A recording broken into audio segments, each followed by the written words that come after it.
It's time to innovate. Welcome everyone to the Innovation Cup, the first event of the Neon Knights set. And halfway through our road to the regional finals, a new patch just hit on Wednesday. I know you guys are excited to see what our players have cooked up. So this event will be the ultimate test of adaptation and of course innovation. So anyway, I am your host, Lemonkiwi. So let me guide you through today and this tournament's format. We have 3 days of TFT action starting today. 32 players will be joining us on our first day, and then we'll say, unfortunately, goodbye to half of them going into day 2, and only the top 8 out of all of those 32 will make it into Championship Sunday. Lobbies will be randomly seeded on day 1, and depending on how they finish on day 1, will affect their seeding going into day 2 and day 3. We have 6 games per day, so strap in, keep your butts in those seats. Lobbies will be reseeded and mixed and matched every 2 games, so you don't get clobbered by the same high roller every time. That's pretty nice. A lot is on the line though, including 4 spots to the regional finals at the end of the set. That is what everyone is gunning for. And if you place outside the top 4, don't worry about that. You'll still get some qualifier points, which may help our players get a piece of one of those top 10 spots for the regional finals based off of points. But gamer points aside, let's talk about how our players can put some actual bread on the table. They'll be competing for a humongous $10,000 prize pool. And you can make your mom proud if you make it into day 2, though, because only top 16 get a piece of that prize pool. And your board goes up on the fridge if you can make it into that top 4, because you get a minimum of $1,000 and that regional finals ticket. So now that Talking Cup is over, it's my pleasure to be joined by veteran caster and analyst Doa and lead designer of TFT, Mortdog. So Mortdog, you've been hard at work with the recent update. How's life been treating you? Are you stoked to see what our players have going on today? Yeah, it's going to be a lot of fun today. It's good to be back casting. We just released 12.5. It's going to be a longer patch, but it's always fun to see these tournaments where players have only really had 2 or 3 days to figure it out.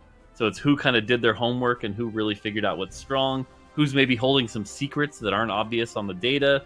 So it'll be really interesting to see if somebody comes out with something that no one's expecting today. It'll be interesting for you to kind of correlate that research you've been doing with what players are doing, whether those brain cells are connecting. But Doa, it's been a while. Zon Cup felt like yesterday, but I'm stoked to see you back on the mic. How's it going? Yeah, I'm thrilled to be here as usual. It's always a great weekend for me where I can cast some teamfight tactics. You know, you talked about me being the veteran caster here. I think Mort is a veteran caster now too in TFT at this point. I think we can apply that label to both people here because we've done so many at this point. But yeah, it's great. It's going to be an awesome tournament. It's kind of like the last hurrah for a bunch of qualifier points to look ahead to the regionals for NA. So there's a lot on the line, but we've got a great group of players too. It should be a pretty awesome weekend.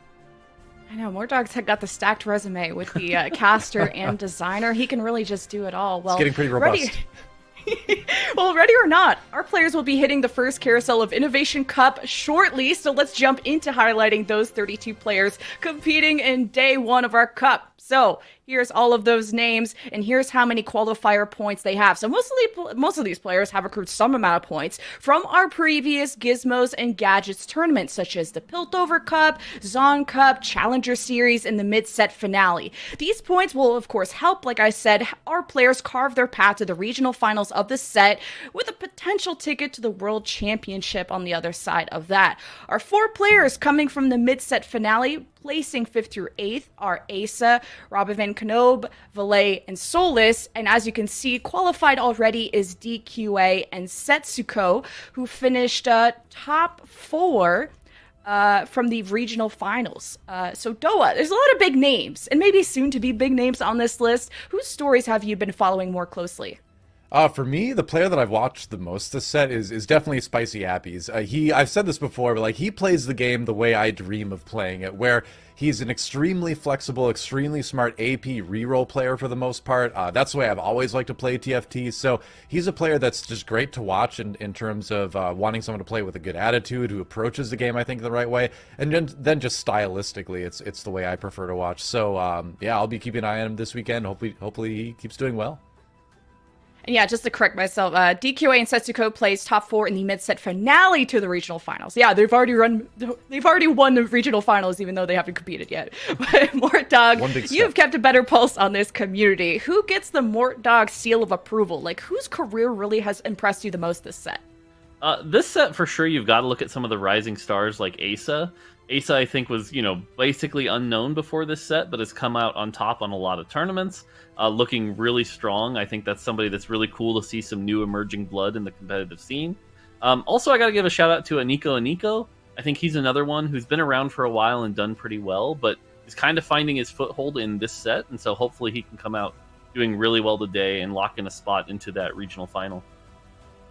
Yeah, absolutely. We're going to head into our first game shortly, but Mortdog, the patch just released. So based on your just initial research from the most recent update, what are the biggest questions floating around in your mind that you hope to answer watching today's tournament? Because earlier you were talking about how curious you were about vertical traits like Arcanists, you were really hyped on Syndicates, so what's floating in your mind?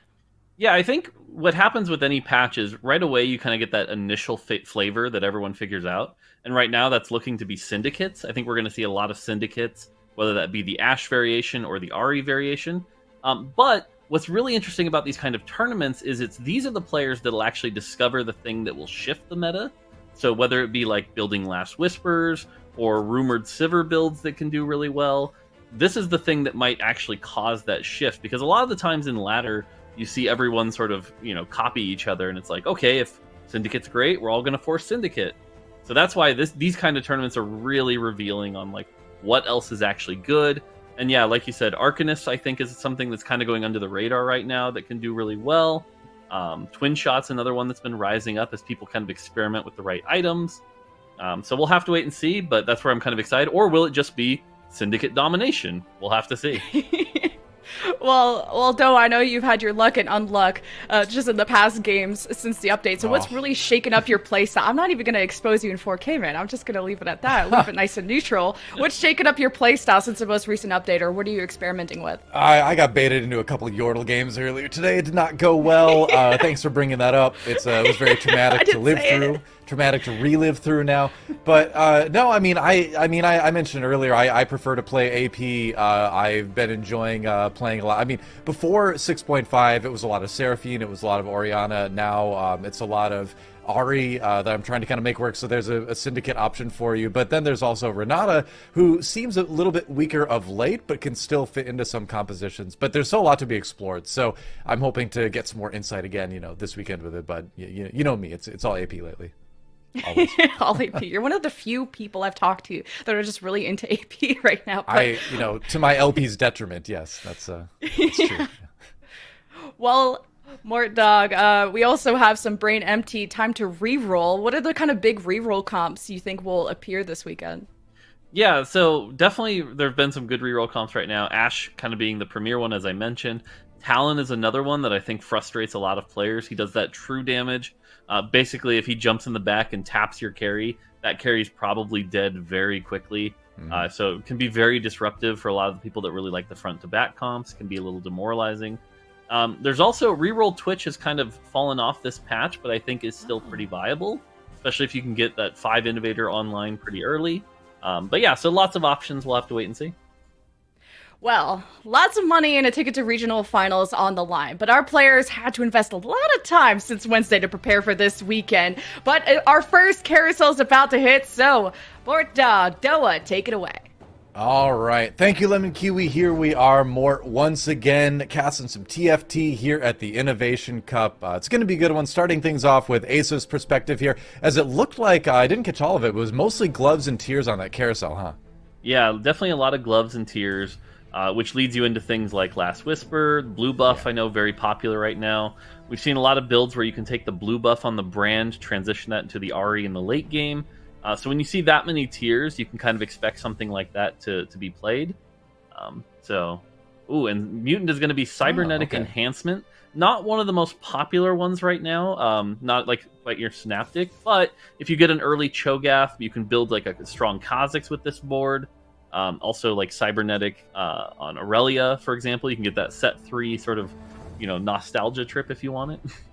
Yeah, I mean, there is that. Like, it seems like mutants under the right circumstances are viable, pretty much whatever the trait ends up being. And like, we talked about comps that were getting a little bit slept on. Like, I still think Kha'Zix is a little bit better than people think he is. But let's check out the augments for Asa here. So these are some interesting choices. As players have started to kind of shy away from Ascension from what I've seen lately. Stand Behind Me is always one that hasn't been super popular yet, but it can be decent in very specific circumstances. Underdogs, man, this is kind of a rough choice for Asa here. What do you think? Yeah, so it's interesting because the meta right now is very much determined by like your augments. Lot of comps are much more playable with the right augments. I agree, this was kind of a rough choice. Stand Behind Me kind of commits you to Bodyguard, which bodyguards are doing better this meta, but being committed that early is not something players really like. I think being forced into Ascension here is not a good state. Ascension, in my opinion, is really bad this meta. A lot of combats are very fast nowadays, and so Ascension doesn't really get a chance to proc. So, to be honest, I'm a little worried when I see this with Asa, but the nice thing is it's still got some value in Stage 2, maybe early Stage 3, so hopefully he can use that to reach the late game. Yeah, I mean, the earlier stages generally are the ones that go longer because you don't have a bunch of synergies online. There aren't a ton of items involved yet. So, maybe you can channel this into just, if not high HP, some sort of win streak or something like that. But it always feels a little bit rough to get a choice like that. There was a time where Ascension was like a must pick, but now you kind of, like you said, you have the rounds going a little bit quicker. That said, okay, wow, Archangel Slam on the Morgana. Now, that's something I haven't seen a ton of, but if there's anyone who can show it's going to be working well, it's going to be Asa. And that's something that, it's, again, something that plays into longer rounds. So, to me, this looks like Asa saying, all right, I got Ascension, I'm going to slam an Archangel, it gets stronger as the round goes on. Let's just try to form a team comp that rolls into this as best as we can. Yeah, certainly this is not what you would call like standard right now on the ladder, but it's if he's got something going on here, that'll be pretty cool. Switching over to Solus, here we get a good view of our augments. 3 Phalanxes, which is a good generic augment. Yeah. DQA has the random item, the blue battery for trade, Chemtech for Solus. That's another one that's kind of fallen off, but if you see the big dog comp, that can do well. So generally just a pretty standard Tier 1 augment start for a lot of people with the exception of Solus. Solus kind of locking himself in a little bit to that Chemtech comp. I'm always so nervous to lock myself in with an early augment like this. It just generally doesn't go well. That says more about me, I think, than the augments. But when you have a start like this, where you've got the Warwick, you can be pretty strong. But that's interesting. Wow, a Trap Claw over on the other side for a DQA as well. Some interesting early slams here. It's not going to be super effective against this. And you can see the Warwick just kind of bulldozing his way through most of it. That said, though, the Rek'Sai coming in, and this round ended up actually being pretty close. Yeah, DQA running Mercs, so having Mercs at 2-2, we don't know if he got it at 2-1 or 2-2, but having it that early is good. DQA really hoping he loses this fight here, and he does. Perfect loss, that's what you want to see for an early Merc start. I think the Trap Claw is an interesting slam, though, especially being level 4, you kind of want to lose. So we'll have to see if DQA can preserve that loss streak. I wonder if that's the kind of thing where it's like, all right, well, I'm going to slam the Trap Claw. I'm going to protect my damage dealers from initial, spells hitting, or at least from a Blitzcrank or something like that. And that can contribute to what you were saying, where it's like the perfect loss is what you're looking for. At least killing a couple units, maintaining the HP as best you can. But we'll see. Talking more about Solus' side, already up to 3 Chemtech, so trait is online at least. And the Warwick reroll, I mean, if you can get a lot of Warwicks, it certainly does get pretty scary. Yeah. It's interesting because, again, we saw this game that there's 3 people with the Phalanx augment. That's the one that gives your back rows extra armor and MR.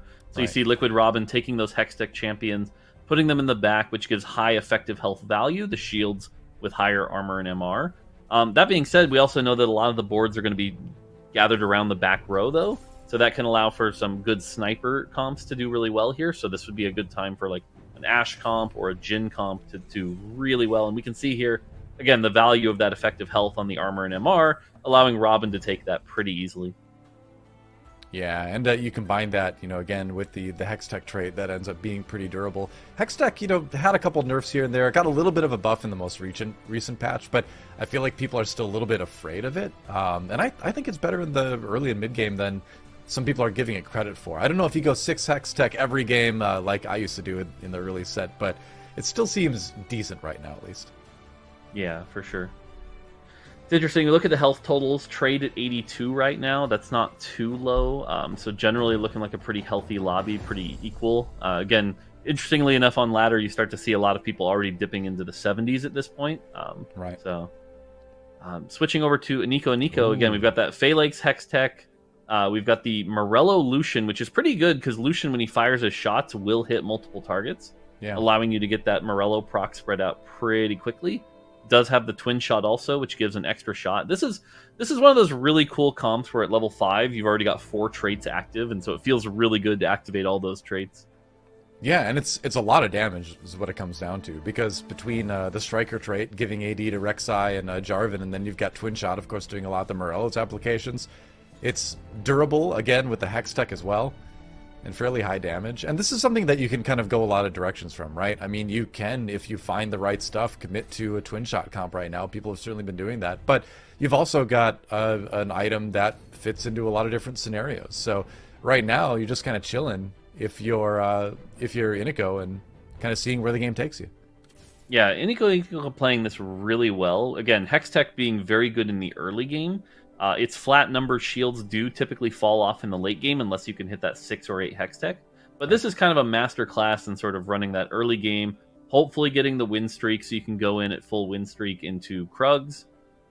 Hopefully he can beat this, but it'll be interesting to see if he faces a Basso here, because it'll come down to which one of them can win streak. So I'm very curious to see if that matchup happens here. Well, we're about to find out. Will it be our 100 HP versus 100 HP? Not quite. He's going to go up against Asa instead. Blitzcrank is going to be able to grab the Lucian, so this might be a little bit less damage, although Lucian does dive away sometimes when he gets pulled in. Going to get chased by the Blitzcrank for now. Corki getting a lot of damage done from the side of the zone. You can see the strength of just kind of the durability that the shields give you, and Jarvan putting down some damage with that Striker trait. So it's interesting. Like, I feel like 6.5 has reduced the early effectiveness of Blitzcrank in a way that we haven't seen in previous Blitzcrank sets. One, because of things like this, but two, because now you kind of have a better sense of who you're going to play against, and you can plan around the Blitzcranks a little bit better.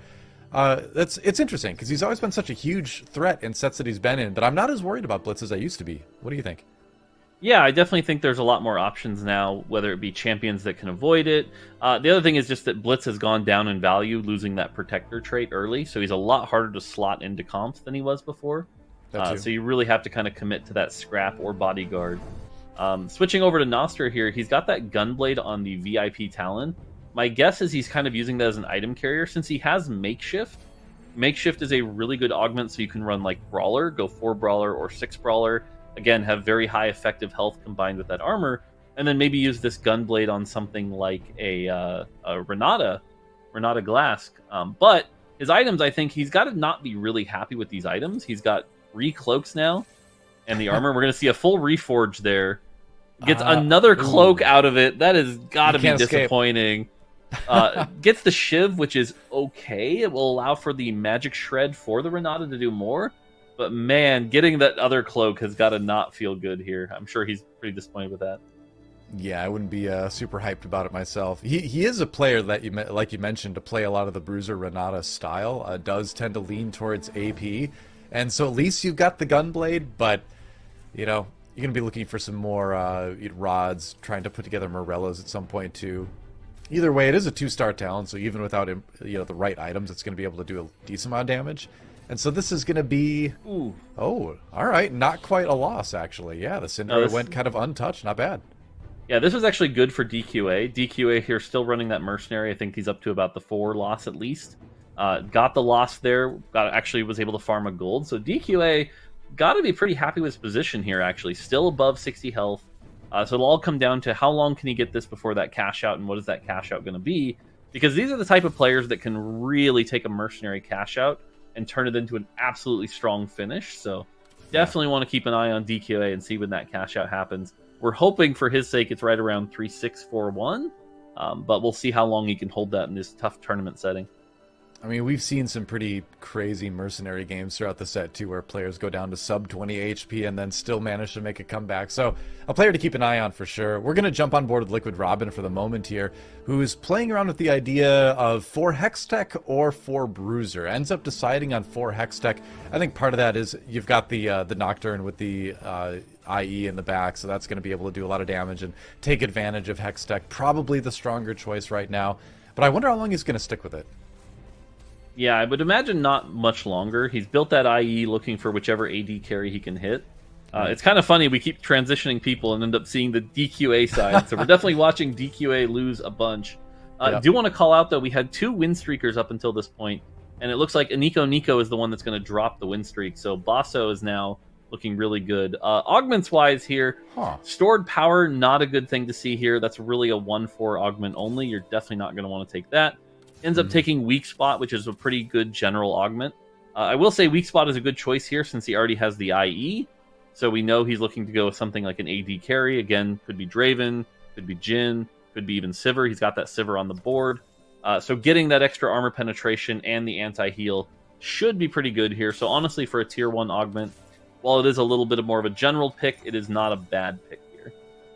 I was wondering if we were going to see this swap into 4 Striker because he hit that Sivir, and I don't think this is bad at all. It's 4 Hextech, 4 Striker, so you've got that durability from Hextech that we talked about along with the Phalanx, but now you've also got the Weak Spot, like you were just talking about, Mort, and 4 Striker for all of that attack damage, and there's been some players talking about Sivir being a little bit better than people think. I'd agree with that, and so I'm glad that Robin's playing this. This might not be the final direction that he goes, but it'll be interesting to see how this performs for a while. I feel like it's going to be decently strong.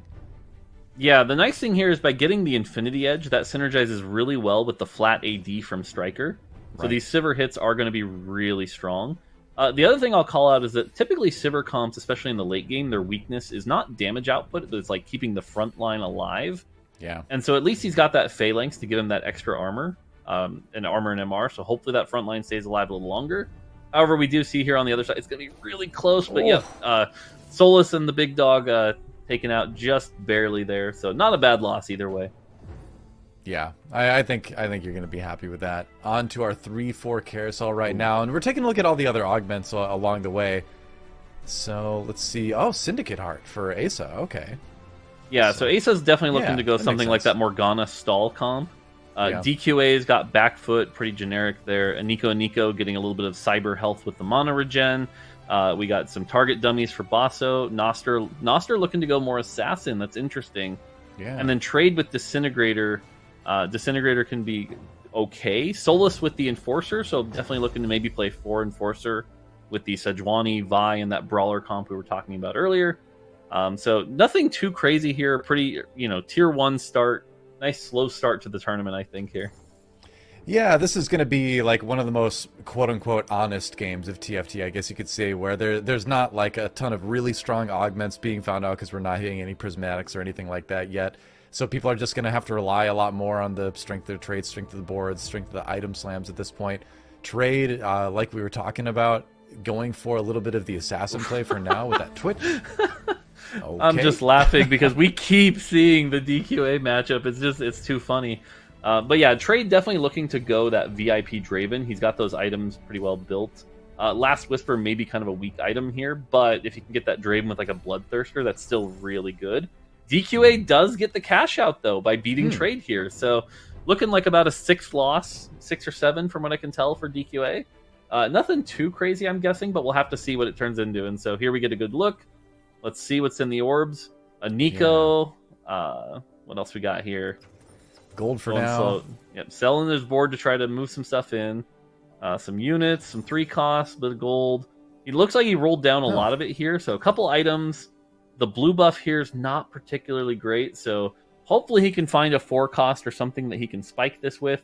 Maybe look like maybe the Shojin on the... nope. So he's got the Sivir 2 here. So again, we've been talking about Sivir, and we're going to see a lot of Sivir going on, so that's interesting. Yeah, and hitting the Sivir 2 first is such a huge thing if you're planning on playing that, because it feels like in my games at least. No forecast is harder to find than a Sivir too, so you can be the first one to hit it. You're going to be in good shape. The Giant Slayer, of course, going to be able to do a lot of damage on it, but just the casting time. If you can't ramp up quickly, you're going to run into this where you're just not doing the damage quick enough, and Iniko gets that round win anyway. So my next question for DQA is, if you're going to be relying on that Sivir for now, how do you arrange things so that that Sivir is going to be casting a little bit quicker? Because until she does, the damage is going to be pretty low from this comp. Yeah, the fact that he's got Sivir but no Hex Tech, no Striker, we've been talking about how that doesn't really work. He goes 3 Socialite here, but there's no way we're seeing the Sivir go on. Like, I'm very interested to see how he transitions this. There could be some big play that we're not seeing. Aurelia certainly sticks out here with maybe the Giant Slayer, the Bloodthirster on the 3 Socialite. But otherwise, the thing that's kind of rough here is the 3 Socialite Hex is in the second row, and he's got back foot.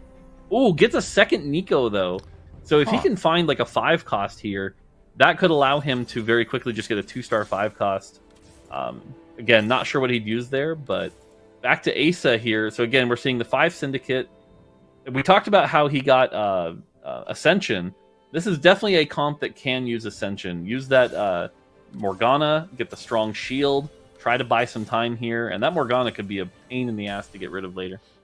Yeah, for sure. I was kind of keeping an eye on the sideboard too. DQA went to level 8 really quickly, did hit the Braum too, so maybe they can stabilize. But I think you're absolutely right. Going to that level 8, trying to find a 5 cost 2-star and build around that, but it's a long shot for sure. DQA definitely in a little bit of trouble. Meanwhile, now, you know, we've moved on from seeing the matchup for DQA every round. Now we're seeing the matchup for Iniko every round, apparently, as Asa tries to take him down. Yeah, watch this Morgana again with the 2 Archangels and Ascension. These shields are going to be massive, and so that Morgana is going to live a long time. This is a really creative version of the comp from Asa. Like, Syndicate is definitely, again, kind of the popular ladder comp right now, but this is a really creative version. I'm happy to see this. I like it because we've had a couple other metas over the years in TFT over the different sets where you can put Morgana on the front line and have her carry a little bit, and those are always fun boards in my opinion. So glad to see Asa doing this. And with 3 Enchanter too, I mean, it's going to be tough to get the damage through. Those shields are going to be extra big. The other thing we got to call out, and we should probably take a look at the board later here, is that Bosso's still at 100 health. So that is a 11 win streak, looking at 12 here. We're going to have to see what Bosso's been able to just dominate with.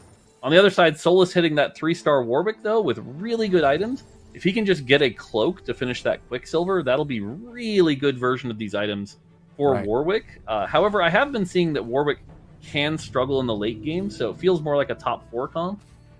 So I'll have to be curious to see if Solus can come back. He is at 20 health. You can see he's kind of losing these rounds. Really can't even get through that Morgana shield, and you can kind of see, even with the 3-star Warwick, we might see Solus out at 4-3. Yeah, I think you're absolutely right. Unfortunately for Solus here, that Warwick comp, you know, you do see a top 4 a lot in the ladder, but that's where it kind of caps. So Gnar, meanwhile, Gnar 2 for DQA. Okay, building things up a little bit here. I do want to see Bosso kills board. Draven 2. Okay, well, there's your answer right there. Looks like he's maybe going the Debonair route a little bit. Yeah, it makes me wonder if he was using like the Talon maybe that we saw earlier to get to this point. But again, being 100 health at this point definitely has to feel good. Got that Draven. So the only thing that can be kind of bad in this situation is oftentimes you're getting some weak items. DQA Sivir 3. Holy moly. We were talking about Sivir. Now, it's interesting because Sivir 3 is one of the champions that is often perceived as one of the weaker 3-star 4 costs. That being said, weaker doesn't really matter. It's still a 3-star 4 cost at 4-3. That's the thing. Yeah, at this stage in the game, that should be strong. We're seeing the battle between Asa and Liquid Robin right now, which ends up being pretty close. Another Sivir-related battle, and it looks like it's one that Liquid Robin is going to actually eke out, but he's going to have to find a different carry, because there's clearly not going to be any more Sivirs around. That's honestly, I was like, poor Robin, he's sitting there with his 1 Sivir, and he sees a 3-star Sivir on the other side. That has got to feel really bad. It hurts bad. I was wondering with DQA too, because he had found 5 Sivirs, I think, naturally, and he had those 2 Nikos. I'm like, I wonder if he's just going to try to find it. I'm glad he did. It's going to be interesting to see how well that goes. But yeah, poor Robin. Yeah, that was also the first round dropped for Bosso, so you know, lost that win streak here. So now's where we start to see what I think we commonly see in games, which is the people who were lost streaking got their strong items off of Carousel are going to have like the comps they were really kind of looking for.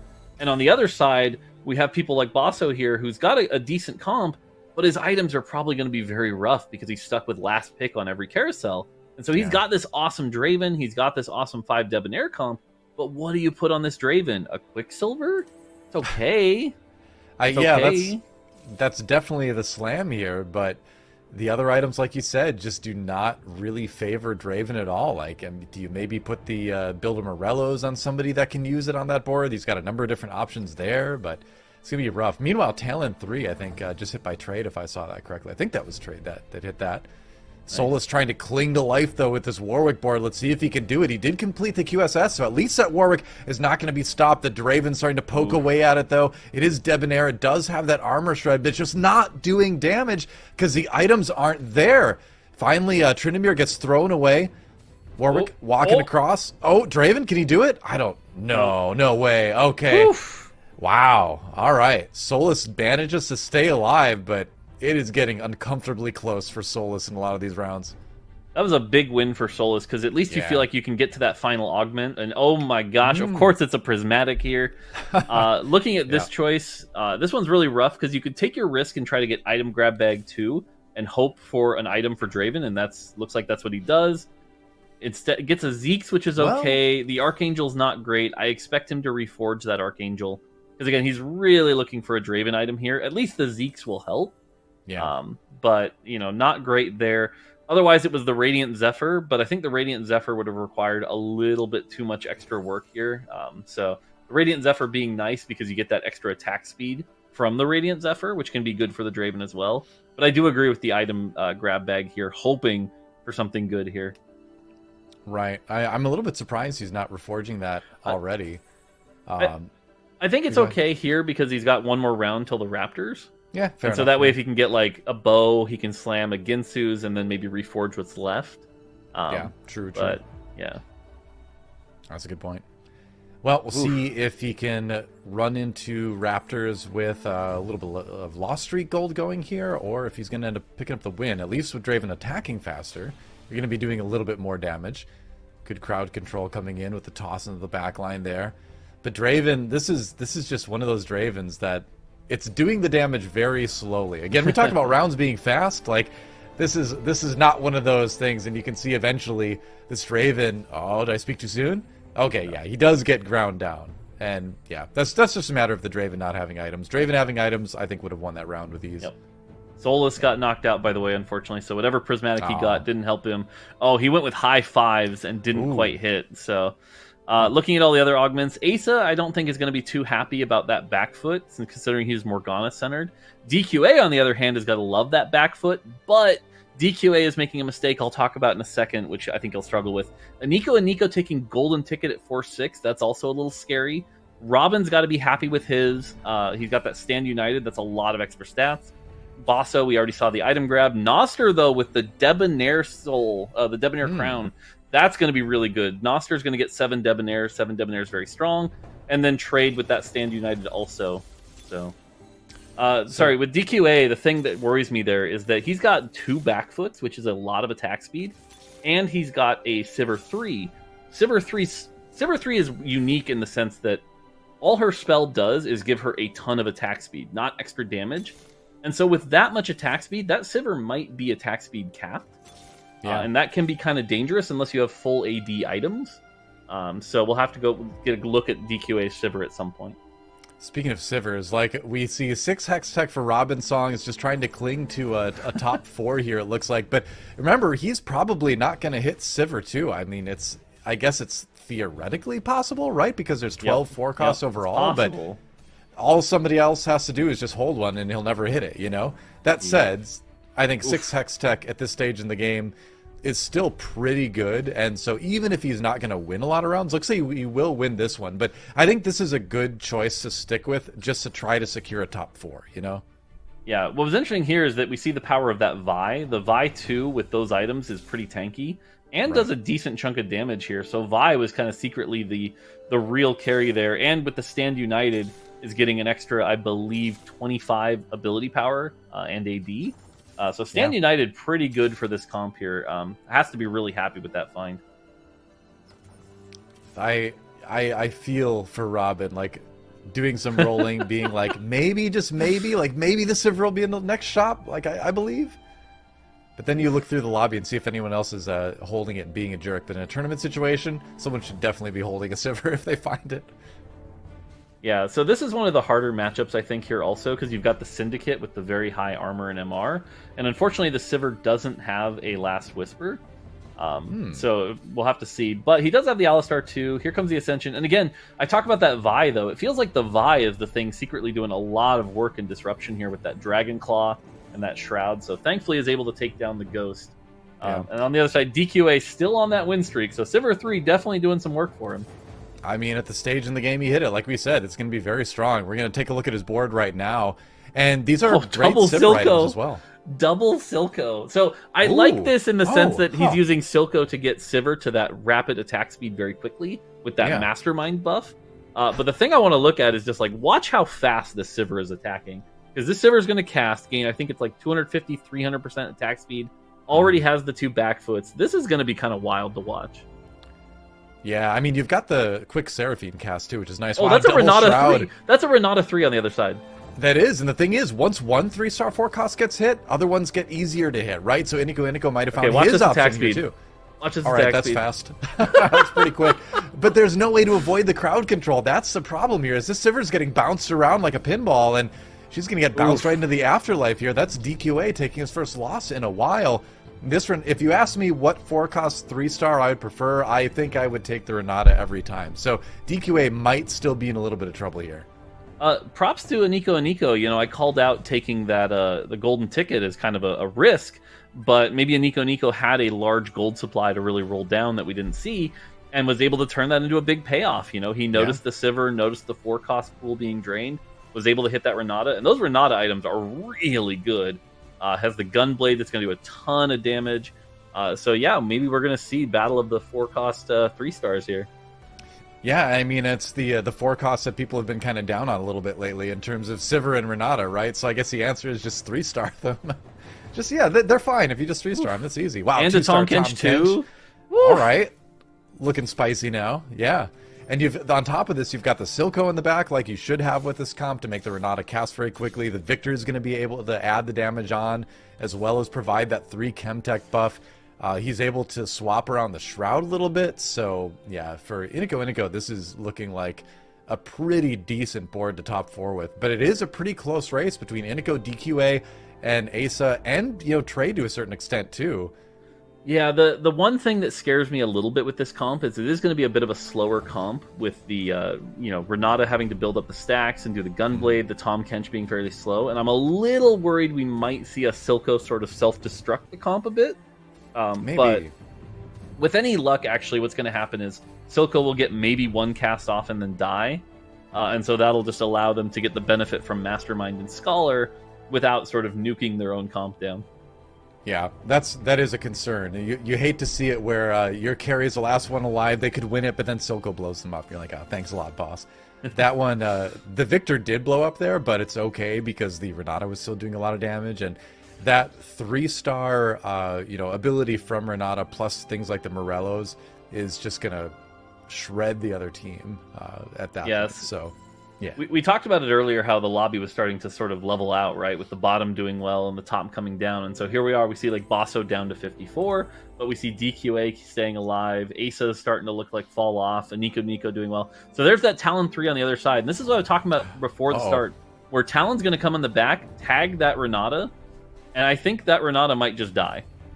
Yeah, I mean, the Talon took a while to get to her because of the Zephyr, actually. So that's an interesting kind of drawback. Is when you Zephyr the carry, it kind of protects her from the Talon a little bit. That said, the Talon's still getting the damage done anyway.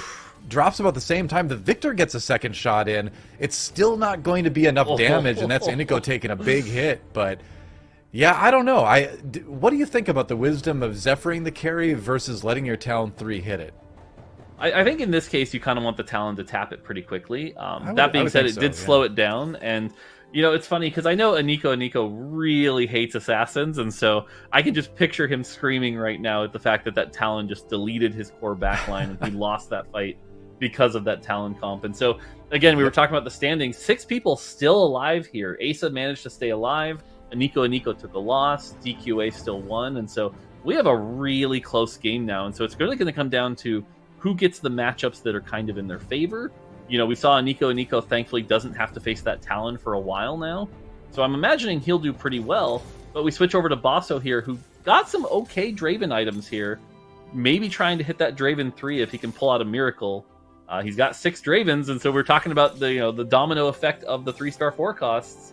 Right. Maybe through some miracle here. Hits a Jace 2. Is he going to play the Jace 2, though? I don't know that he... Okay, he is going to play it, which is good. I think the Jace is nice here because it gives him the extra armor and MR shred, which can be pretty good. But this will still be a pretty touch matchup. Ooh, that Draven positioning is a little rough, too.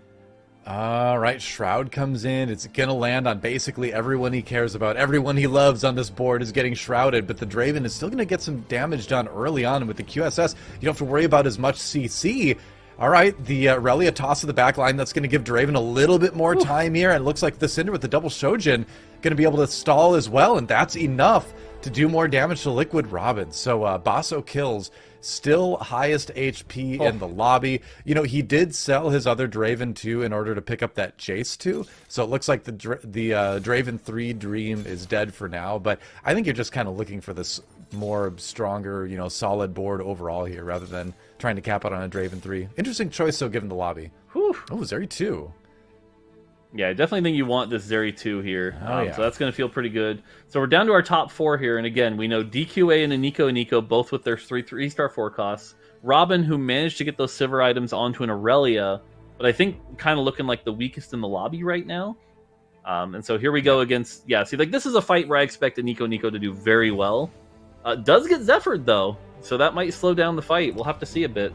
Is 3 Shrouds enough? That's the question here. It's not as effective against a Draven comp like this. And that Renata absolutely got bodied. No, she didn't. Wait a second. I thought I saw her go down. Yeah, never mind.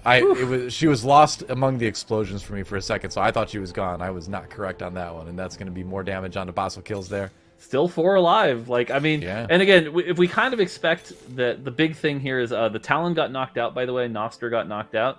So again, it's Draven, Renata 3, Sivir 3, and then Robin's Aurelia. And so again, I feel like Robin's kind of the weakest in the lobby, but the Draven, you're probably facing the Sivir this time. We don't see the indicators on the screen in spectator mode here. So I'm guessing he's up against DQA and the Sivir, though, here. So this is going to be pretty tricky. Yeah, we're having to do it old school as far as like trying to predict who they're playing against here. Yeah, DQA with that Sivir 3. Oh, look at that Sivir attack speed. Dividends. That is insane. And the thing is with the Giant Slayer too, that tears through things so quickly. And of course, you've got the Static Shiv, lots of damage. This Sivir 3 might be a lobby-winning Sivir 3. That would be crazy. Robin and Iniko fighting it out. Somebody's going to go down here. Waiting for that round to end. It's going to be Iniko that wins it. Robin out in 4th. But you know what?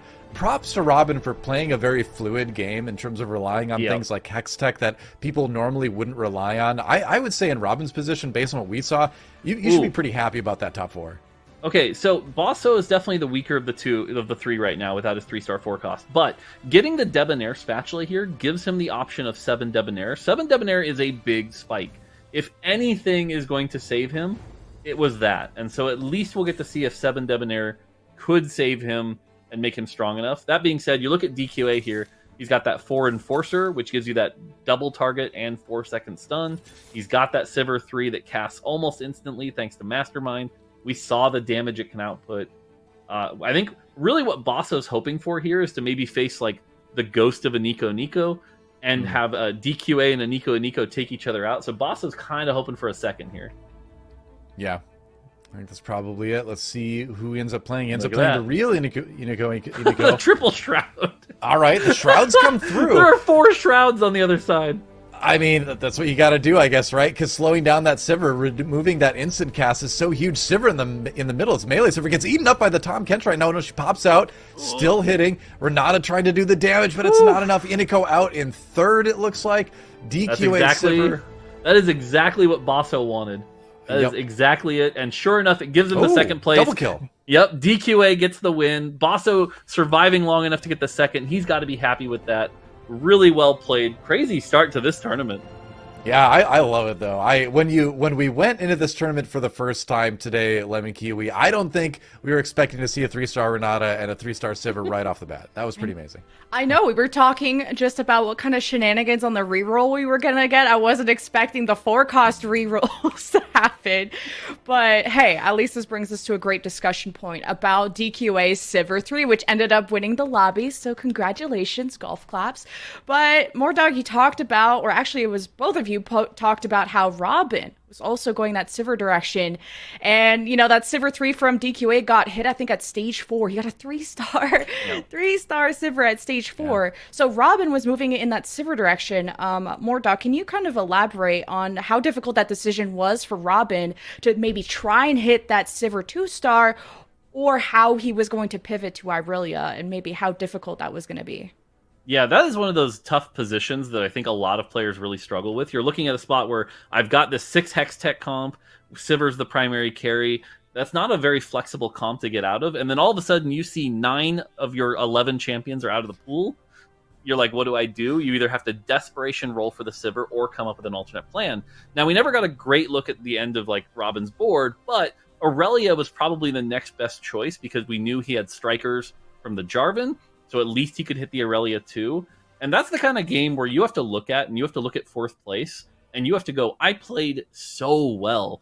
That is not a failure, right? That is a game where like you are so proud of what you did. So again, props to him in the way he played that, because getting out of that position is really tough. And we saw a lot of other players, I think, would have not done that. And Robin's been known to know how to get out of those kind of tough situations. And Doa, we saw throughout that lobby that Basso had an insane streak. What was it? It went up to stage 4. I think finally he hit his first loss at 4-3. I know, Mortdog, you were really excited to talk about this. Yep. But Doa, you were talking about how do you cap a Draven board against, you know, a Sivir 3, a Renata 3, which were the big opponents. So how big of a power spike did he get going for 7 Debonair? That was something you guys pointed out. Well, I mean, the 7 Debonair right away is just a lot of stats. It's a great trait to have. But the big decision I think that we saw from his board is he ended up selling his second Draven 2 to complete a Jace 2. So if you remember what we were talking about earlier in the game, a big part of it was that he had a Draven very early and he had the right traits online and things like that, but he didn't have a lot of good damage items for the Draven. And so what you're really relying on then is attack speed, just to get that Draven to hit as many times as possible. So deciding to go for the Jace 2 in that moment because he knew it would still be a few rounds at least until he had a chance to hit the Draven 3, I think was a great choice because it kind of played into what would make his board stronger right then at that moment. And that's what's going to end up getting you a second place in a lobby as opposed to like a 4th or a 5th in some games. So I think that was a really good decision. Even in a lobby where you had a higher chance of hitting that 3 cost, the time it would have taken to, or 3-star, the time it would have taken to get there, I think probably wasn't worth it. So I like the choice to go with the Jace 2 instead. I think that was a good move. Yeah, absolutely. Because sometimes when you look at these vertical traits like Debonair, it's like, do you want to commit everything to Debonair? Do you want to splash other synergies? And depending on how much you wanted to depend on Draven or make your entire board stronger. So I did like that you point out that in strengthening your entire board with that Jace 2-star is important. Well, we had 3 other lobbies, by the way, going on at the same time, guys. So take a look at who got first in lobby B. It's Pawn Up with a similar Debonair setup, but it was VIP Syndra, probably 3-star. Lobby C had Spicy Appies. I know, Doa, you were really excited to see how they were going to perform. And another Debonair setup, this time with Reroll Brand. And we have Kev Chen with 6 Sniper Jin. And Mortdog, you were curious about Jin. So what are these winning boards? What are we looking at here? This is not normal. Great. This is great. So obviously Kev Chen got that high roll, 6 Sniper. I have to imagine there's some augment shenanigans in there, but Jin 3, definitely one of the most powerful 3-star 4 costs. So Kev Chen, congrats to him there.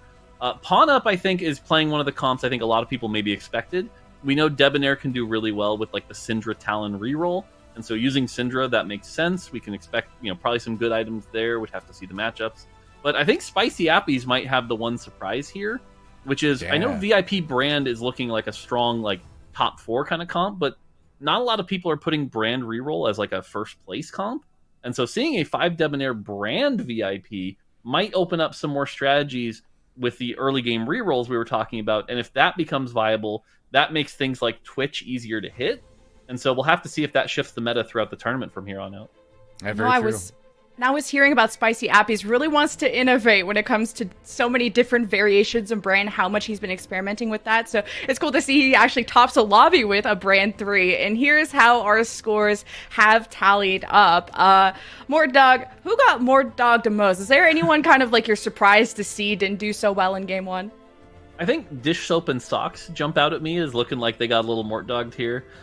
Both of them have some pretty good play. Dish Soap's been doing really, really well on the ladder. Definitely an up-and-comer, but again, has been doing really well. To see both of them get 7th, I can't imagine they're happy with that. Everything else, though, looking pretty good here. Setsuko with a 2nd. I'm sure a 2nd place losing to Jin 3 has got to feel pretty good. So nothing too crazy there. Sphinx doing well. Goobums, like, nothing too crazy other than that jumps out at me. And then Solus, it feels like Solus hasn't really been, paying much attention to this patch, and so I think we're gonna see Solus struggle today. We'll have to see if that continues, but certainly playing Warwick in that situation, for example, was not probably the right play. Yeah, it's one of those things where it's like you're hoping for a top 4 like we talked about in game, but might have to reevaluate things. I'm just gonna say though, set 6 is the set of Spicy Appies. It is Yes. it is his to own, and he continues to play great, and he continues to innovate in the AP role. I love to see it. I'm excited by that greatly. And the year of Debonaires and so many flavors of it. We got Draven, Syndra, and Brand shown up, and then there's like a Jin there, but we don't talk about Jin. But we do want to talk about what our players have been investing to so much time since Wednesday, so many hours put into this game to really adapt and overcome. But you at home, you chat, can also invest your time, but in a different way. A less tilting way than ladder. So check out our fantasy TFT app by Ball Street. It's available on PC and mobile. It's completely free, unlike your ranked games. So you can use fake money to pick who you think is going to go 8th, who's going to go 1st, and really just cheer on your favorite players. And why, you may ask? Well, if you're not already enjoying the stream, you also have a chance to win Little Legend eggs, and there's even more rare ones available. So if you're also in debt like me from bad investments, I encourage you to go to fantasytft.com. They have some great videos on how you can get started, really beginner level stuff. So that is it for our game 1. We will be swapping our casters, but if you missed a one Mortdog, don't worry, they'll be back later. We'll have Froden and Bryce jump on the mic. So we'll see you guys after this break.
Welcome back, everyone, to the Innovation Cup. We got two new casters and big veterans, Bryce Blum and Frodan on the mic first. How have you guys been enjoying the first game so far? We got some pretty wild stuff. Yeah, it was a wild ride to say the least. Not often you can see two 3-star 4-cost carries duking it out in the final three of a lobby, so it's always kind of hard to predict some of those matchups, and it was a fun game of TFT, to say the least. Yeah, I really enjoy getting to watch multiple lobbies at the same time. It just really kind of captures the excitement of watching like a TFT tournament because there's so much action going on. There's a lot of concerns about reroll going into the 12.5 patch. And the kind of reroll that we were seeing was not exactly what I was expecting. It felt like so many people were hitting 4-cost 3 stars. But even in the other lobbies, you saw the 1-star, the 1-cost, 2-cost also performing well. It's only a matter of time before we start seeing some Triforce domination. And ultimately, maybe someone will pick High Five again outside of Solus and hit a 3-star 5-cost. That'd be Yeah, I like how you got the Silco hair, so you truly are honing the mastermind. But getting some quick thoughts on the Debonair winners. 3 out of the 4 lobbies that we just saw take first place. We had a Debonair Syndra, we had a Debonair Brand, we even had a Debonair Draven get, I think, 2nd or 3rd. So has it been surprising to you, Frodan, to see a Debonair Brand top the charts in one of our lobbies? No, it's not actually that surprising if you watch Spicy Appy stream. This man loves doing obscure reroll comps in general, and this was his pet build that he was mastering this week. He even tweeted about it. He said, everyone else is practicing these crazy new patch stuff, flexing, or maybe trying out all the comps that they buffed, and I'm out here rerolling Brand in preparation for Innovation Cup. And then he actually does it. He played his cards face up for everybody to see, plays Brand reroll game number 1 and gets a first place. I mean, how else better can you start off your Innovation Cup tournament? Well, Bryce, we even saw some 6 sniper, but it sounds like our lobby B, our second game of the Innovation Cup, is ready to go. So Frodan and Bryce, take it away. All right, thank you very much, Lemonkiwi. Let's go into game 2. We're going to hop on board in lobby B, where we saw Pawn Up able to get that VIP Syndra win over the VIP Draven from Voidson. And I believe Ramcab got the 7 Innovator with the binary airdrop as the top 3 podium finishes. Now, when we talk about Pawn Up as a player, it's a name that we've seen a lot throughout a lot of TFT tournaments. Bryce, what do you know about Pawn Up specifically? And what is his standings here relative to some of the titans that we see in the Innovation Cup? Yeah, it's a great question. Pawn Up's a player I've never had the opportunity to study in that much depth. It's a mainstay player for anyone who has spent much time at the top of the North American ladder, and Pawn Up also has plenty of tournament experience, right? Having a lot of opportunity to play in some of the larger field tournaments. It'll be interesting to see if they're capable of making the leap, and that's part of what is so fun about the Innovation Cup, is that you do have a bunch of the mainstay names, but then there's a whole bunch of up-and-coming players, and the question is, who's going to be the next Spicy Appies, one of those kind of mainstay challenger players that's able to take a leap forward in their game and push from kind of a middle-of-the-pack challenger player to someone competing to win every tournament in which they enter. Yep, that's right. Pawn Up's a player that has had some high highs and low lows in terms of both his tournament and his ladder performances. Sometimes has been very steady and making it through different rounds of eliminations, but never really able to get over the final hump. And then from ladder, just watching Pawn Up play, some pretty big streaks up and down. Sometimes up 400 LP, sometimes down 200. But I guess that is just what playing ladder is. Apologies on the technical delay. It looks like we need to make sure that everything is good for Tournament Realm. But also, I want to highlight that there are some interesting trends developing in terms of how people are approaching their early games. So I'm pretty curious to see how this early game is going to shape up. I guess we're going to introduce Lemonkiwi back here while we try to get everything sorted for Tournament Realm. Yeah, now we get to just continue our conversation from earlier. We will be doing a lobby remake, just making sure all of our players are good to go. But yeah, you brought up Spicy Appies. Who's going to be the next person to innovate? I mean, the tournament is named after that. So I guess we can go back to Bryce about, remember the 6 Sniper Jin 3 MF3? I know that was something that really stood out to you when we were talking in the back room. Yeah, 6 Sniper, not a board you get to see very often. It's one of the less popular chase traits in the game. Very hard to get online, and also normally 2 or even 4 sniper is putting out enough damage, it's hard to kind of justify going all the way up to 6. But hey, with an MF3 and a Jin 3, why not? As long as you got any form of front line, your back line is going to evaporate the enemy board. I know, the fact that you can get Jin 3, again, more 4-cost rerolls are entering. So I guess I don't want to kind of steer the conversation too far from where Frodan was taking it, because yeah, it's day one. It's about big names staying consistent, or maybe some lesser known people trying to really stand out from everyone. So I know we didn't get to talk on the pre-desk, but Frodan, what are some big names or just players in this tournament that you're looking forward to showing up, or performance where you're most curious about? Sure. So there's a few players that stand out to me. The first, I think, is the player that everybody pays attention to in North American tournaments. It's Cloud9's K3 Soju, largely due to the fact that Soju's tournament form is quite hard to predict. And going into today, he even DM'd me. I have a ritual that I like to do to help wake up. As I'm checking my emails, I like to load up my league client, just check on like how the top players are doing and ranked to see what people are playing. Soju DMs me and personally has guaranteed that he is going to win this tournament. It's a first no cap, an all cap locked message being sent from Soju. So I want to see if he can really back it up, right? Because in the beginning of the week, he was saying that, whatever, maybe he'll do well, maybe he won't. But good tournament Soju form is quite a sight to behold. Some of the most fun TFT to ever watch. Another player I really want to pay attention to is Goobums. I think he's a player who has been kind of under the radar for quite some time, and he has really developed a really powerful tempo flex style. And Goobums is slowly but surely shaking off his reputation, and he's a one-trick player from previous sets. He's very much capable of playing open. He has insane early game knowledge edge over a lot of other players. And I think early game is what really defines these tournament results that change from like a 5th to a 3rd, or even being able to go from a top 4 to a top 2. So I want to see Goobums be able to really rack it up this week and cement his spot for region. Yeah, looking at Soji, he placed 21st in the mid-set finale, and we know he's the king of double up. He also won the international double up invitational in January. And Goobums kind of in the same spot when it comes to the mid-set finale. He got 22nd, but placed top 4 in the Zon Cup. So he's had some good showings this set alone, and but they still haven't qualified for those regional finals. So they have a good chunk of points, but placing top 4 is what's demanded of them in this tournament if they want to make that road easy and short. Bryce, how about you? Is there a player that you're going to be really curious about this weekend? I mean, I'm curious about a bunch of the field because we're talking about some of the mainstay names, right? And these are the players that Goobum's very likely advancing into regionals, has so many qualifier points going in. Soju does have a meaningful amount of pressure on him. Like, he has to make it to day 2. A middle of the pack showing in day 2 should be enough to cement his spot.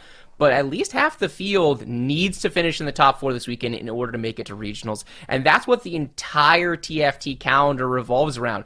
Get to regionals, play in the strongest field that comes together only once a set, and then take your shot at being one of the few people who has the chance to represent North America in the World Championships in a game where we are extremely competitive on the world stage. Whoever we send does have a meaningful shot of ultimately taking home the entire world title. So I think, it's easy to focus on the big names, but I'm excited to see which of the little names, which of the people we're not necessarily talking about going into this event are going to ultimately stand on top and wind up qualifying for regionals as a result.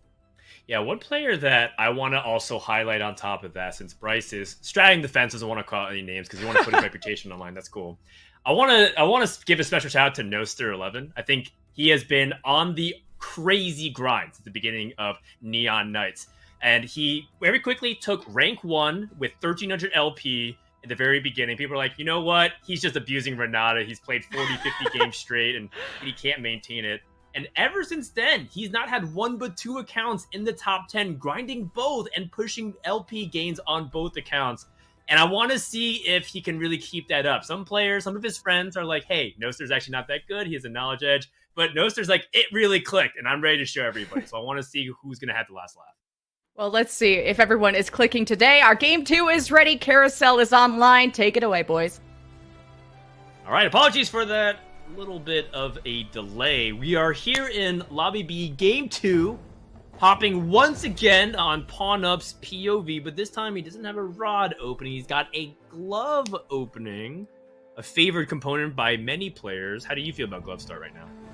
Yeah, glove feels like the single most versatile component in the game right now. It's very easy to play into AP or AD because both the crit items are quite valuable. We're starting to see twin shots emerge, and twin shots can basically use infinite gloves. So there's just a lot of opportunity to play around some of these early game units with glove. So it's a rare moment where we're thinking about offensive components. It's not just about the sword, bow, rod, tier. It is also about the glove. That's right, and there's also a ton of utility that you can gain through the glove too.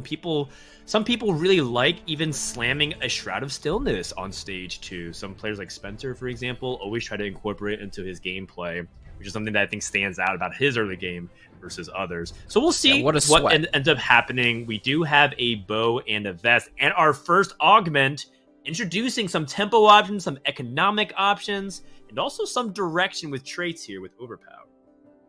Yeah, Overpower, an extremely strong augment that has performed historically really well. I was under the impression this was moved to gold tier, so I'm a little confused about that option being here. Hyper Roll, a tempo augment that was much more popular in earlier phases of TFT, not seeing a ton of play right now. Item Grab Bag, definitely the generic option of the bunch. You can play it from Lost Streak, you can play it from Win Streak. Let's see, it's a little gambly, and he gets a Frozen Heart, a very powerful utility item you can make use of in any composition. When you grab Item Grab Bag, it's always a little nerve-wracking, but you are thrilled to see the Frozen Heart come out. Yeah, that's right. I believe the augment that you were thinking about was Concussive Blows, which is another striker-related augment that stuns targets versus the critical strike guarantee there. But still, yeah, strikers in general, a trait that I think we're still trying to find ways to incorporate as you see some people chasing that. Oh, speaking of chasing, Pawn hits double 2-stars and has a 2-star Cassidon, which is considered by many to be one of the strongest early game champions that you can build around. And you also saw that the mutant trait, the Cybernetics, is also a really powerful tempo option as well. So I think Pawnup's early game is looking like it's in a really good spot. Yeah, really good spot, and having that extra front line will make so much additional use of this Frozen Heart. You can stick it on either the Darius or the Cassidon, two of the tankiest one costs in the game, and you're going to have those living for a very, very long time. So the uptime on this Frozen Heart, and he does! He slams the Shroud. What a sweat. Let's go. That's right, and that's exactly what you expect to see off of players who understand flexible tempo in the early stages of the game. Frozen Heart, Shroud of Stillness, Ionic Spark, Lock of the Iron Solari. These are items that I think a lot of intermediate players just completely ignore because they're so focused on things like their Last Whisper, their Infinity Edge, their Death Caps. And I think that you really give up a lot of health by not protecting it with tempo slams like that. So we'll see how Pawnup's early game continues to shape out, but I think that's a recipe for a powerful stage 2. Darius 2 apparently is on sale. Like, everybody's getting a Darius 2, and that's going to be the bar of whether or not your front line can make it on stage 2 currently.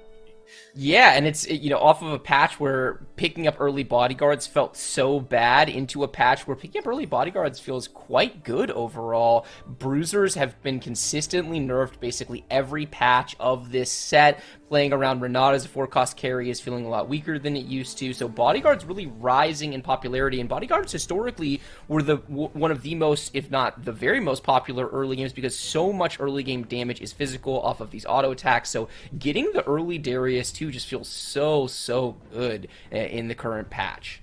Yeah, the Syndicate trait does help a lot for that tankiness, but Bodyguard will more than make up with the scrap. So just by having that Sunfire cape to add a lot of damage, that is the one thing that was missing on Lucky's board. And this Nocturne really giving his best effort to make this one close, ends up making it a narrow victory for Lucky. And Voidson, with that duet pick, not able to keep up his win streak. Yeah, and you were taking a look at the augments for the first time. Oh, baby. Ramkev with the so small opening on 1-4. Would love to check in on my boy Ramkev. This is one of maybe my favorite opening augments. I think you can 1000% force 6 Euros from this position. Corki 3 is such a strong unit. Twin shot units are really good to play around, and the extra dodge chance on all of your units just feels so good. You can play at tempo, stabilize the board in stage 3, wind up hitting all of your 3-stars, and it's a board that has top 1 potential, but consistently top 4. So it is so likely Ramkev is going to top 4 from this spot. Well, don't count your yodels before they hatch here, Bryce, because that nice. is ladder versus a tournament environment, and we'll see how Ramcav's able to navigate that. But if there's one person, there's one man who understands a lot of conditions for obscure rerolls, or at least less common ones, Ramcav is definitely up there. In the meantime, going up against what looks like to be Not Real Astronaut with a Brand 2, I think Brand has really definitely gotten a huge shot in the arm with the buff in the most recent patch, but also people just sleeping on him as an item holder in general. People miss Twisted Fate, the Syndicate Arcanist from set 6 Gizmos and Gadgets, but Brand is still very strong, especially if you can get that VIP version that will help you carry all the way to stage 4. Yeah. Brand VIP with AP items, particularly if you have a mana generation item to complement it, can do work, like you said, into stage 4. Unit that was slept on for a lot of the set is being popularized. Not everyone is spicy appies and prepared to roll, press the D key until you find 9 copies of that unit, but a lot of people are happy to pick up 3 copies and play around that. Hopping on board with Goobums, who is doing exactly what you described, playing his standard tempo-oriented style, such good understanding of the early game, slamming generic items. Will be interesting to see if he's willing to slam this Rageblade. This is a hot topic of debate in our Discord between Frodan and myself. I am not a huge fan of Rageblade Slam, and Dan, I don't want to speak for you, but I think you think it's the greatest item in TFT. Agree? If you were to believe players platinum rank and below, yes, they would also agree. I think Rageblade is the most commonly slammed item in the history of TFT because it's just cool to see attack speed slam or stack up rather. But in this position, I don't think it really fits what his comp is trying to do. So we'll see. In the meantime, it's getting a lot of value. That Gangplank with the Plunder able to get an extra gold for Goobums, which is huge. Yes, it doesn't help make interest right now. That 12 allows him to make 20 that much easier and sell that many fewer units, which allows him to hit that many more 2-stars. Everything about TFT early game is about these small little edges, and especially for Goobums, who's on a win-loss, you have to try to squeeze out every ounce of gold you can possibly get. Yeah, absolutely, and he pops Pawn Up for Pawn Up's first loss of the game. You saw that Shroud Pawn Up was positioning for, I don't know what board he's positioning for, but we know it wasn't this board. He whiffs the entire board, so he has one completed item adding no value, and that's the danger in the early game Shroud, is that as your pool of enemies decreases, your chances of hitting increase. In that situation, you had 4 possible opponents, and there's also so many fewer units on the board. It's just much easier to wind up getting no or limited value out of that Shroud, in contrast to the static Shiv that Goobums has slammed, which was doing work in that fight. Essentially trying to catch an Assassin or a Blitzcrank. Going up against Not Real Astronaut, who has a blue buff and a Hextech Gunblade onto the Lucian. Very nice thematic attaching to a Hextech unit. And now we have a good old-fashioned Western shootout, but it's not close at all. 5-0 and a gold printed for Not Real Astronaut. So Goobums ends the way he started, bookending with a very dubious win-loss streak in perfect pattern. However, this goes to show you that a lot of players have believed that Twin Shot is very strong opening. You can see why that is. A lot of DPS, great item holders, or you can even stay on them and try to make them your full carries. Yeah, we're seeing a lot more people playing around Twin Shot for exactly that reason. It's also super flexible in both AD and AP itemization. We've seen a lot of Lucian carry, but if you wind up with AD items, this Gangplank is a monster. It will put out tons of damage. It will farm gold as well to really boost the economy. Taking stock of the lobby with very condensed HP. We have no one kind of in full open fort mode. The lowest HP in the lobby is 74, and no one win streaking. So we do have a full loss streaker in Ramkev, I would assume, but maybe not at 74 HP. Actually, checking over on his board, he's not a full loss streak. He wound up winning one fight, so one full streaking in either direction in this game. Not something you see very often in a challenger lobby. Yeah, these are my favorite games to both watch and play, because I think while it's really cool to see crazy epic high roll moments where someone hits everything, they get like an early VIP Draven, or they're somehow rolling down and hitting a Tom Kench in stage 3 when they level to 7, right? Those are cool things to watch in the YouTube highlights, but in tournament environment, I really like to see how players handle suboptimal conditions. And it feels like almost everybody is in a suboptimal spot, which makes it feel very scrappy. And then it'll really come down to how players are able to increase their odds or worsen them through a mistake. Yeah, absolutely. And we see a cheeky last-second level from Not Real Astronaut here going to level 6. I really like this play, able to stay above 20 gold, putting an extra unit on board to potentially protect the 3 streak. And a little subtle thing for those of you at home trying to figure out how to improve, he did not level early in the round and signal to his potential opponents that he was going to be level 6. If you know you're going to make that decision, there is no reason why you need to pump that level early. Wait, do it at the last second, and catch your opponents off guard. It's all upside for you. Oh man, Lucian is just so cool. The relentless pursuit, just navigating the pocket. I know Tom Brady retired, but it's just great to watch good quarterback action, be able to navigate through all that pressure and put out a lot of DPS. Another twin shot unit coming up here on screen. We have Corky at 2-star carrying the Shroud. So we have seen multiple Shroud slams. This one's a little unusual. I don't really itemize my backline carry with the Shroud of Stillness price. Yeah, it's hard to say what happened here. It was either Corky they took off of Carousel and they wanted to complete it, and so it had an item on it and they wanted to slam the Shroud, so here we go. Or maybe it was just for that one fight coming off of Krugs and it was the perfect Shroud on Corky and they don't intend to keep the Corky long term, but it is a little awkward because it's much harder to position your backline, especially your 2-cost carry like this fluidly. You see very limited Shroud value, so we've definitely have seen the upside of that early game Shroud slam, and we know this item will scale well into the late game, but we've seen a lot of low impact Shrouds, shall we say, in the early game as a result of these slams.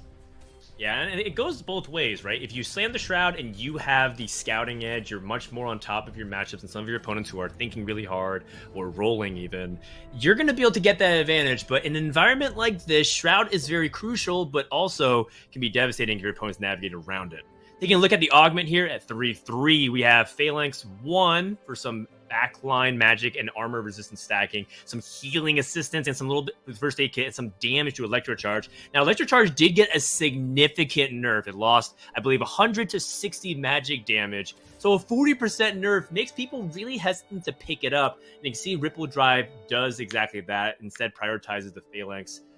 Do you agree with this choice here, Bryce? Yeah, I like Phalanx a lot. I think it's one of the kind of generic augments you're always excited to take. You're going to wind up playing, assuming you're playing around ranged carries, you're going to wind up playing them in the back line, so it feels very good. You see him actually choosing to roll here, able to pick up that Lucian and get in the twin shot that way.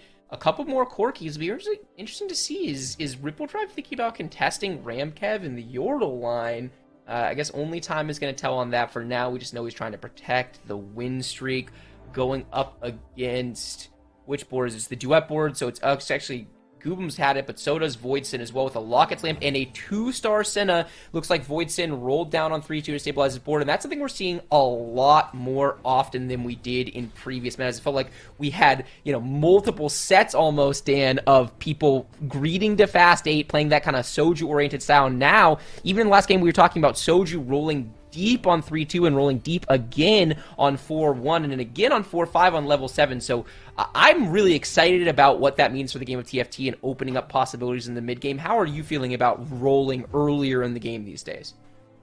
I like it a lot. I think it adds a lot of fluidity instead of structured guardrails of when you should be doing certain actions. Like you should always be leveling at 3-2. You should always be rolling at 4-1. And I think that these kinds of rules or guidelines, the more true they are, the higher percentage of time, the less fun TFT is. You can even just watch it, right? Why did we just watch Ripple Overdrive roll at 3-3 after the augment? He recognized, one, that he did get stronger from Phalanx, but he had 3 really impactful pairs, the Malzahar, the Vex, and I believe one other that I can't recall at the moment. And if he hits, he's able to protect his streak. He has power. He has matchups in his pool of strong players. So this is really good TFT, just recognizing your spot and saying, hey, I'm not just going to follow things blindly based off tradition. I have to evaluate the game state and adapt. Yeah, and that is what makes for great team fight tactics. So anytime there's more player agency in the game, it is more fun to watch, it's more fun to cast, it's more fun to play. I think everybody wins in these scenarios. So we're looking at a couple of boards that look like they rolled at least some gold on 3-2 given their current gold state. We're used to seeing players around 50 gold on 3-5, and it's just not the case. So two boards that are trying to protect as much HP as possible. We have this Senna 2 with the Infinity Edge wailing away. A little bit different than you might expect because she's she's an enchanter, but she's an AD carry enchanter, which is super, super fun. The Ezreal is onto the center, though. There goes the damage. Now, the damage from Voidson is gone, and this 1-star Ezreal with this static Shiv is able to roll over Voidson's board, so he rolls deep on 3-2 and then takes back-to-back losses, but despite heavily upgrading his board, it's a tough spot, and maybe a positioning diff, getting kind of baited by this Socialite Hex here, which makes a lot of sense, but he winds up having his Senna taking a lot of damage earlier in that fight than he otherwise would have liked to. Yeah, I think this is the conundrum that a lot of players who want to play a Senna carry have a awkward Socialite Hex. The Socialite Hex is pretty generic for 3 range units, but Senna loves being corner to corner because her Piercing Darkness wants to hit as many targets as possible, and you have maximum radius for her to aim in every single direction and not hit that many targets. Compound with the fact that players like Goobums are playing Exiles and spreading out their composition, there's just not that much value in terms of her ability cast. You just see it, her Piercing Dark is aimed backwards somehow because Vi was able to use her Piltover Pulverizer and get behind the Senna. And so some Jukes of Hazard, devastating Voids in Stage 3 campaign. He won on 3-2, lost 3 more, he is broke, and it's very likely to bot 4 from this position. But at least he's not alone. Some players are also struggling. Not Real Ash not taking a loss. Ramkev still has yet to catch the knife. He's at 48 HP. And there's no stimmy coming his way, at least not yet. Yeah, not yet. That's a scary spot all around. We actually saw Goobums, who is win streaking, was at 10 gold level 6 and had upgraded basically his entire board. Had 4 different 3 costs at 2-star in that position. So we're looking at a much faster paced lobby than we're used to. And this is why whenever anyone says ladder equals tournament, whoever has the highest LP is the most likely to win the tournament, I always just roll my eyes because it's just such a different game. You don't play lobbies like this on ladder. There is not this much pressure on your board, and you even called me out. Ooh my god, is that a jinx? That is a Jinx on 7, and a unit that's very powerful currently. Many people are pegging Jinx to be one of the most powerful legendaries in TFT currently, which is quite a far cry from where she was. I think from parts of set 6, she was very good with the Urgot Bruisers. Oh my god, a Jinx too? And she could 2-star it with the Nico's help. What am I watching? I thought that DQA 3-starring a 4 cost on 4-3 was pretty sweet, but here we go. We have a Jinx 2 on 4-1. Don't try this at home, kids. Oh my gosh, and here Voisin probably thought he was the one high rolling. Yeah! VIP Draven. Now that being said, oh, Jinx gets access? Can go toe-to-toe with almost any carry in the game. He's got infinite range. He's got the ability to ignore armor. Jinx is stuck. And Jinx 2 at 4-1 lost. Wow, imagine hitting a 2-star Jinx on 4-1 and then just losing. That is a feels bad man situation. Hopping up with Pawnup, who is playing a build that is really heavily increasing in popularity. The Ashe reroll, though, playing it from an unusual spot. He slammed that Shroud earlier, so he gave up one of the gloves, a really valuable item. He winds up making the Rage Blade and puts it onto an Ashe carry. Winds up with an Ashe and a Zyra 3-star early in the game, but not a whole lot of frontline to speak of. If he winds up playing one of these tougher boards like this Draven could just mow over this frontline and just not create enough time for the Ashe to actually do her job. Yes, it really comes down to whose front line is weaker, and with Draven being able to ignore the armor, it's going to be really not a very fruitful effort to stop it with Zyra? Especially going to be able to stop it. The Grasping Vines does end up getting a lot. No healing on the Draven. Draven trying to chop down. Woo! And Voidson not able to put together a win streak with that Draven too. Ashe 3 with no damage items is always a little bit sus, Bryce, to say the least, but Pawn not be able to make it work. Yeah, a little bit sus, but getting the job done. We're pouncing back from one high roll to another, and it feels like no high roll is safe, Dan. Pawn up in an interesting position, does need to get some AD items, and that will be difficult considering how much HP they've preserved, but they do have some very incredible board quality with the 2-3-star 2 costs early in stage 4, so hopefully this is enough to kind of recover econ, maybe get some offensive item drops from the Raptors and able to complete a board out that way, but, Pawn Ponup is a very happy camper, has 10 points from the first game, in a solid position in this game as well. We see him going up against this board, whiffing the Shroud once again. It feels like every time we're watching Ponup, he is just completely missing the Shroud. Will the Jinx be able to take care of business this time? Yeah, it's a very difficult spot to have to handle this Jinx too, as she is now in the face of the carries. Jinx has a very good matchup against a lot of clumped up backlines because her Super Mega Death Rocket creates a ton of damage that burns them down. You can't heal it out, and then she's just confronting them in the face. No sniper bonus damage able to activate on it. And of course, it's a Jinx too, so it's very, very powerful. Heading to the carousel, taking a look at what's ended up happening. Ramkev has stabilized at 40 HP, and a lot of people have moved below them. Lucky, Not Real Astronaut, and Malala all need to pull it up. And there's 3 spatulas available on this carousel, but everyone's dodging them. Nobody wants these spatulas. Yeah, spatula feels like a relatively low value item in the current meta, right? Like Syndicates are really popular, but there isn't a Syndicate spatula anymore. That has transitioned to Debonair. Debonair spatula is quite good when you're playing around all of the different versions of Debonair carry. Being able to go up in the vertical trait is very, very valuable, but that's the only spat item that feels really, really good kind of generically. There's some niche holders like Assassin Aurelia that's outstanding, but in general, Spatula just feels relatively low priority as we hop on board with Ripple Overdrive, who has 2 Corki 2s on the board, 74 HP, at level 8 on 4-5, rolling down, looking to transition his board. Just has kind of an awkward spot, though, because no real clear direction from offensive items. I think he wants to lean towards AD because he has 2 swords, but they're both on units, so it's kind of hard to figure out his way into a carry at this stage. I see. Well, does end up spreading out a bunch of his items because of that cybernetic uplink, trying to see if he can maybe even capitalize off that into a 4-6 augment, have some people leaned into it. Some people actually try to set it up. The turn before the augment choice, there's a little bit of logic.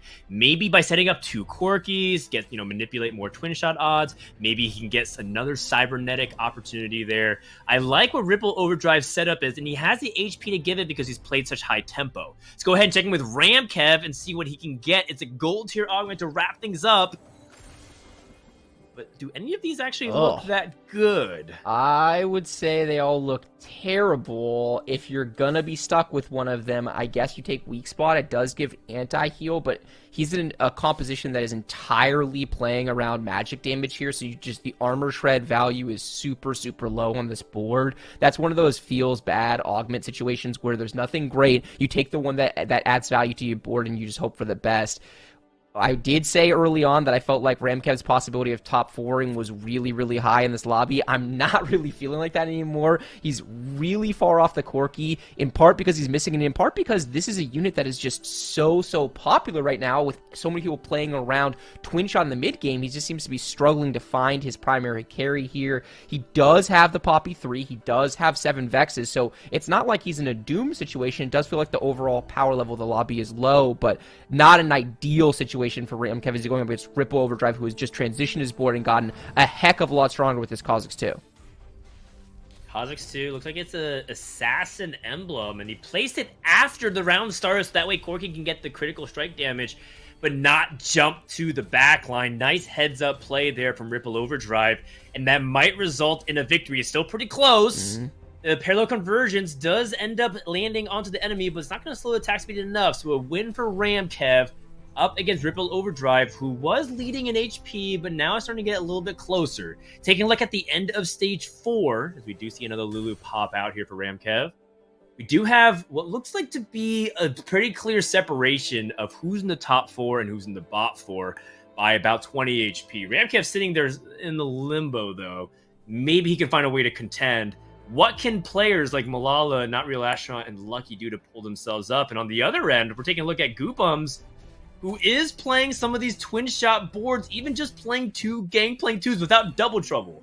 Yeah, it's a good unit. Just play 2 of them. It doesn't matter if you don't have double trouble. So I'm all for Goopum's strategy here. And this is going to be a wild Stage 5 because some of these weaker boards like Malala at 21 HP, that's the person who had the Jinx too, right? And we saw Void Sin was in a weak spot but was able to hit that Draven 2 high roll, and so climbing in the standings from there. We saw Not Real Astronaut playing around an Ahri carry board, and obviously we saw Ramkev's Yoral board. So this is really anybody's game. I mean, Goopums is a player that was streaking, now at 50 HP, needs to get one of these 3 stars online, has a bunch of gangplanks, but not that many Lucians, so I'm not looking at his spawn and saying I'm really excited about it, particularly as he's going up against Voidson, who has one of the generically stronger boards with this Draven 2, but no healing on the Draven, carrying a 1-star Leona. It has to be said, the more you scout on the lobby, the more it feels like a low roll overall, and it's not just a low roll. Yes, some people could have gotten luckier and spiked their boards, but a huge part of what's going on right now is so many people were rolling so aggressively earlier in the game, it had a snowball effect. It put pressure on everyone to spend their gold early to make sure they didn't go out early, and it leads to an ultimate result where we're not going to see boards cap out quite as highly as we're used to seeing them. That's right. I mean, this is 8 Sennas, 9 Sennas. Why not? 8 GPs. I mean, this is a unit that isn't as contested right now. So a huge pickup here for Goobums that will anchor his front line, because the one criticism I have of Goobums is he has a ton of damage. His front line is bare naked Sejuani 2 and Baitu, right? When hoping that Mega Gnar can throw a couple of rocks and annoy your opponent to death, and hoping that Exiles is good enough from there. Going up against Ramkev. Ramkev could potentially get wiped here. Does have that Poppy 3 that's enforced. He does have Lulu 3 as well, so some pretty decent amount of upgrades here for Ramkev, but still, I wonder if Ramkev has enough damage to compete. Yeah, there go the BT shields. The double BT shield is quite big. Gangplank now down, and the Corki is onto the Lucian. That's a huge amount of the damage. There is a Senna 3 still alive, but no items on the Senna 3. Here comes the Corki damage. It's relatively light. Ziggs lands a bomb onto the Senna. She is dead. It is a Corki 2 versus a Corki 2. One of these has items and a gunblade, and Ramkev is able to take the very important win. And every single fight coming home is going to be close and is going to be mission critical, because the lobby in this HP is so close, as we have Not Real Astronaut, our first player eliminated in 8th place. Unfortunate, but this lobby complexion is starting to really heat up, as you mentioned. Let's hop on board with Malala, a player who hit Jinx 2 at 4-1 and has yet not pieced together a streak. In fact, was losing. 21 HP is still comfortable. It feels like you're at decisively 2 lives here in stage 5, but needs to keep in mind how positioning can affect things. Now going up against Goobum, still on GP2, still on just 2 items, or rather 3 items for the GP2 that's trying to get through the front line.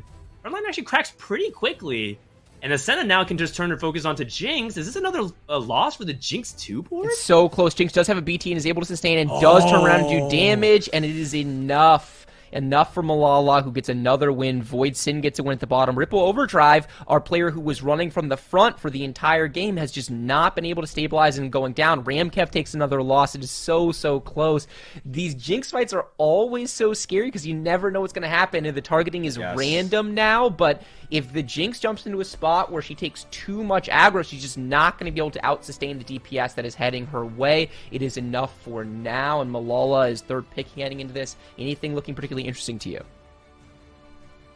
Yeah, I actually... So I think the Banshee's Claw makes sense here, just because you want to protect the Jinx, because it seems like you're all in on damage to that. Malala also is not playing Twin Shot 2, which I think is a bit of an oversight. Twin Shot 2 has some of the highest DPS increase that you can get in TFT, just in terms of adding something to synergy. And it's also quite important for Jinx, because her double shot can sometimes just finish off a target, which ends up helping her get that reset and get really, really excited. So I think ultimately it's really important to try to find a way to work it in, but the synergy, I have to look at the board again in order to get a full breakdown of what Malala could probably break apart. In the meantime, let's hop on board with Void Sin, who every time Void Sin was facing against the player that we were watching, he seemed to take a loss, and he's at 17 HP, just enough to be able to survive one devastating loss. And he does dodge Pawn Up Shroud here, which is a very important thing. And the Draven versus the Zyra is not going to end well, because everything in the back row for the Grappling Vines to immediately stun everything. And the second cast with the blue buff could be devastating here, as Draven is still in the middle of ramping up his axes. Yeah, ramping up the axes and taking these stuns to the face. No sustain on the Draven. Draven is a unit that is very capable of going infinite with the right setup and the right sustain. No QSS to stay up, keep uptime against this Zyra. No healing in order to maintain its HP, and it winds up getting rolled over by Pawnup, who is one of our players streaking along with Malala. I Lucky out in 7th place, and we have Ramkev, Void Sin, and Ripple Overdrive all potentially on 1 life. We're starting to see separation. Who's going to be able to fight their way into the top 4 along with Pawnup, Goobums, and Malala? Ripple Overdrive was one of the top 2 in HP heading into stage 5. is now the first candidate to be eliminated in 6th place. Taking a look at how Voidsins is going to position, full back row positioning still hasn't changed. 4 Clockwork Draven, a build that was first popularized in China. Very potent as a way to top end, because Draven does scale extremely well with attack speed, especially with VIP, and he doesn't have to do anything to catch his axes as he goes up against goo bombs. The solo frontline does drop a ZZ Rock, quite important, and that Orianna Shockwave moving the gangplank a little bit further back. That should be enough for Voidsins to get the win here. Goobums takes a loss. What's happening in the rest of the convergence? As Ramkev and Ripple Overdrive could be players that guarantees Goobums' top 4, but it looks like they're playing each other. They're playing each other, and I guess theoretically Ramkev could win, could live and still lose, but Ramkev is able to get the win, and Ripple Overdrive from decisive top 2 position heading into stage 5 out in 6th place. That is so close as we head into the neutral round. We have 3 players all on 1 life heading into stage 6, and we have Pawnup and Malala a little bit separated. These fights are on the razor's edge.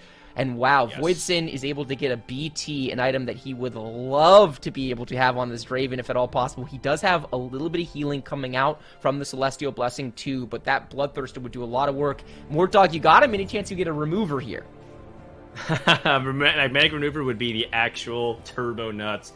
But I will say that one thing I want to call out is that Voicens has Duet, and he's not utilizing any of it. And I think this is a mark of an experienced player who knows when to hold them and when to fold them. And in this case, recognizing that he can get much more value out of his positioning than just trying to greed the Duet positioning every single time, especially if he only has 1 Socialite and he gives just 200 HP. Instead, he's going to focus on what is important, which is protect Draven, allow him to scale, give him some good support. A last-second swap goes up against the Ghost of Malala, who has that Jinx too.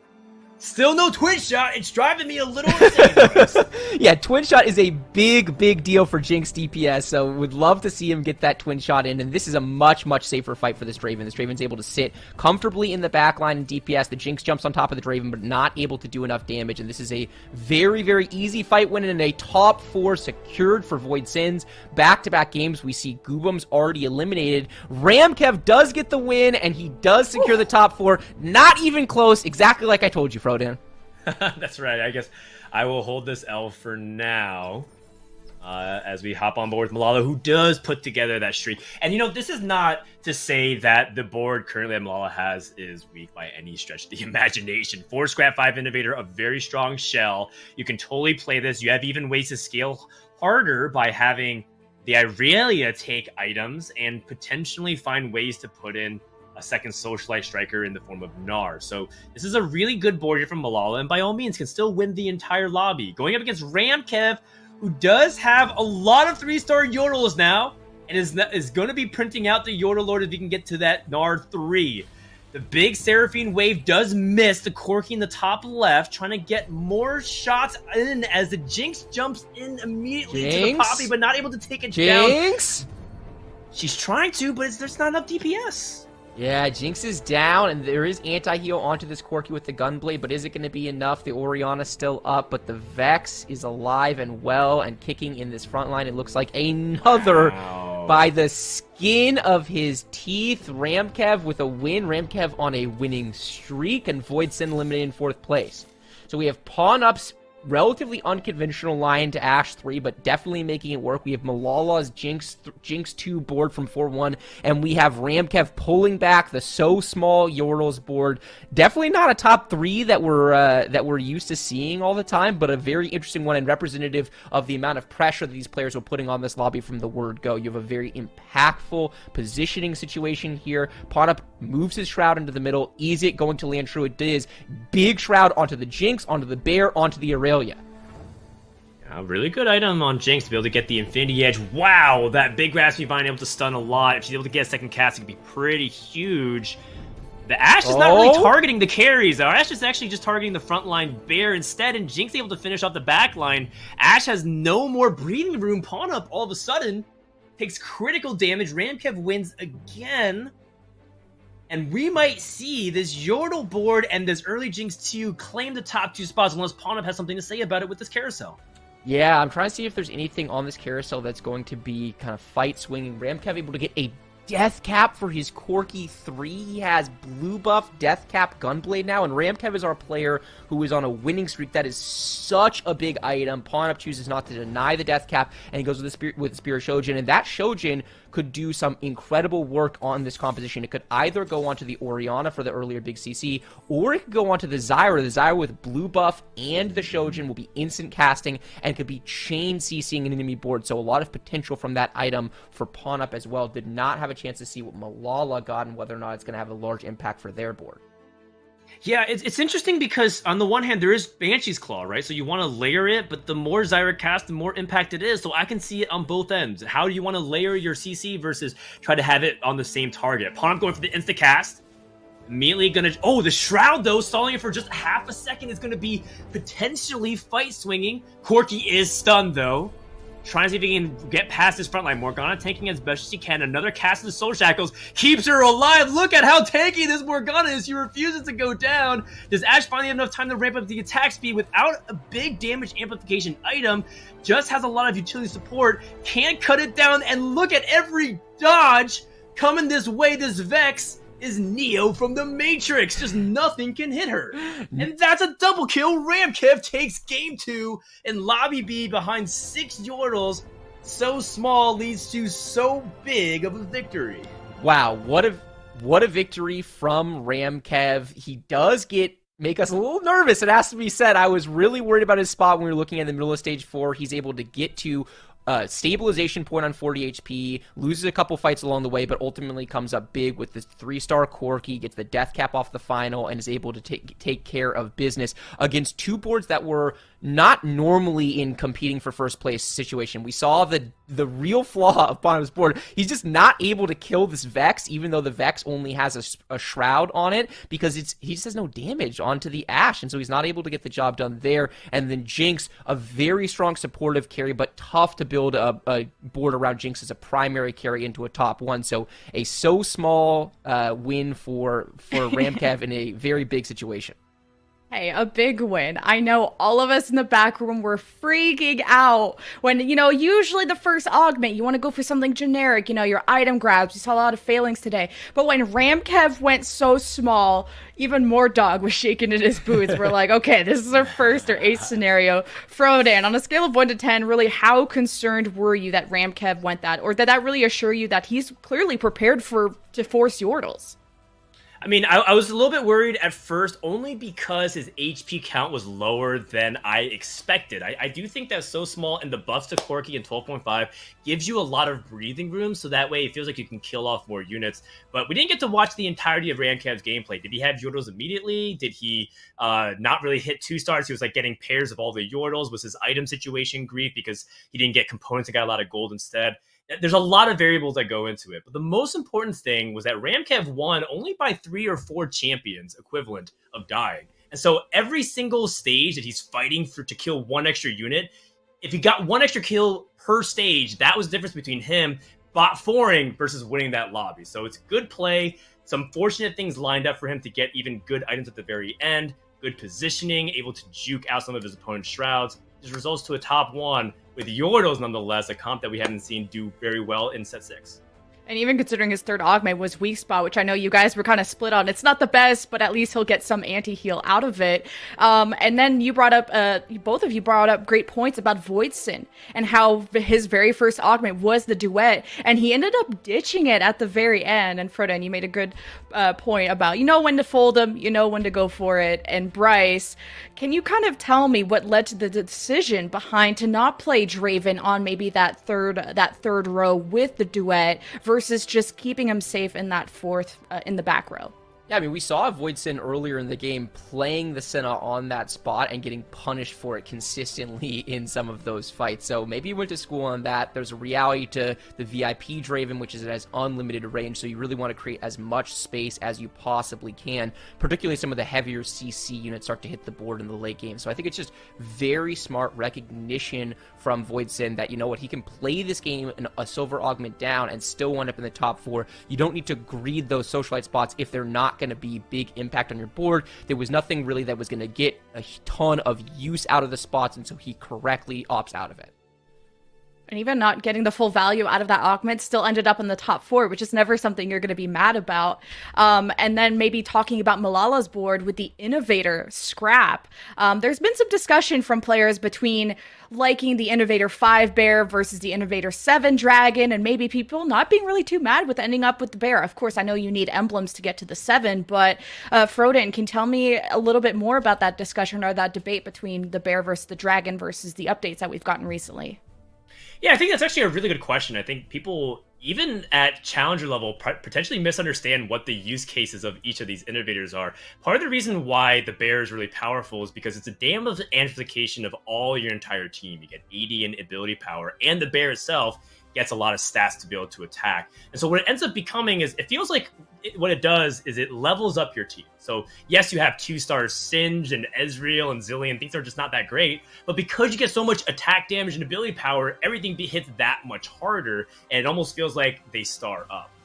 If you have a lot of damage in your composition already, let's say you're playing Irelia, and you have Jinx and 4 Scrap, and you have a Jace, you don't need damage. You need time because you have it in the form of the champion. So that's why a lot of people scale back and say, hey, I'll play 3 Socialite, I'll play 3 Innovator, and that's the way I'll build my comp around. So those are the ways that you can analyze, right? Like, what is my invention actually trying to do? The dragon in particular is one of the most interesting ones because it gives you that critical damage amplification. So a lot of times people aren't really thinking about that, and you want to itemize also around that dragon to really make sure that crit basically one-shots the entire team, and you get that tiny window from his rule. And Malala, I know, Frodan, you were freaking out at stage 4 when he hit the Jinx 2 at 4-1. Thanks to a Nico, but a very lucky shot. So, of course, at least that helps you cement your direction towards the Scrab and Innovator and how to go around it. But let's go around to look at these winners from the other lobbies that have been going down. You did just watch a Lobby B where Ramkev took the win from a so small first augment to a very big Corki carry win. Noster 11 with a 4 twin shot, similar vibe Jinx carry in Lobby A. We got Spetham with a Debonair Talon VIP. I know that's very strong right now. And we had Kev Chen with probably an appearance of an Ashe reroll. So, Bryce, is this kind of fitting what you were expecting to see today? Yeah, nothing here really surprising. 6 Yorls with so small is incredibly strong, as we called out early in this game. Talon is ridiculously strong. Ashe is ridiculously strong. I think that those are 2 of the kind of S tier comps in the game, both 2-cost reroll and very, very consistent. And then Twin Shot, an incredible build that you can build around in a ton of different ways. You can cap it out with Jinx. You can go 3-star GP, Corki, Lucian. There's just a lot of versatility to that board. Yeah, I know in our Lobby A, I think it was Noster that might have gotten Talon VIP, ended up in the bottom 4. Sometimes you gotta hit those strong comps. Look at the points, though, of how things have been distributed. Now we get to put a microscope on who went 8th, and one that's standing out to me are a few. Spicy Appies, Lobby C 8th. Setsuko, after first or second place in the game 1, got 8th. Frodan, what are you most worried about? Yeah, so it does feel like with Spicy Appy's going 8th, it kind of reset a little bit of his start. That's okay. Kev Chen, well done. 2 back-to-back firsts. That's a perfect score so far.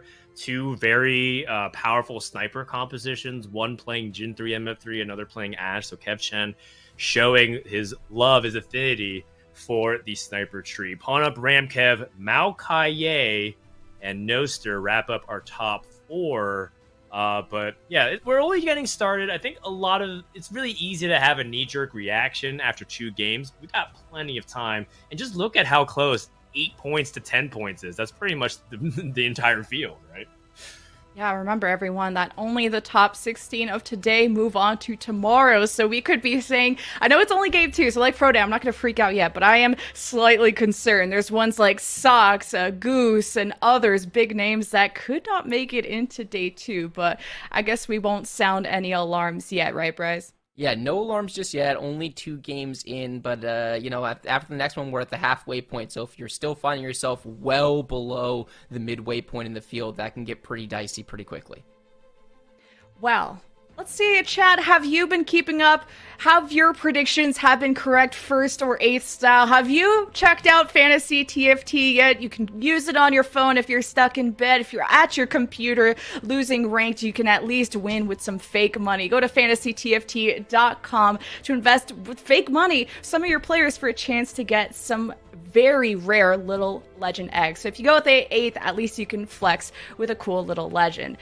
We will be throwing it to a quick break. You can check out this video from fantasytft.com, and we're going to swap our casters around and see you for game 3.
What's up, Innovation Gang? I have 2 new masterminds on the desk this time, not with the Silco from Arcane hair, but even better hair. Doa and Mortdog are joining now to call the action.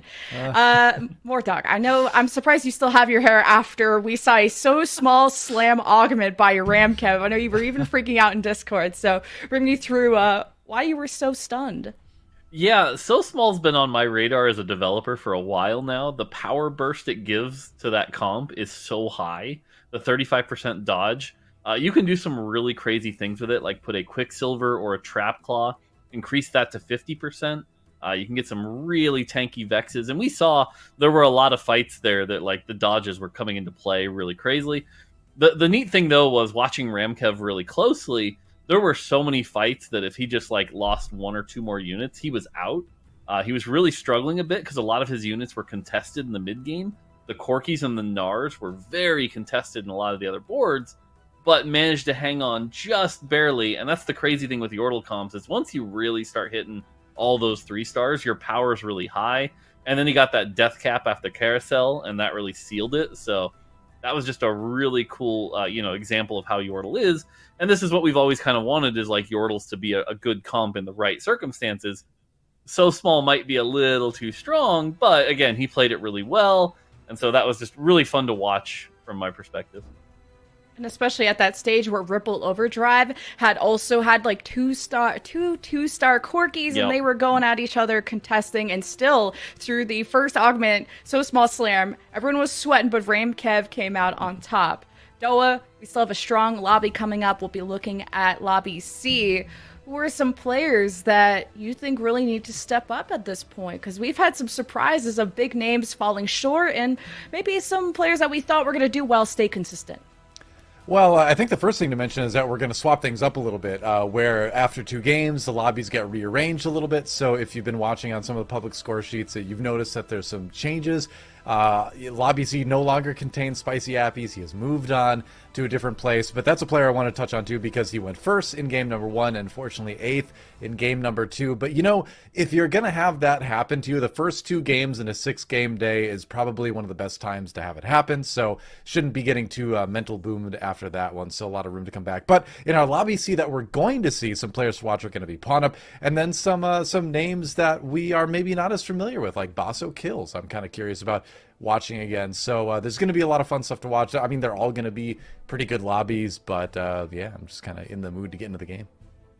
I know. There's some big surprises here. For example, you had Basso, who had that insane streak in game 1 all the way till stage 4, almost a perfect TFT game with his Draven. We saw Voidson make some interesting choices that Frodan and Bryce elaborated on. And Sox, who was not in a qualifying spot, at least, after game 2, we still have 4 more games to go, but that's someone we're all keeping our eye on, along with other ones who are still trying to make their name. I think, is it Asa, who's already qualified? So at this point, there's some players also just playing for money, playing for pride. And Mortdog, how important is that for the community? Or do you think, like, when you're already qualified, you can kind of just lay back and experiment? I think there's a couple things. When you're coming in already qualified, it's like, A, you really want to make a name for yourself. In the TFT community, tournament wins are sort of the biggest way to build rep. And so kind of put you out there as a big threat. I think a lot of our early stars and now sort of like big community heads like Soju, Kyun, Milk, things like that, were because of their early dominance all the way back in like set 3, for example. And so kind of being that new face, I think, matters a lot here. And so imagine someone like DQA coming in already qualifying and then slamming a first. Now, granted, he's a name who's already kind of building up, but we're going into Lobby C right now, and it's a lot of the new names, actually, that are on top right now. Sox and Solus are on the back foot right now, whereas Pawnup is looking really good. So, yeah, I think definitely you want to come in regardless and kind of put a strong foot out there. Well, chat, get your stonks ready on fantasytft.com. We have game 3 of Lobby C ready to go. So Doa and Mortdog, take it away. All right, thanks again, Lemonkiwi, and we have another start on the carousel with a lot of tiers. I feel like that's kind of the theme for our games today, apparently. But you mentioned something that's really interesting as we see Sox get started here, is that we do see some veterans, obviously, Sox being one of the foremost of them, but we do see a lot of quote-unquote newer players, Boss of Skills, Yellow Kid, Pawnup a little bit newer on the up and up. And Cybernetic Enhancement, is this like deja vu? Like a bunch of tiers on the carousel, Cybernetic Enhancement, Mutant Trait? Like, what's going on? But yeah, it's been Cyber all 3 games on stream so far. So wow, all right, the trait of choice for mutants today, apparently. But yeah, I think, and a lot of us have been talking about this in the scene lately, where it does feel like there's a bit of a changing of the guard happening now. And this is what happens in a lot of esports. About 2 years in, about 3-ish years in, to the competitive scene kind of thriving is that you start to see some of the older pros go away, whether they're moving on or they're not able to keep up, and then you have this new batch of really good players coming up. And so I think tournaments all throughout set 6, that's kind of one of the themes that I've been kind of watching. Yeah, for sure, and especially with the success of the set and a bunch of new players, I think it brought in a lot of new faces who kind of wanted to come in and do awesome here. Augment side, we get another tier 1 start. Cybernetic is a pretty good generic augment here. Phony Frontline's also really good in the early game, but does fall off. And then Exiles, I think personally has kind of like fallen out of favor here, unless you're playing like a reroll comp. So I would go with Cybernetic here, but we'll have to see what Sox goes with. Sox is one of those players that's always going to, that seems like he's always going to try to go for whatever makes his board strong right then. And that Cybernetic pick is kind of indicative of that. He's also been one of the best players at being sort of like free flowing throughout the game, as far as like putting together boards that live and don't hemorrhage HP but are not quite the norm. He's struggled lately in the last couple sets. He did have a kid, which definitely takes some time away. But before the tournament, one of the things he wanted to say is he wanted to prove that like a dad can go out there and win a major TFT tournament. So I'd love to see that happen. If he can do it, that is going to be pretty impressive. But you know, right, as they say, spam this lion to vote for Ryan or whatever it is. I can't remember exactly what the copy pasta is. So augments wise, Asa has Electro Charge, which I think has fallen off. It'll get him through stage 2, but really not great after that. Yeah. Basso has Disintegrate, which is okay. Pawn-Up and Roby have the Ludens. Ludens is, again, very good early. Solus in his comfort zone, though, with Mercenary Heart. We'll have to see if he gets 3 Mercs online real quick. Followed by Voidson with Makeshift Armor. That's a really good augment throughout the whole game. And then Yellow Kid with Backfoot, which is a nice, good, just general give your backline attack speed augment here. So Asa's the one I'm a little worried about. He had that Ascension start last time we watched him, and Electro Charge has really fallen out of favor, I think. It's, well, like you said, it's good in these early rounds where that extra damage really means a lot, but the longer the game goes, that extra damage becomes, you know, relatively meaningless. Now, Asa has been a little bit up and down today. 3 points out of his first game. Did manage to take third with game 2 and pick up 7 points. So, you know, on an upward trajectory of 2 games can be any sort of like good litmus for that.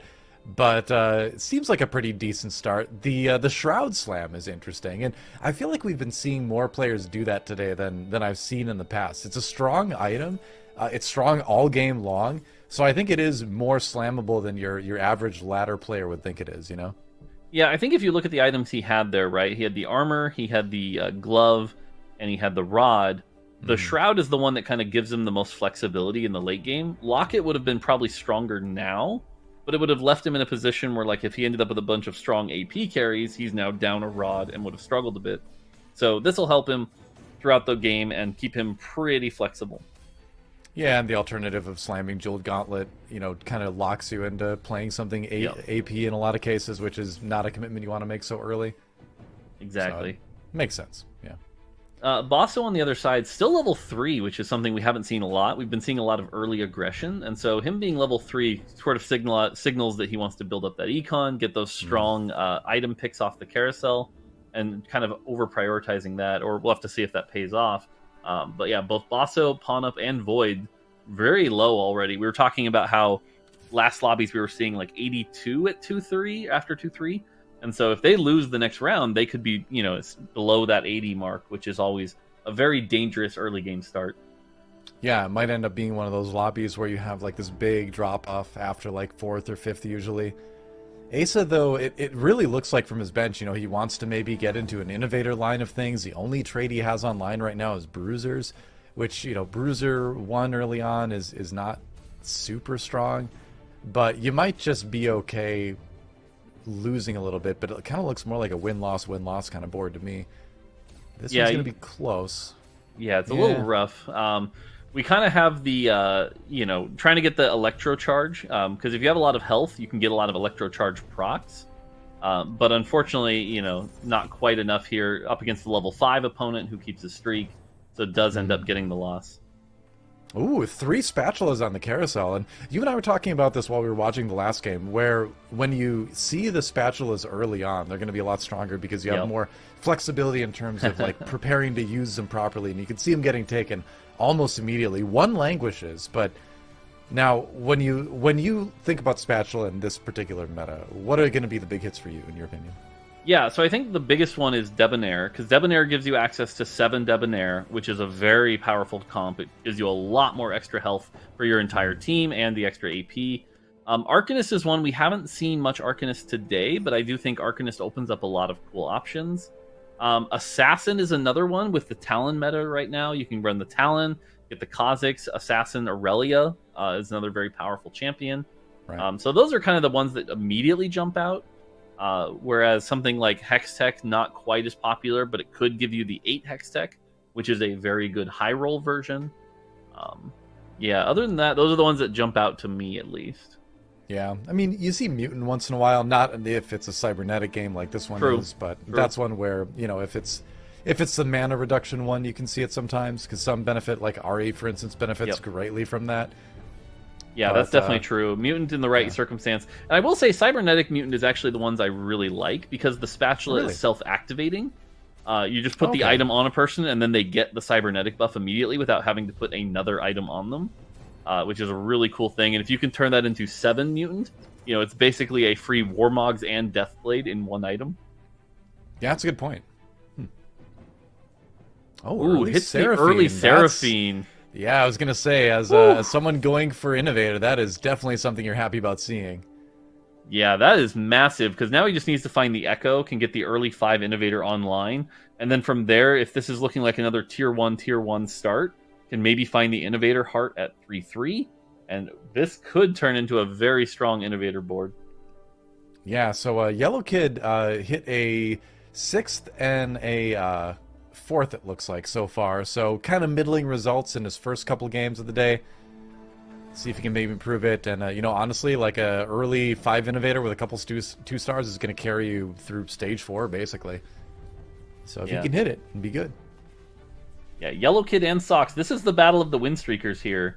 So we'll have to see. It's not looking great for Sox here, though. That Camille is just being really hard to get through, and 2 Ash 1s just isn't going to cut it. So it looks like Yellow Kid is going to be our win streaker. So going in with 100 health and having Innovator with the Seraphine already, Yellow Kid has got to love his position. The only thing is he's a little low on Econ, but I think he'll be able to make that up pretty quickly. Swapping over to Solus, though, in a position we've seen time and time again, has that 3 Mercenary. I'm curious how many losses he's at. Actually, it looks like he just won his last round, so unfortunately, not that many losses. But again, this is still a position where level 5, 30 gold, Solus really loves playing from this position. Yeah, you've got a good econ start. We know the strength of something like GP Twin Shot Reroll, and with the Lucian, he's already got Twin Shot online, so it's something you can lean into as a way out of Mercenary a little bit later, if the items, you know, allow. Yeah, Yeah. You know, I meant to call this out earlier, but looking at this lobby, you have to call out Bosso and Void Sin at 54 and 60 this early. That is really low. Like, you can go, you know, 65 and be okay, but that is so low that you have to wonder what they're playing to and what's giving, like, what are they hoping for? So definitely want to check on those boards at some point here to see what are they trying to go for here. Yeah, we'll check it out. It's a level 6 at 3-1 for Yellow Kid, and that seems to be kind of the default level now if you're going to be going for fast leveling. And if you want to maintain the win streak, good idea. A couple more level 6s from Robbie Van Knab and Ponup as well. Yeah, the fact that you see the level 6s from the like mid 4th and 5th place players kind of shows the aggressive lobby. Okay, Void Sin playing Mercenary also, continuing his loss streak, so that's pretty clear. We're seeing, you know, him trying to get that big loss streak. But again, already being at 60 is really... Oh, is he going to win this? That would be really unfortunate. Well, it depends. That's going to be really unfortunate. I feel like that Lucian gets one more shot off. Lucky Void Sin. Holy moly. That is best case scenario for Void Sin. So he's got to be really happy with that one. Yeah, Lucian like the double agent for Void Sins there. Oof. All right, so Solus gets a little bit of gold out of that orb. That was only like a 1-win orb, as you can see from the streak down at the bottom. Basso kills, grabs a Swain too. Curious what's going on down there. But yeah, Solus, you at this point, you know, you've still got a decent amount of gold. You're level 6, so are you thinking Twin Shot from here? Or are you still waiting to see? Well, he built the Last Whisper, so maybe not. Yeah, when I look at this position, you've got the socialites on the bench. I think he's looking at a 3 socialite Aurelia build. It's been a pretty good build. You go something like Last Whisper, Infinity Edge, Bloodthirster. He's already got half of the Infinity Edge. He's got the Last Whisper. That can work really well. The challenge is that does kind of struggle against the Ashe builds. The Ashe builds can end up a little too tanky for that Aurelia to really get through. But it is really strong if you can hit those right items, hit that Aurelia. And even Aurelia 1, surprisingly, with like 2 Socialite or 3 Socialite, can do a lot of damage. So maybe if Solus high rolls something like a Seraphine, we can see that come online. Voidson lost, but Basso got his first win, so... Yeah. All right. And also with Solus, as we look at these augments, like it looks like it's going to be... All right, so Cybernetic there. But it's... if you look at Solus, too, we're at the 3rd game of the day out of 6. He went, 1.8 in the first game, 4th in the second game. So at this point, you're just trying to pick up a solid top 4 here to just stabilize your points, kind of give yourself a little bit of breathing room, and then try to finish the day strong. So going for something like that, could theoretically do it. It's funny, because I actually feel the opposite, in that Solus is the kind of player that will look at the position he's in right now and go, well, time to go big or go home. And so he's playing like mercenary, trying to get something crazy going. And if not, we might just see him sort of go, oh well, not my tournament. That's the kind of player I think he is. So we'll have to see which one ends up being true. I think you're right that he should play for the top 4. It's just historically, when we look at Solus, he's a very, high risk, high reward kind of player that can kind of opt out pretty early. It's like I've always said, don't be the Solus you are. Be the Solus Doa wants you to be. That's the moral of the story. Speaking of which, on the other side here, Yellow Kid, 100 health, already has 5 Innovator online, has that back foot, has that thrill, has to be really happy with this spot. Fight's going to be kind of close, but I think he still wins this. Has Edge of Night to keep the Ezreal alive, and so, looking like a really good spot, those thrill procs. And so Yellow Kid kind of expect to do really well from here, as long as he can get some good items and star up those units. So, yeah, for sure. Oh, okay. Augment wise, Asa went with Self Repair, which means we've got 2 Innovator players, so that'll be kind of contested. Sox and Basso both going with the Cybernetic that gives armor, which is good. Pawn Up with the generic Phalanx that gives the armor and MR. Robbie with the blue battery. Solus with Second Wind. I am not a fan of that augment. I think that augment's not very good. And then Voidson with the Meditate, giving his units without items. So I like Voidson's combination here, by the way. He has Makeshift and Meditate, which gives all his characters without items armor, MR, and now magic or mana regen, which is great. So that's a cool combo to see. Yeah, it really lets you hyper focus on who you put items on, and really ultra itemize 1 or 2, 2 usually champions, and then everyone else is kind of default good. And there's that mutant spat. Okay. Yep. So it is going to be 5 mutant using that, and the cybernetic buff is good enough for Basso kills, apparently. He goes for that. It's a lot of 1-star units, though, and that's where things get a little bit tricky. Especially it's 38 HP. Yikes. It is a lot of 1-star units, but they have so much health and so much AD that they can actually do pretty well. And Mal's 1 is a pretty good unit to get through here. The only thing that worries me later is, like, Cho'Gath is the kind of unit you really want to get online sometime at stage 2 to start building stacks. Right. And so the fact that he's just putting it in here means that Cho'Gath is never truly going to be a terror. So you're looking for something that's going to carry you in the end game. And with the Cybernetic build, you really want something like a Kha'Zix with something like QS or Bloodthirster to hopefully keep him alive. And right now we're not seeing that. We're seeing more the AP version with the blue buff Malzahar. So a little worried where this goes in the end game. I was kind of hoping for a Dr. Mundo, I think, for the front line at this point, but that's last set. That's not in the game anymore. 5 Syndicate, and the Ahri's looking pretty good here for Robbie Van Knob. This is good. So this is, you'll notice he has blue buff and blue battery, which means this Ahri is going to be casting every 2 autos, which is really good. Typically, we see these Ahris do well. The third item is Giant Slayer that people are usually going for right now. Has the 5 Syndicate already. Has the Nico, so if he finds one more Ahri, can 2-star that. Is down to 5 gold here, but that level at 3-6, that's not too bad. So, yeah. I mean, it's one of those things where it's like, you spend a lot of gold, you invest it, but you're theoretically getting a board that's going to, win streaks, so you can build that gold back up again quickly. Yep. Yeah, and again, if he finds one more Ahri, that'll be in a really good spot here, so... Right. Should be good. And yep, Yellow Kid's going to get their win streak through the entirety of stage 2 and 3. That's going to feel good. On the opposite side, we see Solus still losing a bit here, and then Basso and Void. Void down to 22 health here with that Mercenary, so I imagine could be really close to a cash out. 4-1 feels like when you might want to cash out here, but let's see how greedy Void's going to be. Yeah, the question is, can you cash out? A lot of times you get to those game states and you just can't end up quite finding the win. This lobby I don't think is strong enough that there's a huge concern, but 22 HP is certainly riding a razor's edge. Yeah, the other thing I'm curious is if Asa got Innovator online. Self-Repair is a very good augment, allowing you to, kind of come back to life and gives you a lot of frontline. Hits a Tome of Traits here. All right. That's pretty good. If you can get a Syndicate emblem off this, that opens up 7 Syndicate, which is very powerful.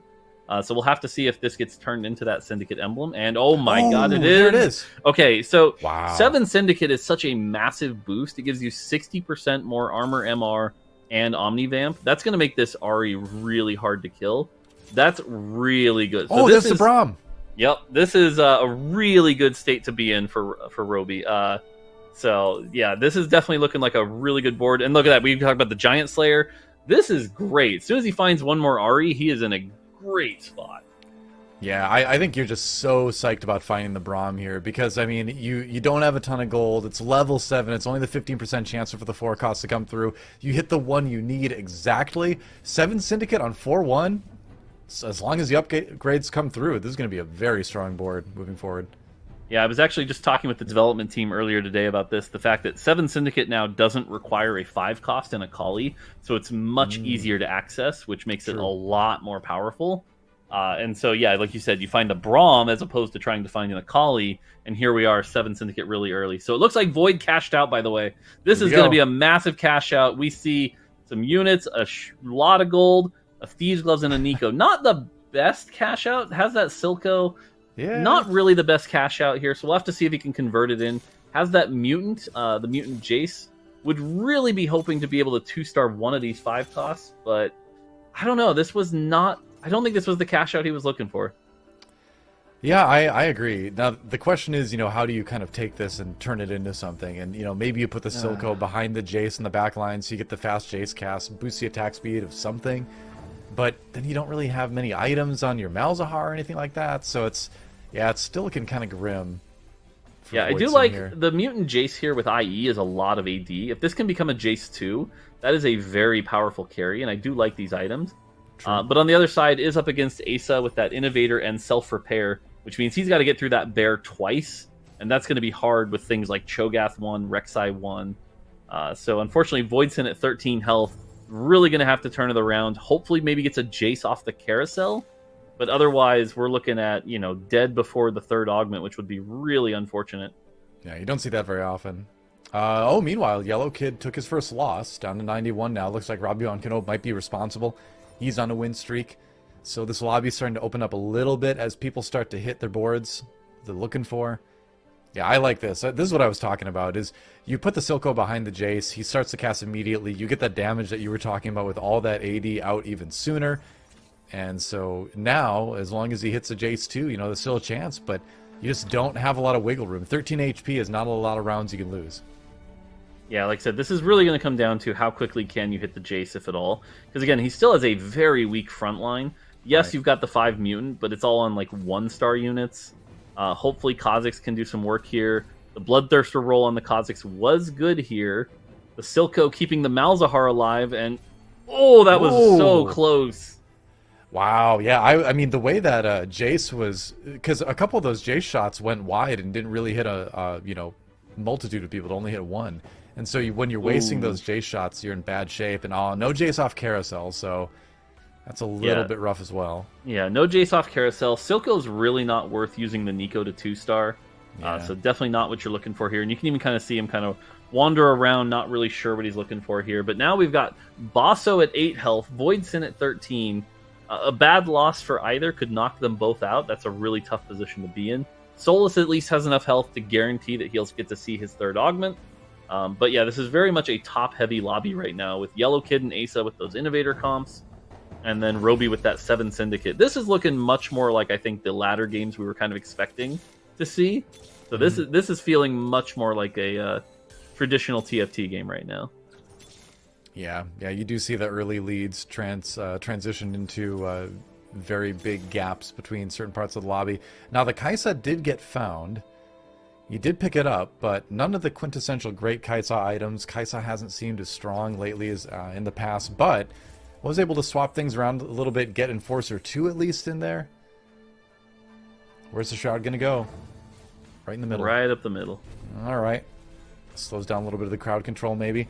It's all about Jace getting the time to do the damage. He will be casting really quickly, so he's going to be giving himself that attack speed pretty often here. The Rek'Sai gets the Silco buff, and that helps to get to the back line. Wait. Stay alive. There's the Silco buff. Is Jace going to blow himself up? 4, 3, 2, 1. Oh, no! Oh, like one shot away, 1 or 2 shots away with that Jason maybe win the round, and Silco giveth and Silco taketh away, as they say. But Basso Kills does go out in 8th, though, so at least for Voidson, he's not going to completely bottom out this lobby.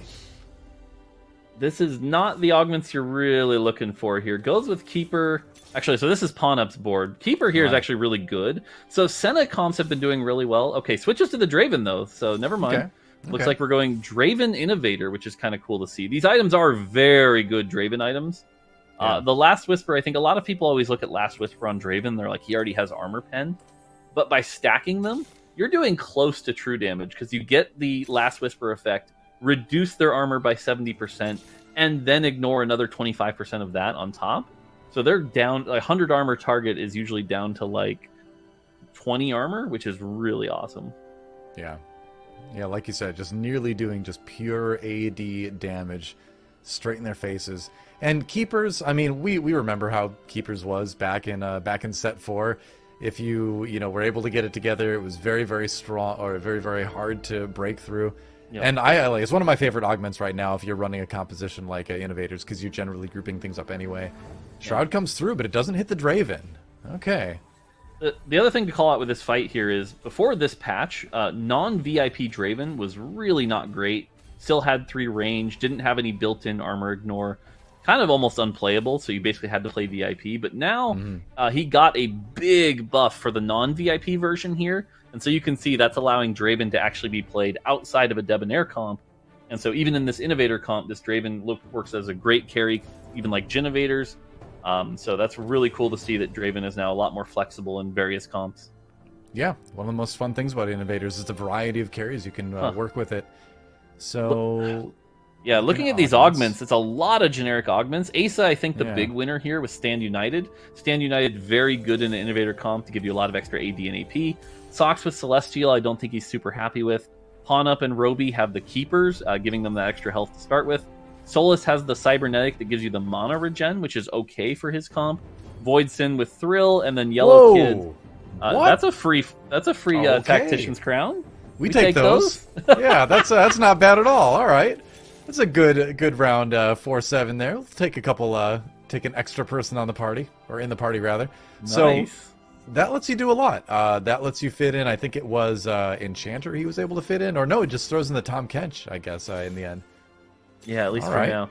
Yeah, for the moment anyway. Right. And it's interesting because you look at the armor and you're like, you just want to consider very briefly, it's like, should we consider maybe using this for like Debonair or something? But I think definitely going the Tactician's Crown real quick is the right play, especially because he has that Stand United. He throws in the Tom Kench, which gives him the 2 Bruiser and the Glutton, which is 2 more stacks of the Stand United.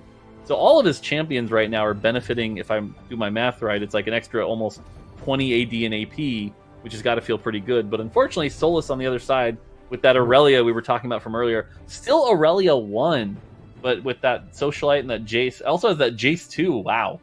So that's got to feel good. Yeah, so Asa, creating a good board, but just running into what looks like one of the strongest boards in the lobby. Oh, Voidson's out in 7th. Couldn't survive any longer than that. There's a Seraphine too.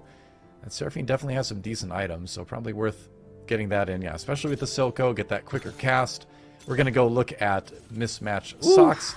Wow, Braum 2 and Ari 2 in the same shop.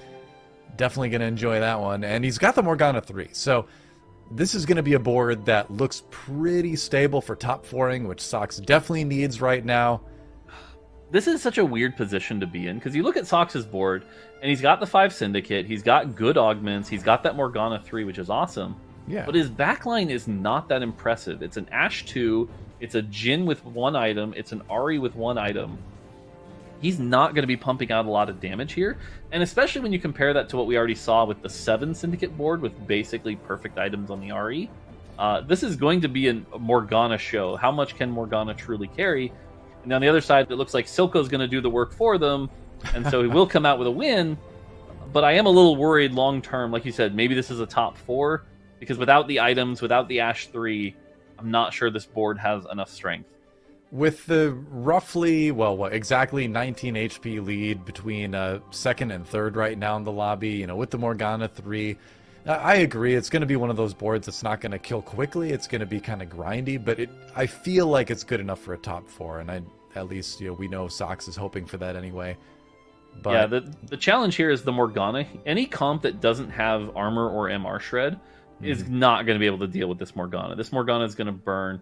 And you can even see this on the other side. Like, we see this Ahri here, but there is no armor or MR shred. There's no Ionic Spark. So that's going to... Actually, sorry, there is an Ionic Spark. So thankfully we get the Magic Shred here, which is really good for Roby. But even then, it's still going to take a lot. That 7 Syndicate, though, very tanky. Every time Ahri gets hit, it's just giving her more mana to get another cast off. Goes right back to full, repeats the process. And we're going to see a lot of orbs from this Ahri. Whee! Can she finally get through the Morgana? It's super close, but it looks like she will. The other Ahri on the other side. Woo!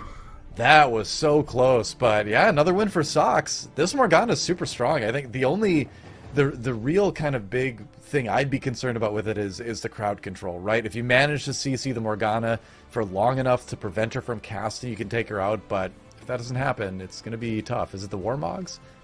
I actually wonder if you take. I wonder if you take the Sunfire here. Morello would have been really good, but I wonder if you take the Sunfire, because that that Morgana's staying alive so long. Yeah, we see the Sunfire. That's actually going to be really good here. It's not quite a Morello, but it'll still be close enough, and that should give you that anti-heal and that true damage burn to help you get that extra damage. If the round lasts long enough, it's functionally similar at least. We're going to jump on board with Yellow Kid, though. Innovator is continuing to be the thing. He's got a Kazakhstan, which is kind of interesting. You don't see a ton of those in Innovator comps, at least not in my experience here. But you do have the Silco to make the bear go off almost immediately. That's going to be huge for the team. You talked earlier about using those Innovator constructs well, and I think putting the Silco in there is a pretty good way of doing that. Yeah, this one's interesting because we saw Yellow Kid, remember, win streak through all of, stage 2 and 3. Right. Now, kind of on the back foot here at level 27. I'm going to use that Giant Slayer term here. I believe this might be a Soju special where he's leveled to 9, and so we'll have to see if that pays off. But if it doesn't, this could be a crash and burn, which would be really disappointing with the start he had. Yeah, I guess I spoke too soon as far as what that Kazakhs can do, and that did not go great. Roby Van Knoop with the Ahri, able to pick up a pretty easy win there. Syndicate really seems to be kind of owning this lobby right now. So what do? You have to replace that Kazakhs, I feel like. Yeah, the challenge is in a Syndicate lobby, you have to remember the 7 Syndicate especially has that giant amount of armor and MR. I believe it's like 80 armor and MR for the whole team. Mm-hmm. And so you've got to have something like a Last Whisper. And so you look at this team comp right now that Yellow Kid has, there is no way to shred through that armor and MR. These are going to be really bad matchups. You're kind of hoping, looking at this, that like the Jinx scrap roll gives you a Last Whisper, because otherwise you're going to be struggling with any of these Syndicate matchups. Right. So it's going to be Silco on the Jinx, and that's a pretty good scrap roll with the Hand of Justice, but I always worry when a Jinx comes down early in the back line like this, a 1-star Jinx, can she do enough damage before getting taken out herself? Goes down now. Silco trying to carry, putting spells on people. Looks like it's going to be enough. All right, more than enough for Yellow Kid to stay alive for the moment. Meanwhile, Pawnup is out in 5th. Asa and Roby Van Knoop still fighting it out. Yeah, while Yellow Kid gets his top 4 here, again, I think he's got to be a little disappointed with that start he had to only be looking at a 4th place. But it's interesting right now because what we have is 2 Innovator comps and 2 Syndicate comps. So again, this is kind of looking like what I think a lot of players are experiencing on the ladder right now. Yeah, for sure. Again, those Syndicate comps really hard to deal with without the Last Whisper. And Roby's version, especially with the blue battery, perfect itemed Ahri with 7 Syndicate, that's going to be the comp to take down here for sure. Right. I mean, it is the Innovation Cup, so we're guaranteed to see a lot of innovator boards, right? I feel like the meta is appropriate for this particular tournament, but it's cool to see, and this is why I really like TFT tournaments, because we see players that are good enough to adapt, to use the term, and play wild boards like we saw in our first 2 games. But at the end of the day, the strong comps are still the strong comps, right? And so we're going to see a lot of the standard as well. Yeah, I'm really curious the move Sox is going to play here, because you can tell he's really looking for, he wants 2 more Ashes, so he can Nico the Ash, get the Ash 3. These items on Ash are quite good, but he knows he can't stay at level 7 that much longer here. He can't afford a full roll down. But it is going to be the difference between him being able to win some of these lobbies. Does get the Shroud on the Ahri on the other side. Last time we saw this matchup, the Morgana won. We'll have to see if that plays out the same way this time. Right. He's trying. Morgana gets to the back line. Good amount of damage. The Orianna drops, and it looks like it is going to be no problem at all for Sox to take down this board from Robbie Van Knob on the other side. We can see him holding the Kassadin too as well, so wants to get Scholar in there. Probably the best, not chase trait, but trait to get in at level 8. Little bit of rolling, looking for that Ash. There he goes. He got it. So yeah, expect the Nico. There you go. This is so fascinating because, again, if you look at Sox's board compared to Roby's board, you certainly expect Roby to come out on top, right? He's got the 7 Syndicate. He's got the Ahri as opposed to an Ash 2. But that Morgana is just so tanky, and that Braum doing a lot of work. This is going to come down to a lot of positioning difference and things like that. So, but right now, definitely not going the way you'd expect it to play out, I think. Yeah, I mean, Sox, that's kind of his style, right? Is to find ways to make boards work that you wouldn't necessarily expect to do that well, Now going up against Yellow Kid here. Trying to stay alive. All right, Ash survives. The damage is gone. Looks like another win for Sox here. Silco's going to finish off his own team.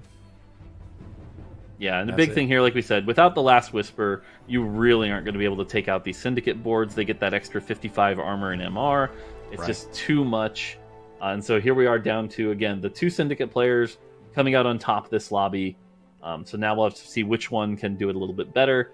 And this is going to come down to a positioning difference. The items are actually pretty similar, but yeah, it's really just Ahri versus Ash at this point. It's, one of the tricky things for Robbie Van Knob is that lack of even a Morgana too. She's such an integral part of this, of most Syndicate comps, right? In terms of being that big front line that's hard to get through. A lot of items on the Orianna, so you're kind of counting on the crowd control, but it's just an Orianna 1. So we'll see how it shakes out. It should be a pretty good 1v1 either way. Yeah. Oh, good Shroud. Yeah, the challenging thing here is Roby's playing Keepers to try to get those initial shields.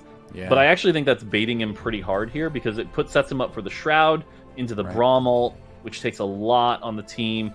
And that Ahri, if that Ahri is CC'd, that's how you kill that Ahri. And sure enough, we see there an easy win here. So my recommendation would be actually ignore the Keeper Augment. I know that's hard to do. I know a lot of players really struggle to not get value out of their Augment, but I think he really has to spread out. Totally agree. It's one of those things where you just have to kind of suck it up and play an Augment down. It's going to be the Warmogs. Both players kind of facing off a little bit. Thought maybe the Shroud get grabbed, but yeah, you don't need more than 1 Shroud really in this particular case. I don't know. We saw earlier today with that 4 Shroud board. But... Yeah, I mean, some people are of the opinion you need quadruple Shrouds, but if your opponent's playing Keepers and they refuse to split things up, 1 Shroud should do it for Sox. But we'll see. It is also the rapid fire cannon for the Ash. So Sox really kind of running 2 full duo carries right now, and that the Morgana's got enough. So and now the Ash has RFC. So RFC is an item that is really good on Ash, because not only do you get the attack speed, but Ash's spell is bound to her attack range. And so if you watch this Ash now, that spell is now capable of hitting the back row, which it wasn't before. That is a big buff to Ash's power, so I really like this item choice from Sox.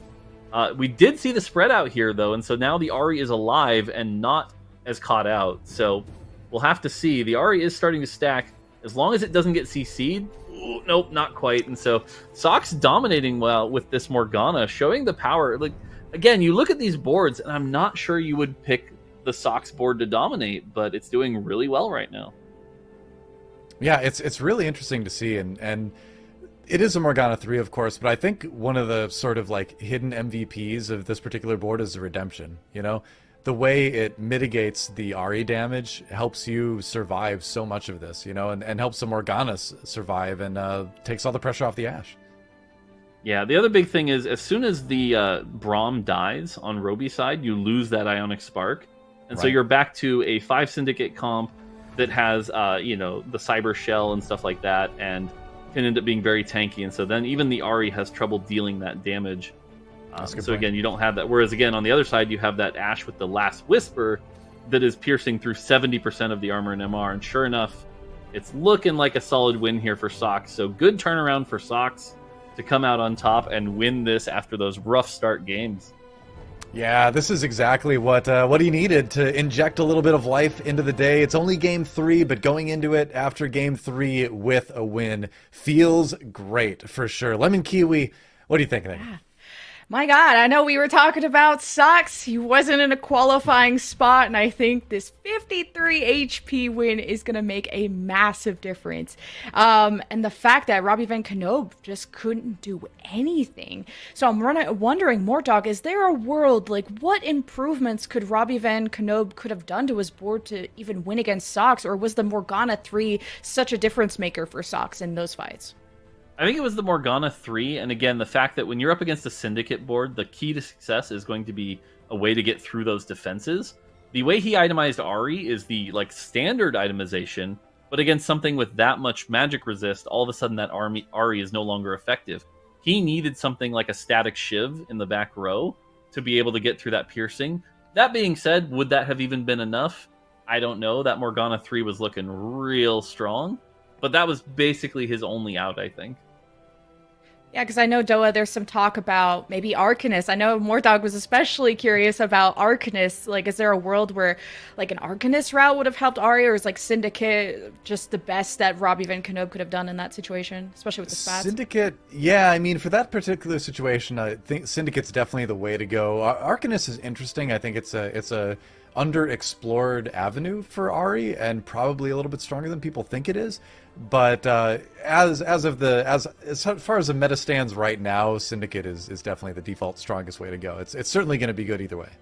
Yeah, I'm looking forward to see all the experimentation we will see. Take a look at our lobby winners from the 3 other games that were going down at the same time. Lobby A, won by Tricked, a new name here. We got the 5 Syndicate, Ari, and Victor.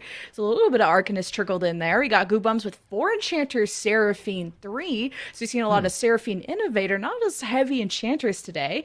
Sox, of course, we did just see with the Syndicate Ashe carry. It took a while for him to hit that 3-star, but we believed in him, and that really took over the lobby. And then Lobby D, Ripple Overdrive, someone who struggled at the start of the day with a 4 twin shot Lucian 3 GP3. So any standouts for you, Doa? Oh yeah, I mean the 4 Enchanter, I would imagine maybe there's maybe there's an augment in there that helped out with that. Seraphine 3, of course, yet another 3-star 4 cost.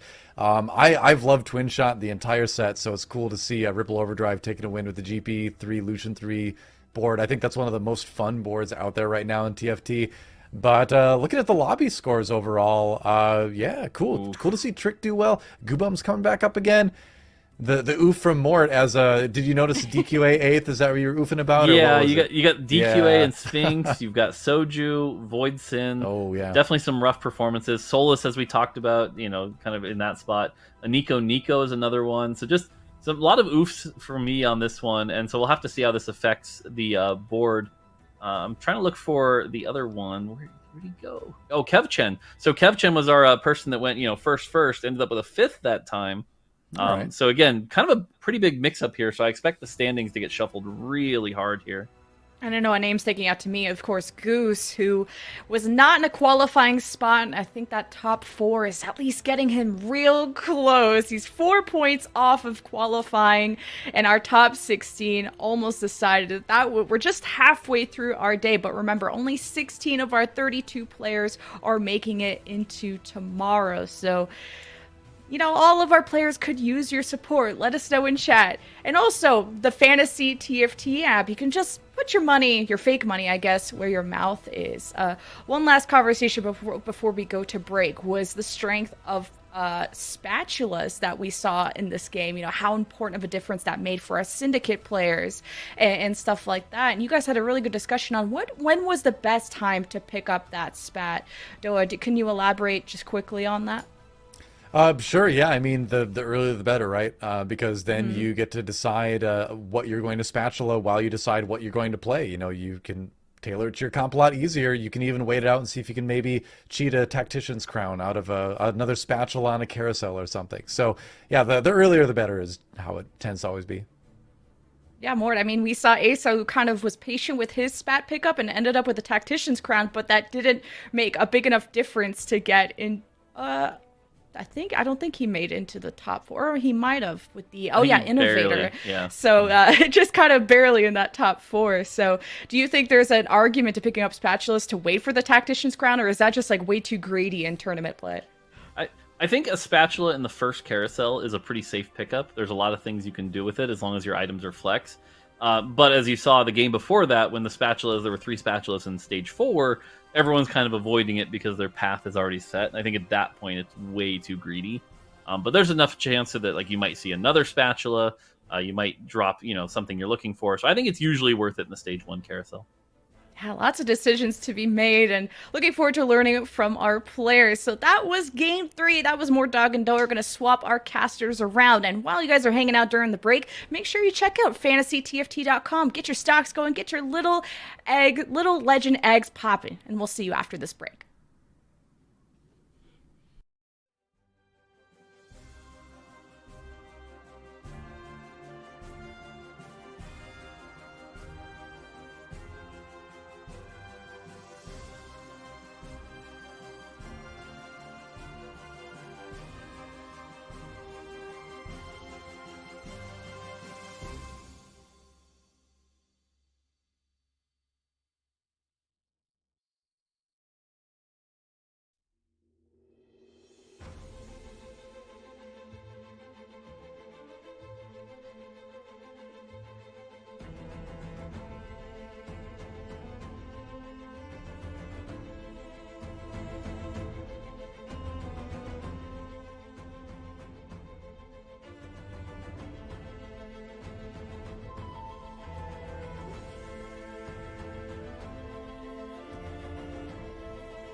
Welcome back, everyone, to the Innovation Cup. We're halfway through our day, waiting for Lobby 4 to start. I'm joined by Real Silco from Arcane, aka Frodan, and Esports lawyer Bryce Plum. I gotta give you guys different titles every time you come on, but we've had some shakeups in the meta. We had 3 players in our last lobby go Innovator, who, an Innovator as a trade as a whole, has gotten a lot of attention in terms of the updates recently. Frodan, where do you think Innovator falls in your power rankings?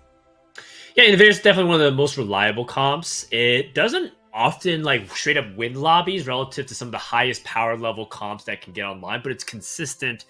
It's smooth in terms of when its power spike is, and it's flexible. You don't have to necessarily roll just for the Jace and the Seraphine. You can also, as we talked about, play 3 Innovator and just go up with different carries. You can play 5 Innovator and even tech in some of these lesser played champions like Jhin, who's often like a support. It depends on what you mix and match, right? We've also seen some interesting Victor, Silco stuff that also gets thrown to Innovators. And that's what makes it so powerful. The shell is extremely open-ended, and how you fit the last 3 units can be up in the air for anybody.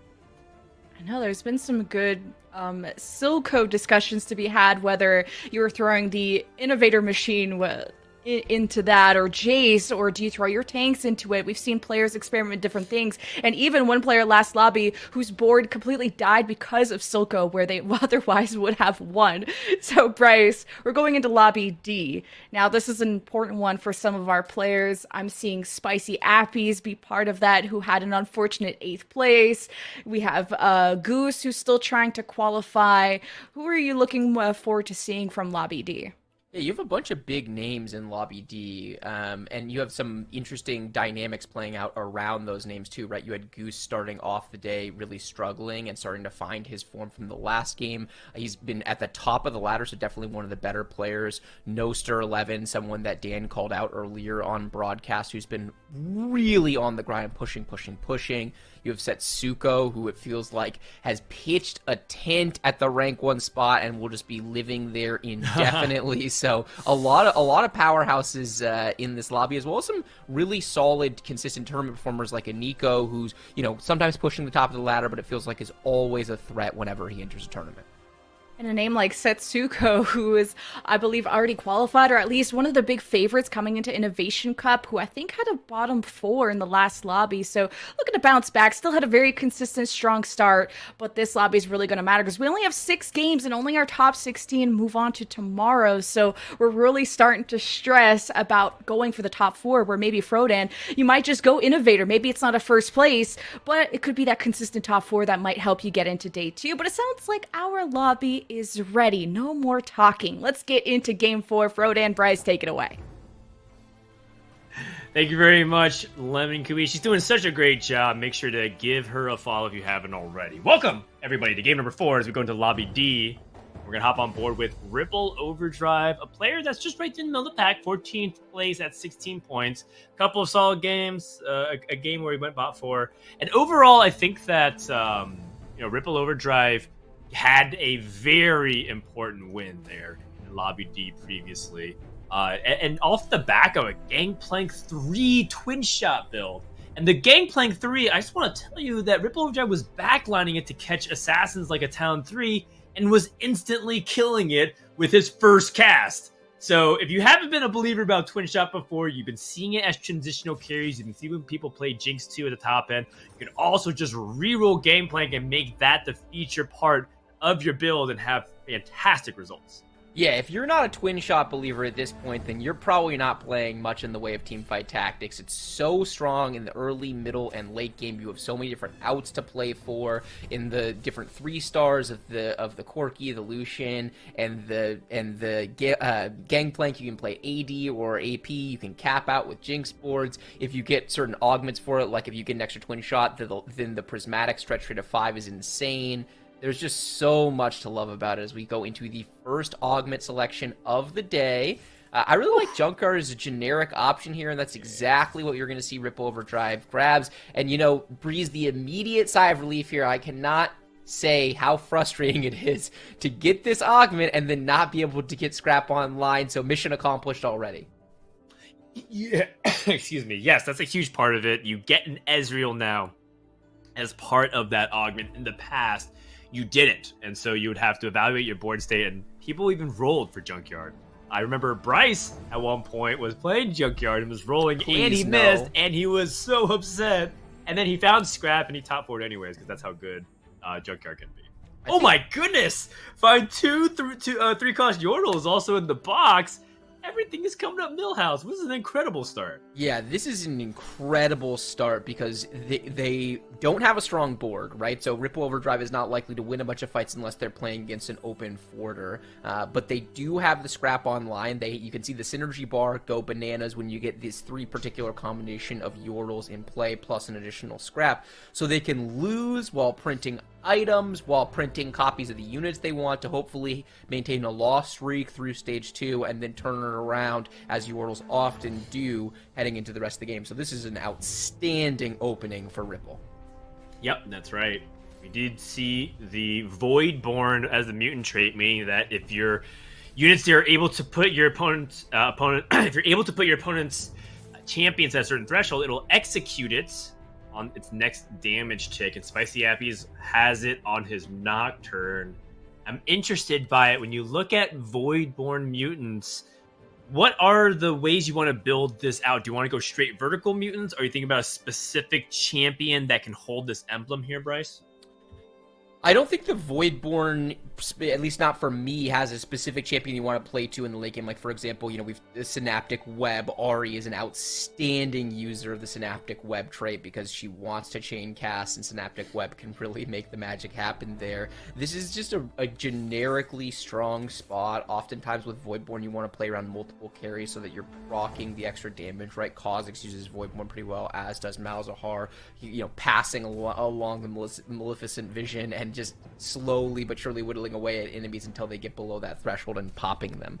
So there's a lot of different places that you can go from here, and I will say Spicy Appies is one of the best mutant players on the server, has so many different mutant games, understands all of the different conditions of mutants. When I'm trying to prepare and learn my mutants, he is my #1 go-to of who I message to teach me what I need to know about an individual mutant tree. Well, it's the Cassidon 2, so I guess he is a little bit of a mutant whisperer here. I think that some of my favorites are some of the units that people don't think about can link to Cassidon. So I'm a big fan of course, using, like you said, the Malzahar, but I also think Renata is a little bit of an unexplored champion that goes into mutants, particularly in Synaptic Web and in the Voidborn in particular, because if you can get her to deal true damage, she ends up executing a lot because she hits so many different things and burns them all at the same time. So it kind of feels like if you can have a little bit of a dual setup there with Malzahar and Renata, a little bit of a darker tech, not really something that I've done more than one time, and we'll see whether or not Spicy Appy chooses to do that. Holding a lot of Debonair units is partially what makes it intriguing to me. I think Debonair is a really versatile trait that can splash in. Yes, vertical Debonairs are doing the best currently in today's tournament, but I think just splashing in 3 while combining it with another trait like Syndicate or Mutants is also a very potent way to have a combination that pays off. Yeah, absolutely. Just so much flexibility in the mutant trait and in a player like Spicy Appies as well. Very interestingly, I'm noticing as we hop on board with this first carousel that both Trade and Goose are moving at the speed of light, Dan. They both have taken the Metabolic Accelerator augment, something that is giving them an additional 2 HP per round.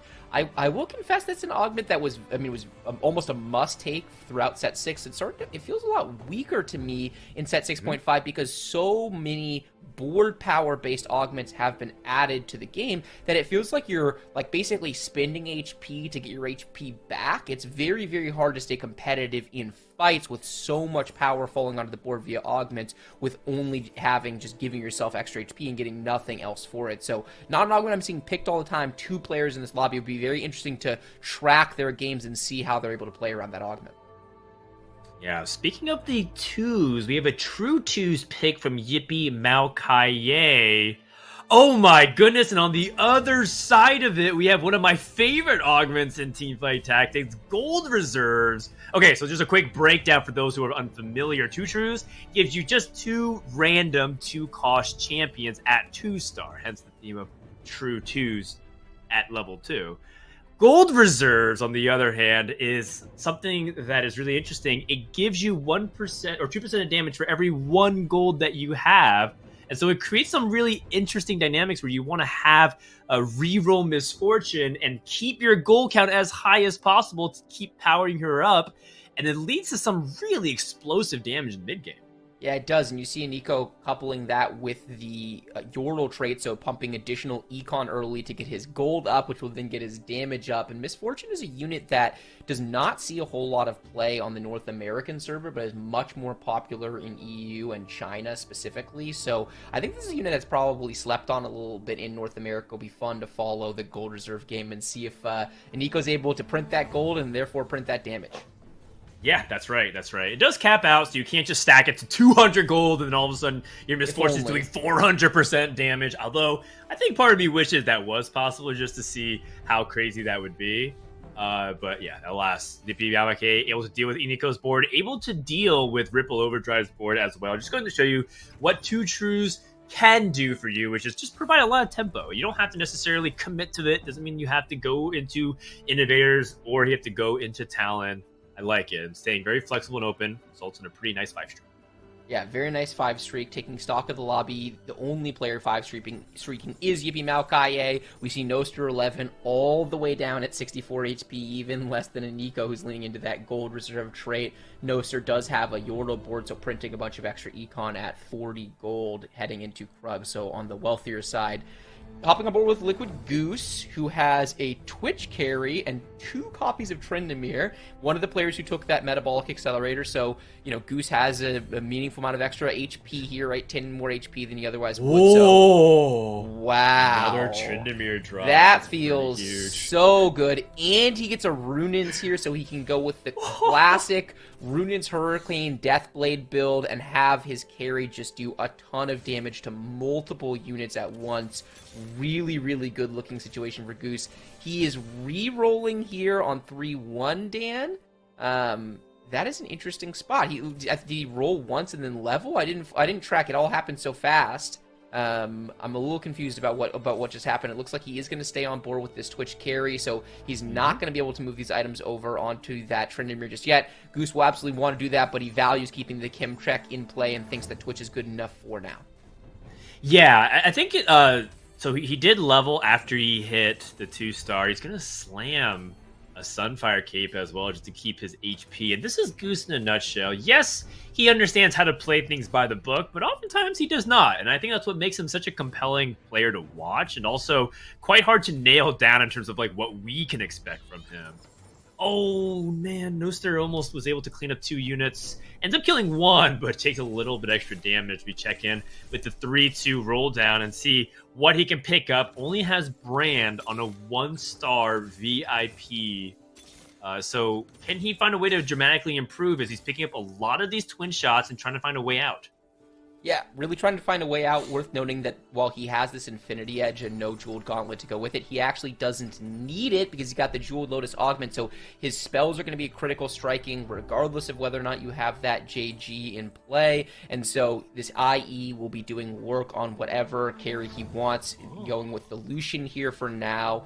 Not the strongest version of the board. We've seen a lot of players roll a lot deeper on 3-2 today than we just saw Noster go with, but it is enough to take care of business against Trade, who's playing Mercenaries, trying to lose. So this is really a mission-critical situation for Noster. He's just snapped a losing streak. His board is still not that strong. He has so many 1-stars in play. Is he willing to commit to continuing to roll here in order to try to get stable in the stage? What would you do from this situation, Dan? It's tough. I really think the augment determines a lot here. So let's go ahead and take a peek at what we have. Component grab bag, 2 true 2s, and back foot 2. So some items, some econ, and some attack speed. Chooses to go for component grab bag. Gets a blue buff. Some death cap as well. Death cap. And this is one of the most powerful setups that you can have around Lucian. I think this makes me feel like I don't have to roll additionally, and Riordos will still continue to print gold. This gives me the opportunity to also feel inspired to level at 3-5 and continue that streak. And you even have some good units to play. You could, for example, play 4 bodyguards, and I think that's a really underexplored trait in general. And it gives some also some good stuff like a scrap benefit to your team. Yeah, with the recent buffs to bodyguards, you're absolutely right. 4 bodyguards feel really, really good. He's in a solid spot. We don't get a chance to see his matchups and be able to scout around. But if Noster's scouting and saying, you know what, I'm strong enough to win, let's get a 2 streak going with this board. And you're absolutely right. 3-5 is a great interval to level and to play a much stronger board, maybe even roll a little bit, depending on if he picks up some pairs. Going up against a Nico who is still in the ramping phase. Oh my god, that misfortune cast obliterates the Lucian 1, and this is the problem with having 1-star carries. They are squishy, and this misfortune with the gold reserves plus the Ludens just evaporates the carry. Oh, and the Nick Young Ziggs 3-point attempt was no good. Oh gosh, it was so bad. The Ziggs just like throwing the last-ditch effort of bombs away and then misses because nothing was there. Just to add insult to injury, Noster takes a pretty nasty loss at the hand of the other blue streaking player. Taking a look at the carousel and seeing how it ups. Draven with a glove. Iniko immediately beelines it, denying Noster the ability to pick it up. Noster instead picks up the Braum with a vest. Speaking about bodyguard pickups, that could be a huge one. What's going to be left for some of our win streakers, Setsuko and Maokai? As there's a couple of powerful components. People don't usually leave offensive components that early or this late into the carousel because people tend to prioritize their carry items and then try to build some defensive items later on. So it's a pretty nice pickup overall for players like Setsuko and Maokai. Yeah, really, really nice pickup. You're always excited to be able to get a 3-cost bow. You know, not just a bow at the end, but the 3-cost version of it is really, really good. We see Nico leveling up, which is a little bit more of a trade-off here that has to be said that it is for most boards, right? Because he's playing that gold reserve. When you drop down 20 gold, you've lost a meaningful amount of damage on this MF, and it's only an MF1. Very interesting to see that he's only playing around the MF, by the way. No other mercenary units on his board take advantage of this augment as he goes up against Yippee Maokai, who's just playing a full tempo board, kind of hybridizing. He's got some Clockwork, some Innovators, some Debonaires rolling, and wow, look at that Chosen Syndra, even the 1-star with that massive knock-up. The VIP Syndra adds a knock-up, a 1.5 second knock-up to her ultimate and just completely destroys Nico's board. Nico levels to 7 and takes big, big damage.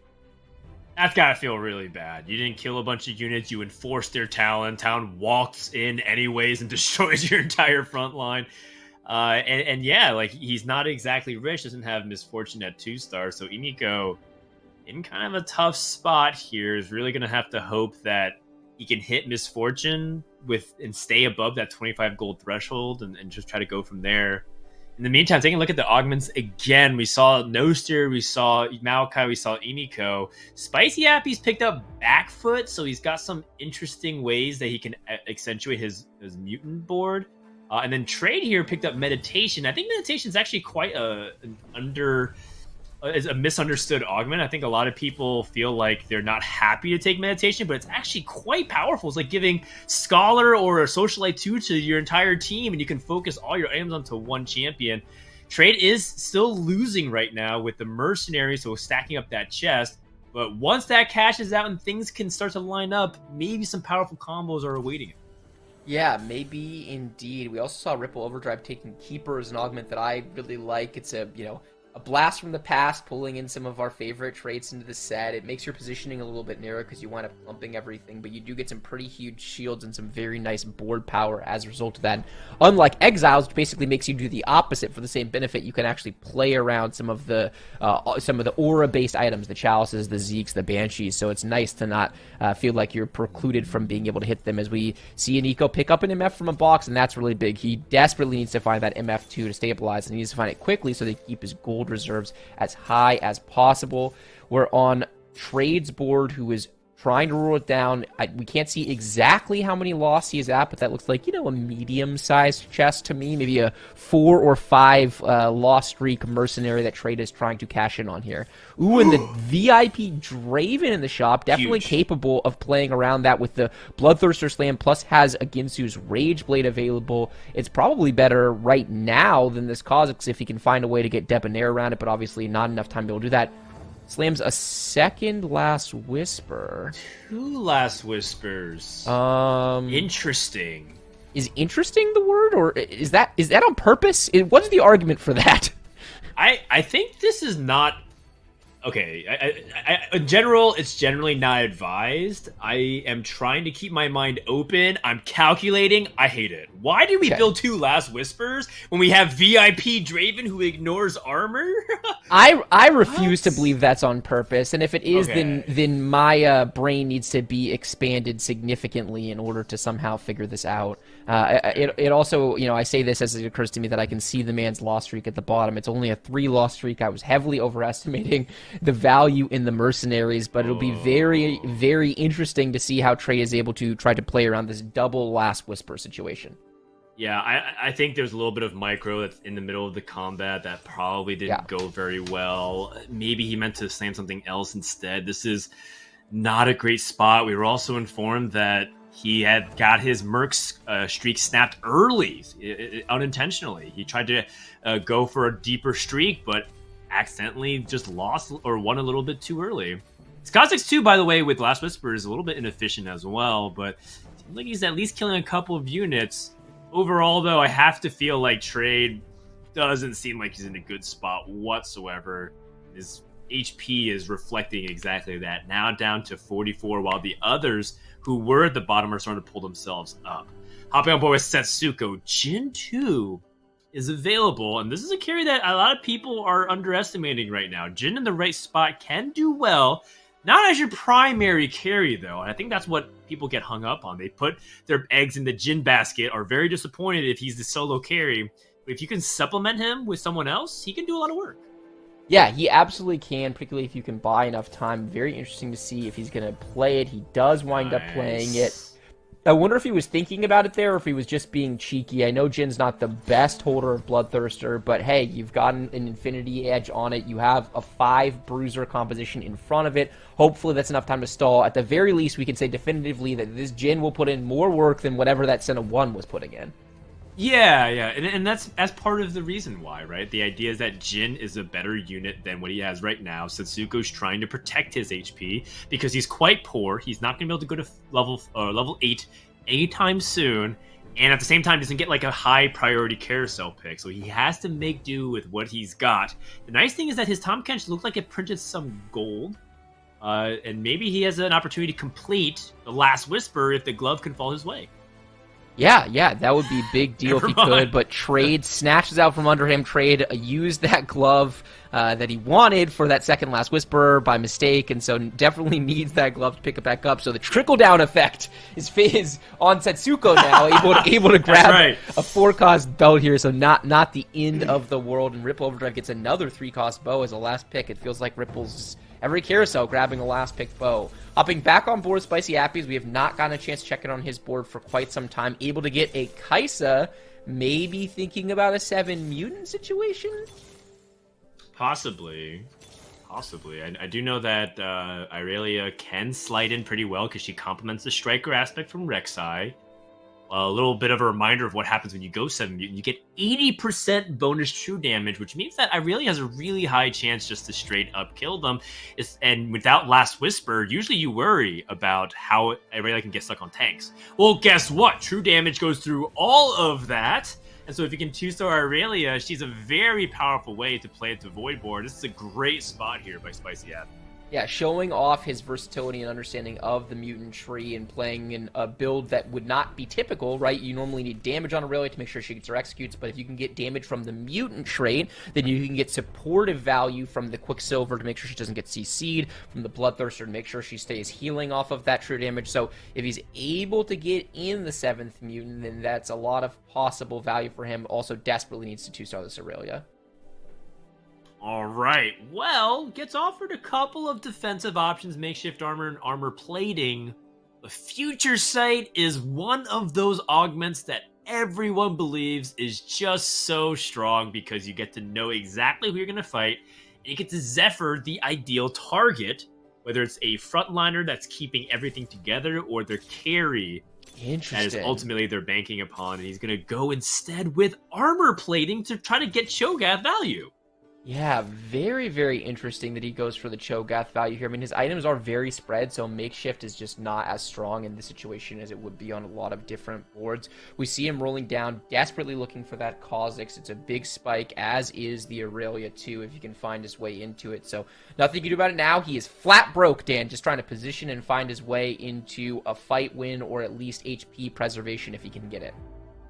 Yeah, it's cool to have the spot to recognize the line that you need to play, but it's another to hit and have so many items committed to a 1-star carry that ultimately is also carrying an augment. So this Aurelia feels like you're down an augment and you're down a carry compared to everybody else.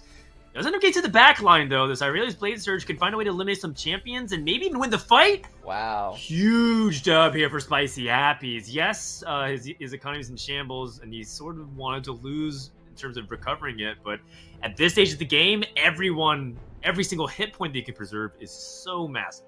Yeah, such a big win, and it was really interesting to take our first look at Goose's board for a while. I had thought that he was going to wind up transitioning those items over to the Trindam here. He is still carrying a Twitch in late stage 4, and he winds up playing a full tank Trindam here, and this is why you love to watch Goose play TFT. You just never know what's going to happen. He always keeps you on the edge of your seat. Yeah, no kidding.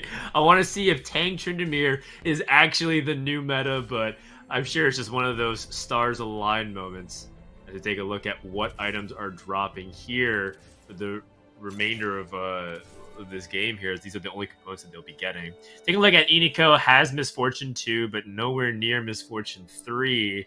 And at this point, if I'm in Iniko's spot, I'm kind of resigning to myself that top 4 is very hard to reach. Can we find a way to potentially outlast Setsuko and Noster and trade, because this doesn't look like a winning formula to try to be able to take the lobby.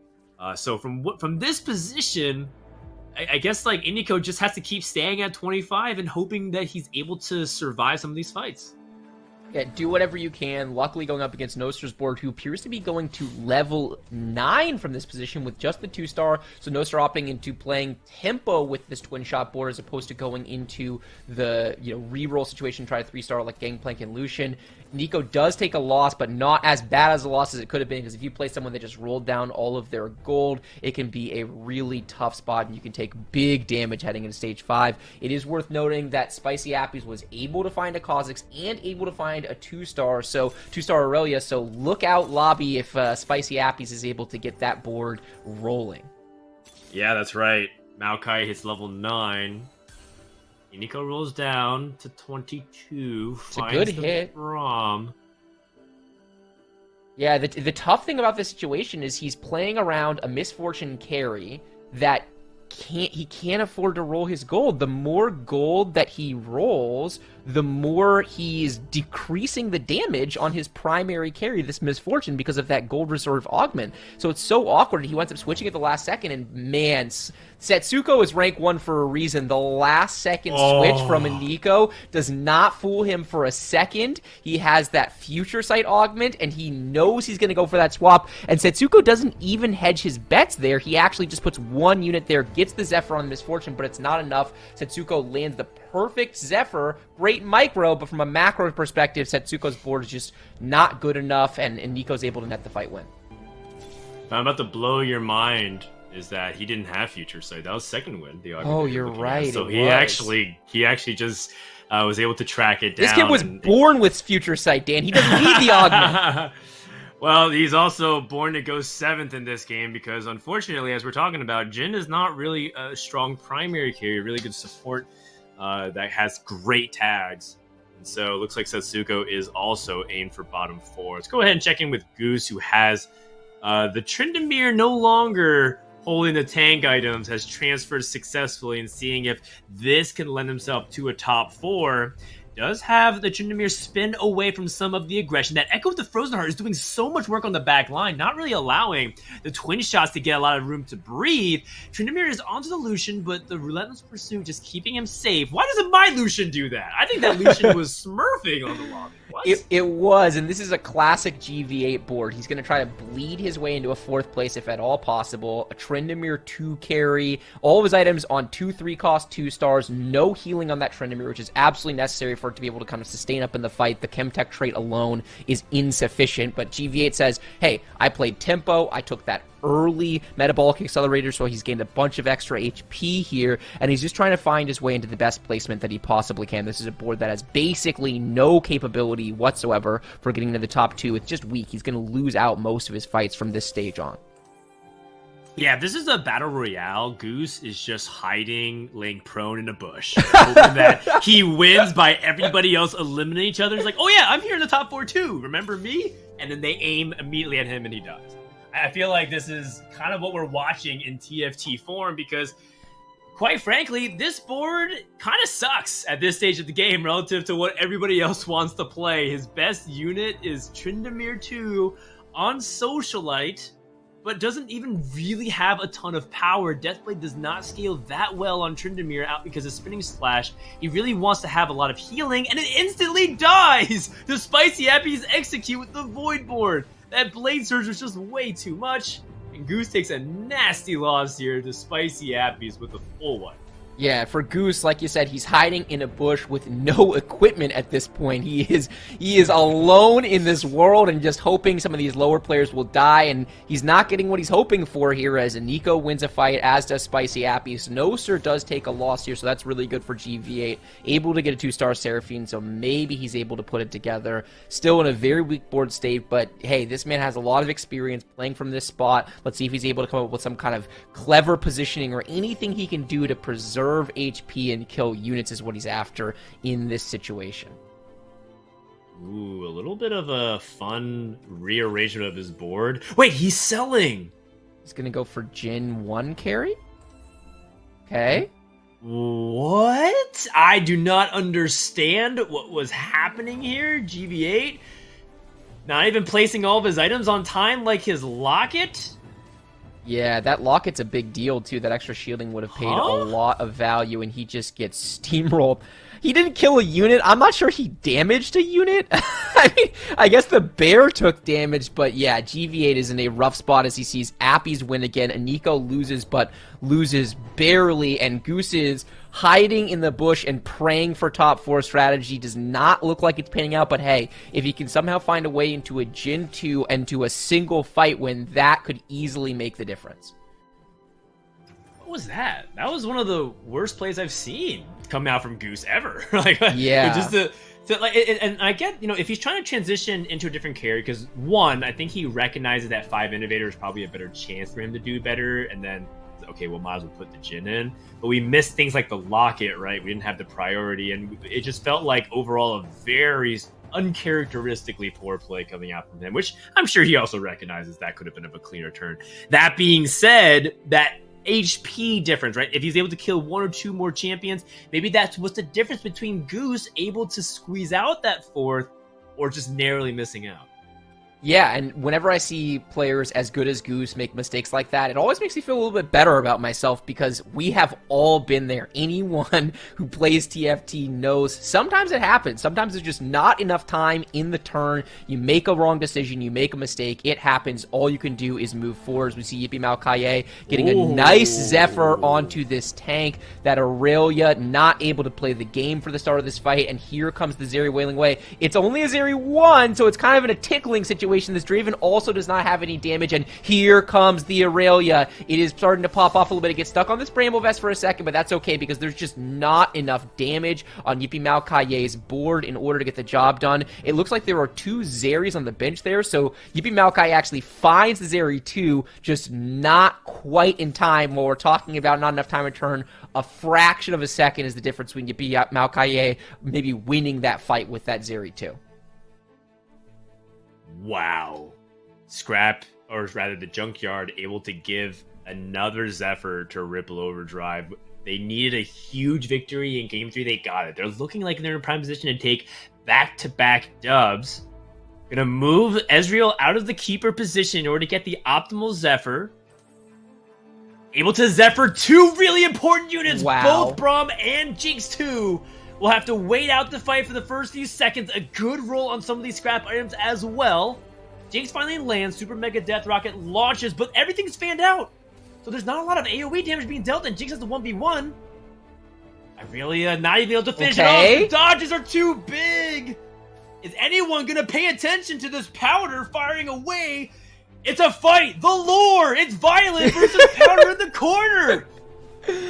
And Violet reigns supreme with a little bit of help from Seraphine. It was not a fair fight, in fairness, you know. But able to get the job done, and Nico out in 4th place. We did have Appies go down with that mutant board in 5th, and Goose eliminated in 6th place. We're on board with Yippee Malkaye, who does have that Zeri 2 in play now. A Draven with a lot of attack speed, not a lot of damage. This is an okay variant of the board. We have seen a meaningful amount of 4 Clockwork Draven starting to rise in the ranks to get so much attack speed, plus the Zeeks. If Yippee Malkaye is able to find a damage item on the next carousel, it is going to be a massive spike for the board, and maybe the only person capable of standing in the way of Ripple Overdrive's board. But for now, it is a battle between 2nd and 3rd place, and look at this Frozen Heart Braum in the back line. Amazing access onto the 2 Debonair carries, but he's ultimately going down. There's just the Lucian and the Jinx left alive, but that is enough to take care of business. Noster nets a win. Yippee Malkaye down to 10 HP and a single life.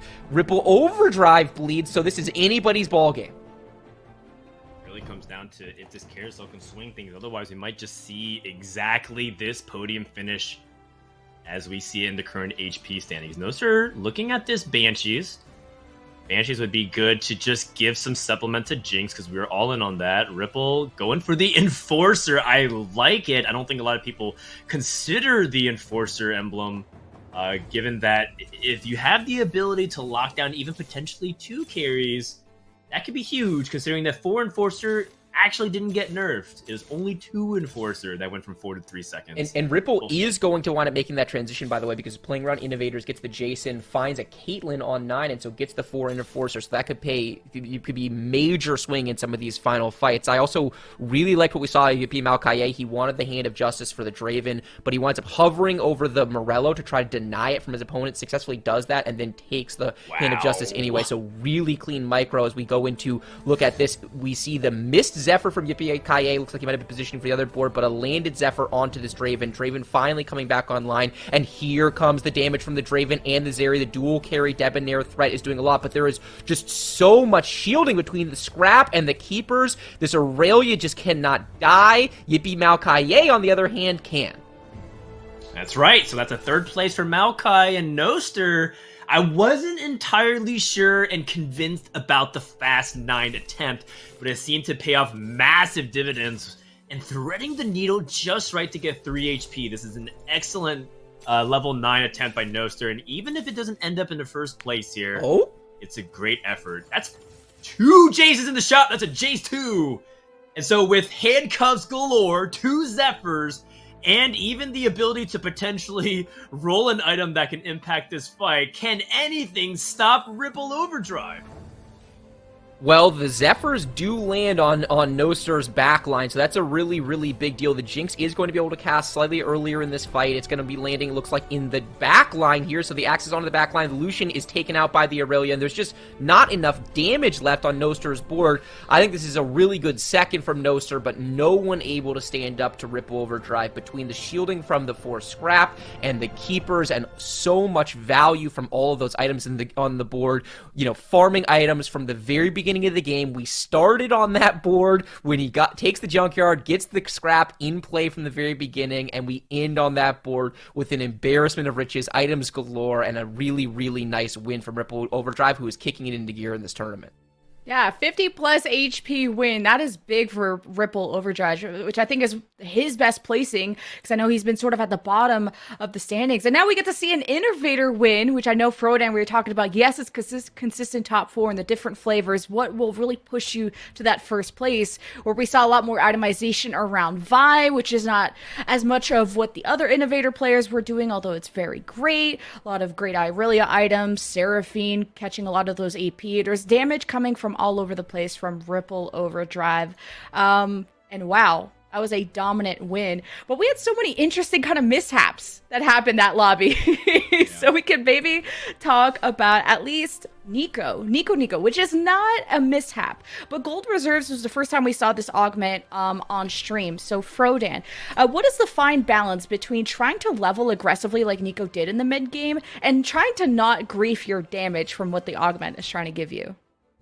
Yeah, so I think that this is partially why I really like playing a mercenary start with Misfortune, is so that you do have the ability and flexibility to roll down a little bit more. And if you don't do that, you still have the option of trying to go for Gangplank. Now, that being said, we're cherry picking, right? This is me picking out of a hat my early game. And Iniko probably didn't get that chance. It looked like he was holding Alawi and Misfortune only for most of stage 2. So I feel for him. It feels like a situation where the game gave him a really exciting augment to play around with, very high damage potential, but didn't exactly line things up. Didn't get the 3 mercs, didn't hit the Misfortune 2, didn't get Gangplank to even print any gold for him, didn't even get a consistent lose streak going. So it felt like it was a difficult thing to get going, and I've been there. My heart goes out to Iniko. Props for playing such a cool comp, but unfortunately it didn't result into the result that he was looking for.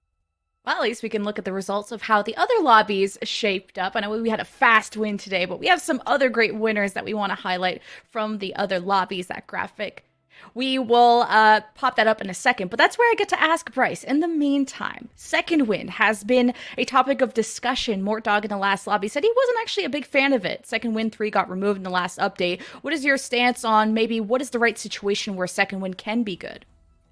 I don't think there's any situation where I'm excited to take this augment. It is a generic board power augment that adds some value. It's about threading the needle because you really only get maximum value if your units have taken a meaningful amount of damage but not died. And there are times when that plays out that way. You know, it's good on boards that have a bunch of raw HP, right? It synergizes well with Bruisers for that reason. Bruiser's a little bit weaker in the meta right now. Second Wind, it's not a bad augment by any stretch of the imagination, but I'm never like fist bumping my monitor, high-fiving Mortdog, right, when I take this augment. It's just kind of okay. Yeah, because I think that is okay. It's okay. Bryce, how much HP are you healing? You're not even keeping track, man. Use your eyes. Second Wind is really good. In the right situation, If you have emphasis on shield, it's less important, right? So like, let's say you're playing scrap-based boards, or let's say you're playing runic shield, do not take second Wind. But if you're just playing straight up, like I'm gonna engage, like you have the Chemtech Bruiser front line, yeah, second Wind's great with that kind of setup. So I don't know. If you get like 3 Warmogs of value, what more do you want, man? No, I know you guys were talking about it. With like Trade, who had that 4 Bruiser start. I know you guys were trying to justify with like, oh, you have enough HP, then maybe it'll proc, and then Setsuko got 7th, so we didn't even get to see the second one proc at all.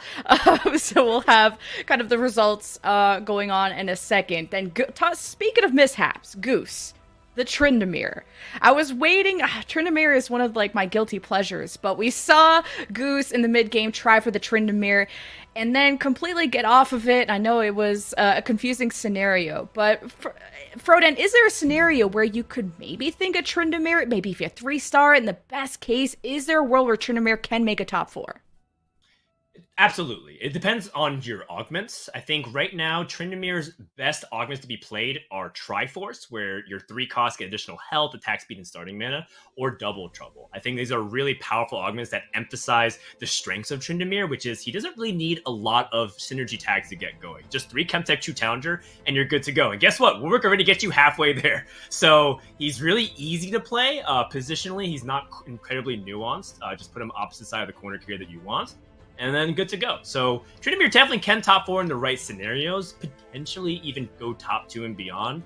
But it's a really hard comp to pull off, especially after the recent nerfs. And in that situation, Goose knows he doesn't have those conditions, right? He doesn't have the augments that are making it work. It also really, really relies on having a healing item, which he does not have. And so the thing about that transition and that mistake that Goose made, you can see why it's happening. His board isn't good. He knows his board's not good. He knows there's a path to maybe getting a board that is better or capable of killing more units. And he just does it a little bit too late in the round to get it all in. Yeah, I know, with the metabolic accelerator, Stand United, Loon's Echo wasn't going to be the perfect augments to make that Tryndamere work. At least he finally realized and sold it just a little too slow, and then the items didn't go where they needed to be. But hey, it wasn't an 8th, I guess. But at least we can look at who didn't place 8th. Our first places of the other lobbies, we got Spencer with 6 Assassin Twitch carry. I know Mortdog was curious to see if Twitch was still going to stand out today. You got Ramkev with the Irelia Vicary we just saw. Basso with another Irelia carry, this time with 3 Socialite, and Ripple Overdrive with a 5. And a lot of Irelia today, but different flavors of it. Froden, can you expand on the different flavors? I don't know if you have a favorite one, or really what is the best thing what are the best traits to surround Irelia with? I think that's what is so interesting about Irelia in particular, is that she is very flex. Quite frankly, her traits aren't that important. Yeah, you can get scrap in. Yeah, you can get strikers and even go deep in that, but it's not entirely necessary whatsoever. And that is why Irelia is one of my favorite carriers of all time, even going back to Set 3 Galaxies, because we found out that she could pretty much do it all. She can hold 80 items, and then at one point we found out that she can hold AP items, and then we realized that she can hold tank items, which made us realize that she can hold Thieves Gloves. There's all these crazy progression of how we learn about Irelia, and it's happening with this set as well, because there's so many ways you can itemize her. She is a deadly carry, and if you are not open to Irelia, you are leaving LP on the table. Well, we're not leaving any points on the table. Bryce, here are the results of who went 8th place and who struggled and who has been consistent right in the middle. Is there someone you're really excited about? Because I'm seeing Spencer with a 1st place in Lobby A after a 10th place finish in the mid-set finale. This is someone I think everyone should keep their eye on.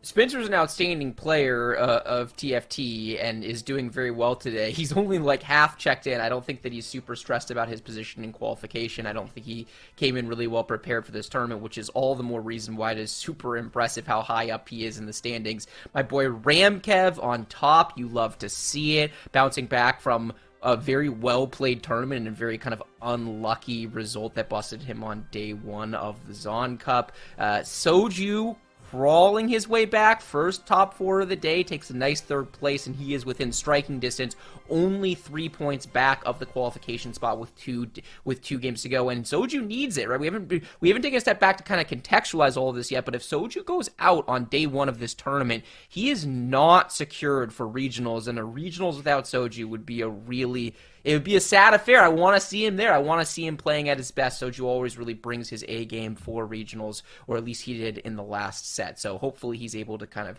keep the momentum going heading into Game 5. I know in Mortdog's yearbook, he had Soju is most likely to get Mortdog this tournament, so we're hoping that won't be the case and he can maybe squeak by. He's only 3 points behind from qualification, right, Froden? Yes, very much so. Another story I want to talk about is the fact that Solus, who has taken an extended break because of how hard he went in set 6, is also tied with Soju, and Soju's been putting in some of the most game volume out of anybody that's represented on this list. And so to have that rivalry of Soju and Solus, Cloud9 versus TSM, from set 1, these two players have been flaming each other on twitter.com. It's just so great that they're tied in points, and I really want to see who gets the last laugh at the end of this weekend. Well, not to end this on too bad vibes of a note, but Setsuko had an emergency and I know he was at the bottom of the standings. He did place 4th at the mid-set finale, so he should still have that ticket to the regional finals. But if you guys were cheering on Setsuko, if you guys had stock in the Setsuko, it's time to sell them. And speaking of which, it's a weird segue into the fantasytft.com, where I know we've had a lot of firsts, we had a lot of ace, and you can put your fake money where your mouth is for a chance to win some awesome little legend eggs. So check out this video explaining all about that, and we'll see you guys for Game 5.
Welcome back, everyone, to the Innovation Cup. I have two new big brains on the desk. It's Mortdog designer and Doa, our analyst. So we had some very unique augments and even some very unique traits that have been less popular showing up. Mortdog, mutants, topic of discussion. I know Malzahar got a lot of hate/love from you in the last update, but we finally saw Spicy Appies bring out some mutants, almost getting to 7, I think, with Voidborn being the flavor of choice there.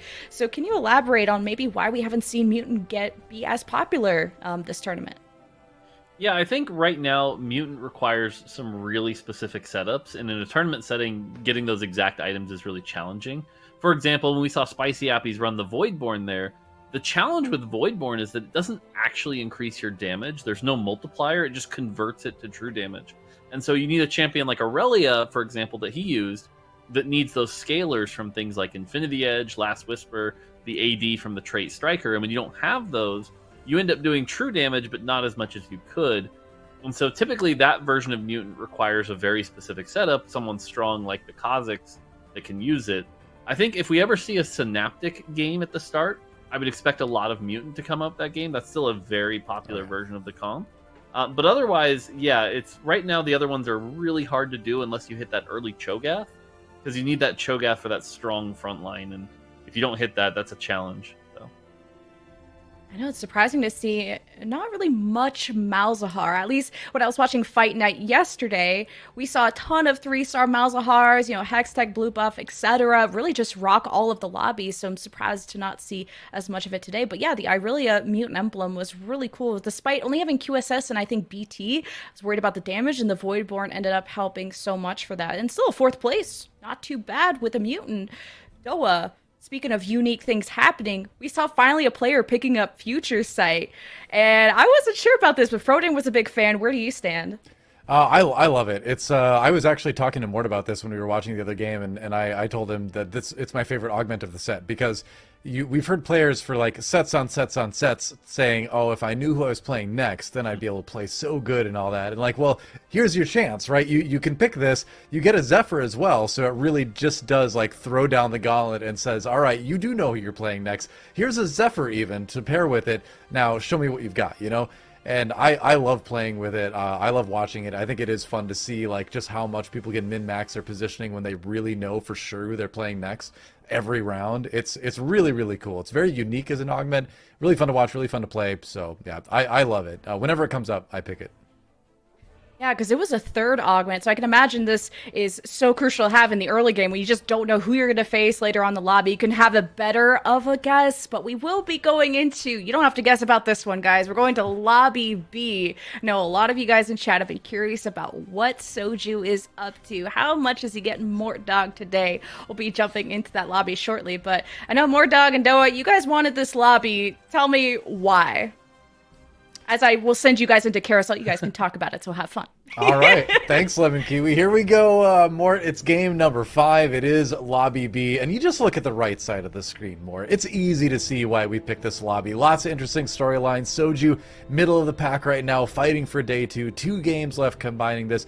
DQA kind of lower in the standings, surprising. And then you've got a lot of the quote-unquote new blood coming up. Players like Trade, players like Dish Soap making names for themselves, even players like Spethom, who we haven't seen a whole lot of. So I think there's a lot to look forward to in this lobby. yeah, I think Nostra 11 doing really well, currently sitting in 2nd place. Definitely want to keep an eye on that. Goobums is another player that's performing pretty well, sitting in 10th place. But for me, the other thing I really wanted to see with this one was DQA. We saw him get first with that Sivir 3, and then a 6-8-7, so kind of fell behind real hard. Want to see if DQA can turn it around and have some strategy there. So looking at Soju's board, though, he has the double rod. It's always a little frustrating when you get 2 of the same item, because you get that carousel rod and then another rod. So this is definitely going to push him into that AP comp. So we'll have to see which AP carry he decides to try to use that on. Has a jeweled gauntlet. Yeah, this is definitely screaming AP. And unfortunately, these augments are a little rough, because Scrap isn't really an AP comp. Assassin Heart, you don't need the jeweled gauntlet, so maybe you go like an Infinity Edge. Does go with the Scrap, though. I admit, I'm surprised here to see the Scrap choice. Yeah, it's when you kind of look through the augments, it's maybe not the worst in the world because you do get scrap online. You can place the items, like you said, jeweled gauntlet or just slam a death cap. As the game goes on, it does become tougher to incorporate that. But if you're going to have a two of, and you don't really have much of another choice, why not have it be scrap and try to make that happen? But it is going to be an AP focus for sure. He's got 2 out of the 3 Yordles I think he'd prefer. Otherwise, there's other options, right? I mean, that Blitzcrank might end up being part of like an early Innovator scrap board, which can be really strong. And in that case, I guess you don't necessarily need the Ziggs. So maybe you could put together something a little bit interesting with that. But yeah, a little bit rough choice, but scrap's okay, I guess. Yeah, doesn't hit the Yordle here. This definitely does not Nope. feel like the kind of start you want here. You've got some really awkward augments. Speaking of Goobums. augments, Goobums. Goobums is the one you got to call out here. He's got that so Yeah. small, so we'll definitely want to keep an eye on that. Trade is another one here. Got that Duet. Duet is a very strong augment that can do a lot of good. Spethom actually taking the Sniper Heart. Sniper Heart Yeah. is one that definitely kind of narrows you in on a specific comp. There's a bunch of versions you can play, though. That could be Ash, that could be Misfortune, some things there. Otherwise, tricked with, the... can't think of the name of it, but the one that gives you the health regen. So yeah. Oh, sure. Yeah, I have to Underdogs. see Underdogs. right? I have to see the icon, otherwise my brain can't think of it for some reason. I'm a visual person. Yep. So yeah, Goobums is definitely the one I'm going to be the most interested to see here. Also, Soju staying level 3 here. He kind of knows he's not in a great position here. Yeah. So he's going to try to lost streak, maybe get some good items to hopefully make up for that really rough item start here. Switching over to the trades board here. Ooh, Wow. So this is really good positioning for a Senna carry. Make an IE here, then get a good third item like a Shojin. This is definitely looking like a strong Senna carry board possibility. Yeah, a bold move picking a Duet without really knowing where it's going to be. I mean, I guess you're always kind of taking that chance, but that's a reason I've seen people shy away from it. It's Metamorphosis, so the old school kind of Elderwood style trait for a mutant this time. Not one that people are super thrilled about oftentimes. Usually it's the Dark Star or the Mana one. Why am I forgetting the name? See, I'm forgetting names. So it's Synaptic. going to be that time of the Synaptic. night. Yeah, Synaptic, exactly. Yeah, Synaptic Web. Yeah, But the nice either thing- way. The nice thing about Duet is that now that it gives you the Senna, you know you can activate it right away, which has increased True. its value pretty substantially. And you're still getting that 200 HP, so even if you end up with something like 2 front lines, it can be pretty good here. On the other side, though, we see Goobums has those 2 Corkies with the blue buff, which is decent, but no other Yordles to speak of. And so if Goobums can't get Yordles online by like 2.5 or 2.6, that's going to be a really bad start where you take that augment and then kind of get baited by that. So One of my nightmare games earlier today, I got Thieving Rascals right away, and I didn't hit 3 Yordles until like 3-1. oof, It was a bad time. that Just didn't feels see 'em. bad. I even rolled a little bit. It was that bad. Yep. But trade, though, like you said, pretty decent start. The Senna builds have been popping up as a good sort of kind of mid-range build, I would say, where it's a build that can get you some top 4s. It can cap out very high, but it's maybe like A minus, I would say. Yeah, it If I really could give it a depends. grade. It really depends on the items you hit and the augments. It's the kind of thing where if you can get that like 5 socialite version, for example, you can dominate the yeah. lobby. Or if you get those really good items. The thing I'll note here is Trade has very good items for it. The Last Whisper, if he can get that IE, that pairing is really good. Senna's healing is based off the damage done and scales with AD. And so getting those big crits, big armor pen, scaling off with the socialite, that can be quite good. So, but like I said, it does require those perfect items. And unfortunately, Trade's in that situation where with such a strong board, he's not going to be able to get his item choice. I imagine he's going to end up with like a cloak or a belt here. So interestingly enough, we have that spatula and no one's going for it yet. Soju kind of struggling to make a call here. Goes with the belt. DQA, and yeah, we're seeing a spatula being Trade? left up. So Is he going to get the sword? No way. I was going to say. Oof. DQA not allowing him to have that one, but there was a moment. There was a slim chance there yeah, for Trade to grab that. That would have been pretty crazy, but either way, still going to be in pretty good shape, like you said. Let's move over and look at what Tricked is up to. Debonair is the play. He's got the VIP Syndra. So we have seen a VIP Syndra win a lobby way back in game 1 of the day. I forget exactly which lobby that was and who was playing it, but we did see that, and it is one of the stronger versions of the VIP Debonair build. yeah. The other thing to note here is by getting the spatula, he now has access to 7 Debonair in the late game. True. It's hard to get up to 7 Debonair, when you're doing one of these reroll versions, but the reroll version can get, even just having 5 Debonair earlier is a lot of extra health and AP that can matter. So it's going to come down to, can he get this Syndra 2 pretty quickly, and can he get some good items for that Syndra? Syndra definitely liking that IE Jeweled Gauntlet combo, since you already get so much AP from the Debonair trait. So yeah, Lemonkiwi coming to my rescue in our lobby chat. Pawn Up. It was Pawn Up that did the Syndra carry back in game 1. Props to him. Nice. And now we have Tricked maybe going for it as well. But like you said, the 5 Debonair early can give you that stability to, either survive through the reroll with a good HP, or, just fast level and maybe go for that 7 Debonair and not necessarily go for a 3-star Syndra. Swap it into a different VIP as you go along. Yeah, I missed it, unfortunately. We were kind of distracted talking about that. But Goobum's, still running that so small, still being level 4. Didn't see if he had Yordle quite yet, but being at 74 health, not looking great here. And then Spethom, I'm curious if they're running Mercenary or what's going on there. But again, these are 2 players right now kind of struggling in the early game. So I'll check in with Trade now. Still running that Senna, as we would imagine he would. It's going to take a lot to get through that Draven. The healing, the Warmogs, you just see it taking forever. He's lived for so long. Senna, though, building up to another cast. And she'll get a pretty good one here. Should hit everybody. Yeah, that's a good amount of damage. And of course you get the knock up with the VIP Senna, or not VIP, the VIP Syndra as well. And so that's what really kind of puts it over the edge. Looks it'll be a slow grinding win for Tricked here. Yeah, Trick definitely has to be happy with that, going full win streak into Krugs. So that's going to feel really good here. On this board, we're looking at an early 3 Chemtech, but definitely not something you want to be locked into. Has this RFC, which I think is interesting. The RFC does allow Lucian to kind of stay in the backline a little longer, which is pretty good. But again, I'm skeptical that they're actually committed into this Lucian build. Well, one of the criticisms with Lucian has been that he tends to dive in the middle of things and then just die fairly often. But yeah, I agree. There's probably going to be better uses of this as time goes on. Could be a number of different things. We saw it used pretty well in the Ashe earlier. I mean, you could make an argument for putting it on the Sivir. Either way, if you hit a Lucian 2 and you have these items, you're definitely not going to be sad. What you might be a little bit sad about is these components dropping, although Ionic Spark is very seldom a bad item to slam on a tank. So I do like the idea of the Sivir here. These are really good Sivir items. If you go Quicksilver as your 3rd item here, this could be the Hextech play. Again, we haven't seen much Hextech since that first game, but for Hextech in the early game with makeshift armor is definitely a good start to allow you to preserve health and stay really strong. So that'll feel pretty good. Unlike, like I said, Goobums and Spethom right now. Goobums, we know, trying to go the Yordles. Spethom, very curious what they're running right now. I like the Ionic Spark on the Nocturne as well. Definitely a temporary thing, but a way to just sort of deliver that to the back line and just kind of put Magic Shred all over the enemy team, and maybe a little bit of damage to the carries as he'll be close until Syndra throws him away anyway, but normally close to get a little bit of damage done when they use their abilities. Yeah, I like the Ionic Spark here too, but the one thing that I'm not a big fan of here is that it's pretty redundant, because the Ionic Spark and the MR Shred is very good with the Hextech, as the Hextech shield damage part is magic damage.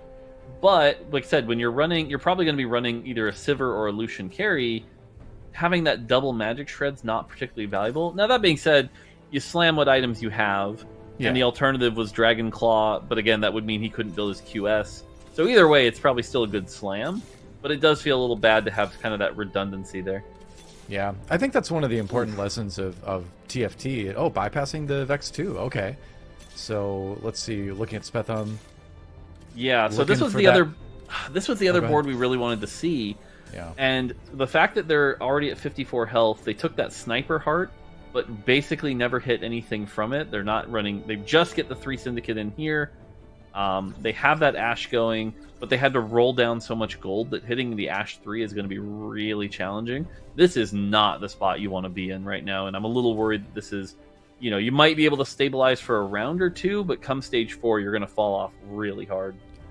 It seems like it's close to being something that'll stabilize, but the question is, are you going to live long enough for that to happen? Because if you find a Caitlyn, then you've got Enforcer online as well, because you found the early Vi. You know, you could theoretically with the MF go up to 4 sniper pretty quickly, even though your front line's not that great at the moment. So I feel like I could see this board becoming strong, but there's big question marks about if it'll happen, you know, in time to really make a difference. Yeah, the challenge is trying to get that Ash 3 that you're really going for here. And these augments are not what you're looking for in an Ash comp. Ludens but Electrocharge are both very early game, and right now he's at 54 health. That is not what he needs. Goes with the Ardent Sensor, which right now that is literally the Lulu and the Morgana. If you could get a Locket, you could get that Ardent value, which is pretty good. But until then, this is not a great augment, unfortunately, and so pretty worried for Spethom in this position. Yeah. I mean, at least if you're playing the Syndicate Ash, you can work in the second Enchanter fairly easily because Morgana is always going to be part of that comp. And so, like you said, if you can find a Chain Vest to go with that Rod and build the Locket, you know, then that's a great way to give your Ash a lot of attack speed. So, you know, it could work out. I think out of the choices that he had, it's probably the best way to go. Yeah, for sure. Like I said, the other two are just so weak after stage 2 and 3. It was definitely the right choice of what he had. It's just definitely not the outcome you're looking for. On the other side, we finally get a good look at Goobum's board. Does have 3 Yordle in and Twin Shot. So this is a powerful Corki. But again, trying to turn this into a 6 Yordle board, that might not be the play. I actually wonder if we're going to see like Vex, Gnar, Corki, 3 Yordle, and then go Twin Shot, and then just try to maximize the Corki and the Lucian here, which might be a really cool improv from Goobums if that's the case. So be happy to see if that actually works out well. You know, I've been a fan of Twin Shot for a long time, as you know, from like back in set 6 as well. And so I've done that exact thing you're talking about. Just stay on 3 Yordle and then add in more Twin Shot later. And I think it's strong. I think if you can win streak with it, you can cruise to a top 4. But it seems like it doesn't cap out. At least I haven't seen it on streams or in my own games in a first very often. But hey, I mean, if you're just looking for a solid top 4, it might be a good way to go.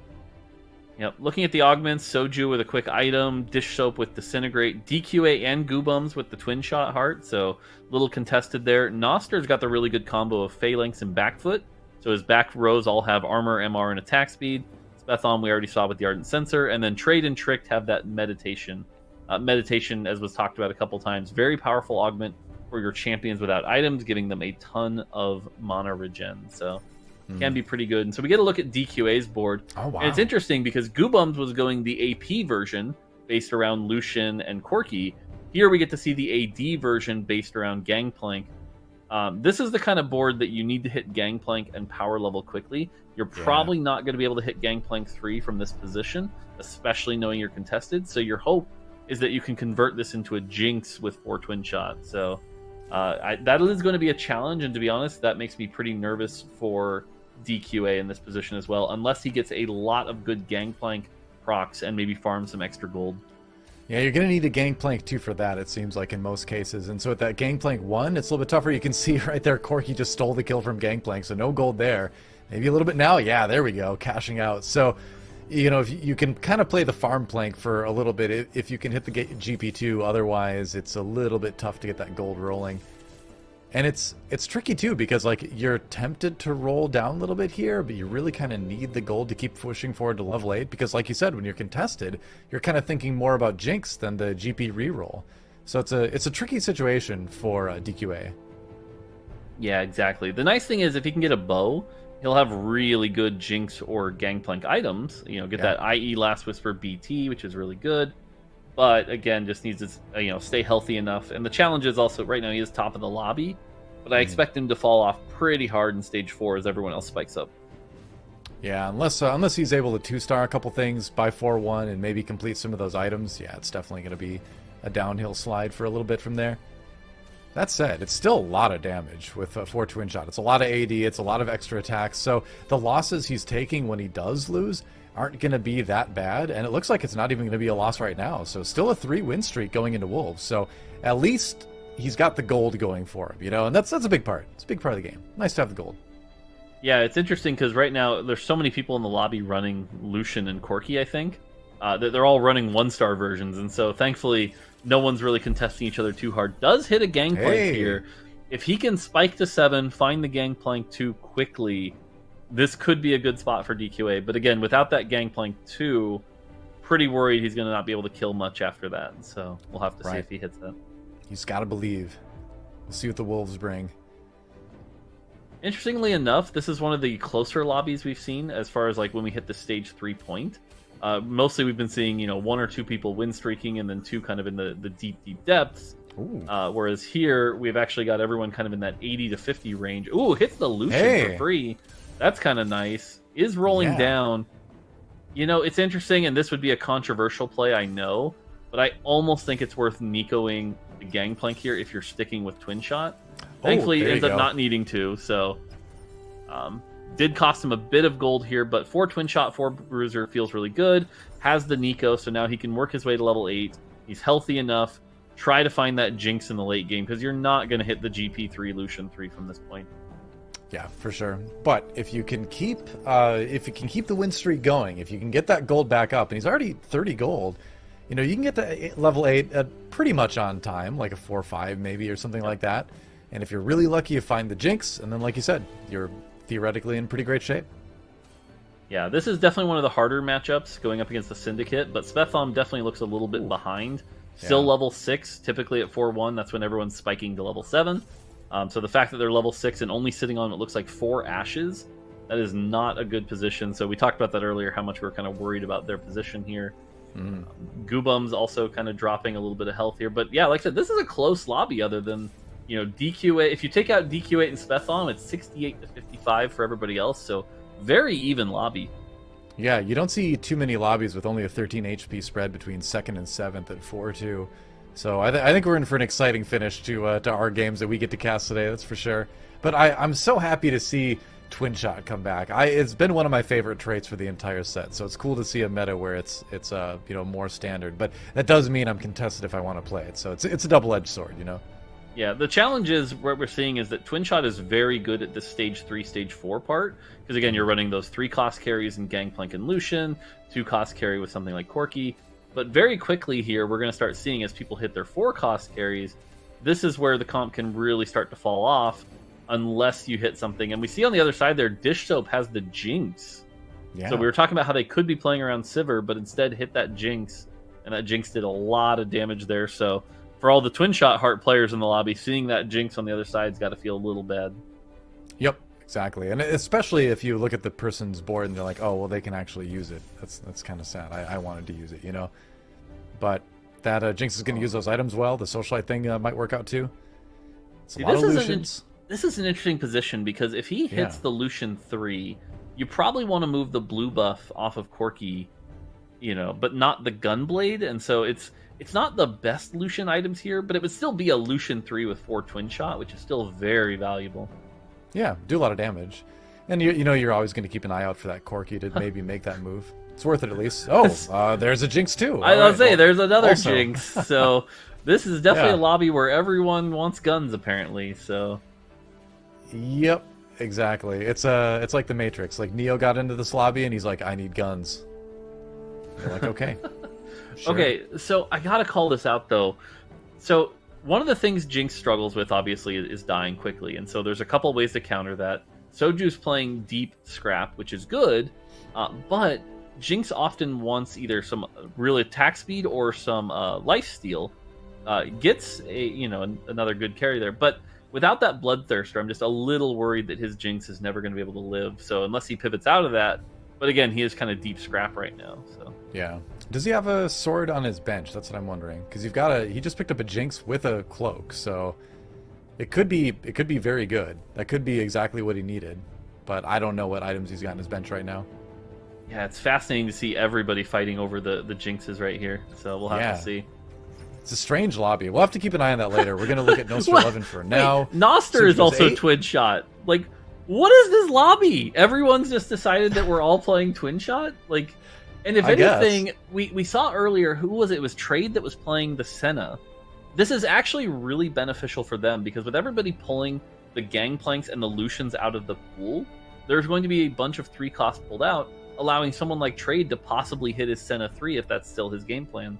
And we can see here on the other side, looks like, they've got at least 5 Sennas, so that's going to be really scary late game. That Trade, I think, might actually be a favorite here. Yeah, I mean, if you can hit the Senna 3, it's pretty huge.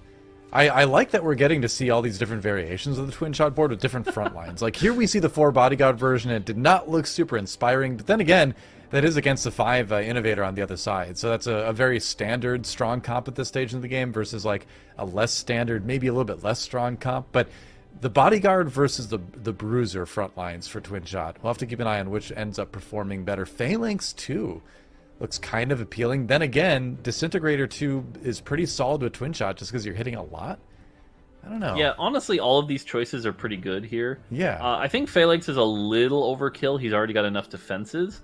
But he didn't really need Sunfire because he already has the Morello. So that might have been a little overkill as well.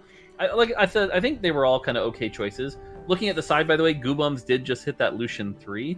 So we'll see if he moves the items over to that Lucian 3. Okay.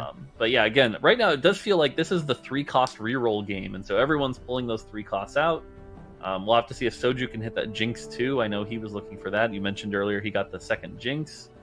We've got 6 GPs on this board. This is so fascinating how everyone decided this game we're going twin shot. And, you know, one of the other things with this happening is that it's going to continue to make it a really even lobby because there's so many boards that are similar, you know? So you're not going to see a lot of big one-sided wins or losses unless you're looking at the extreme edges of the lobby. So, nice thing for Spethom here, he managed to get a sniper emblem. So that's going to give them 4 sniper, which means that Ash damage is increased pretty significantly. Has the Syndicate online. And got that locket. You notice the locket for the Ardent Sensor. That's a really nice instant activation of that 45% attack speed. So now their Ash is looking pretty scary. They have 7 Ashes. If they can hit the Ash 3, that might be a nice stabilization for them here. And so looking at Soju's board here, we can see has that Jinx, really needs the Jinx too, but I don't know. I'm skeptical if they're going to be able to hit it. Yeah, decides to put his second Jinx in just for the more damage, I suppose. It's against the Raptors, but you know what I mean. But yeah, I mean, it's tough to say. I haven't seen Deep Scrap perform as well lately if it wasn't like an Aurelia carry, you know? But if you can find a Jinx too, you know, that all changes, so... Yeah, the nice thing here is Soju's playing... I feel like this is the most vanilla, easy-to-build board, right? It's the 5 Innovator, 4 Scrap, right? You get the Scrap value, you get the Innovator value, you got that Echo with Morello. If you can get Frozen Heart, that's even better. Interesting, Lo pivots out of this and is going more the 6 Scrap version, if I'm reading this right. So that's an interesting change.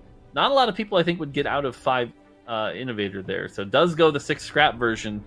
This will be interesting to see if that pays off. Yeah, I mean, it's going to be a big shield. Either way, the question is, you know, is the shield going to be big enough to let Jinx do the damage? And she's going to get stuck on a target dummy for a little while here. Going to take a little while to take off. Comes down now. Going to watch to see how long this Jinx lives. She's doing damage. She's getting targeted, though. Well, actually, no. She's getting to do a lot of damage on opposed. Finally does get taken out. Now this Draven. It's Draven 2, ladies and gentlemen. The Zillion. Yeah, the Zillion stun ended up locking him in place for the Aurelia to finish him off. It was I almost broke into League of Draven there for a second, but it was close. Yeah. Oh, and so sure enough, we talked about it earlier. Trade just hit the Senna 3. That is a big upgrade. Senna 3, I think, scales really dramatically with that big AD increase. Sitting on 2 Socialite, going to give them a lot of mana. This is a very strong board. If they can just find a Gnar, although it looks like they're looking for that Morgana 3 first, that would also be a very big upgrade.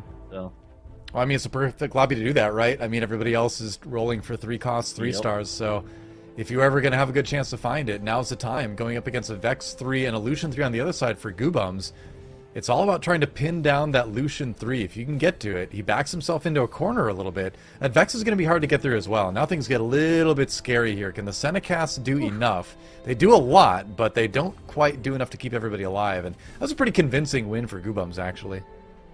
Yeah, the combination of... Because the other thing, too, is with so small, because Senna's ability is a physical ability, the Yordles can dodge Senna's ability in this case. Yeah, that's a good point. And so that actually leads that to be a pretty favorable matchup for Goobums.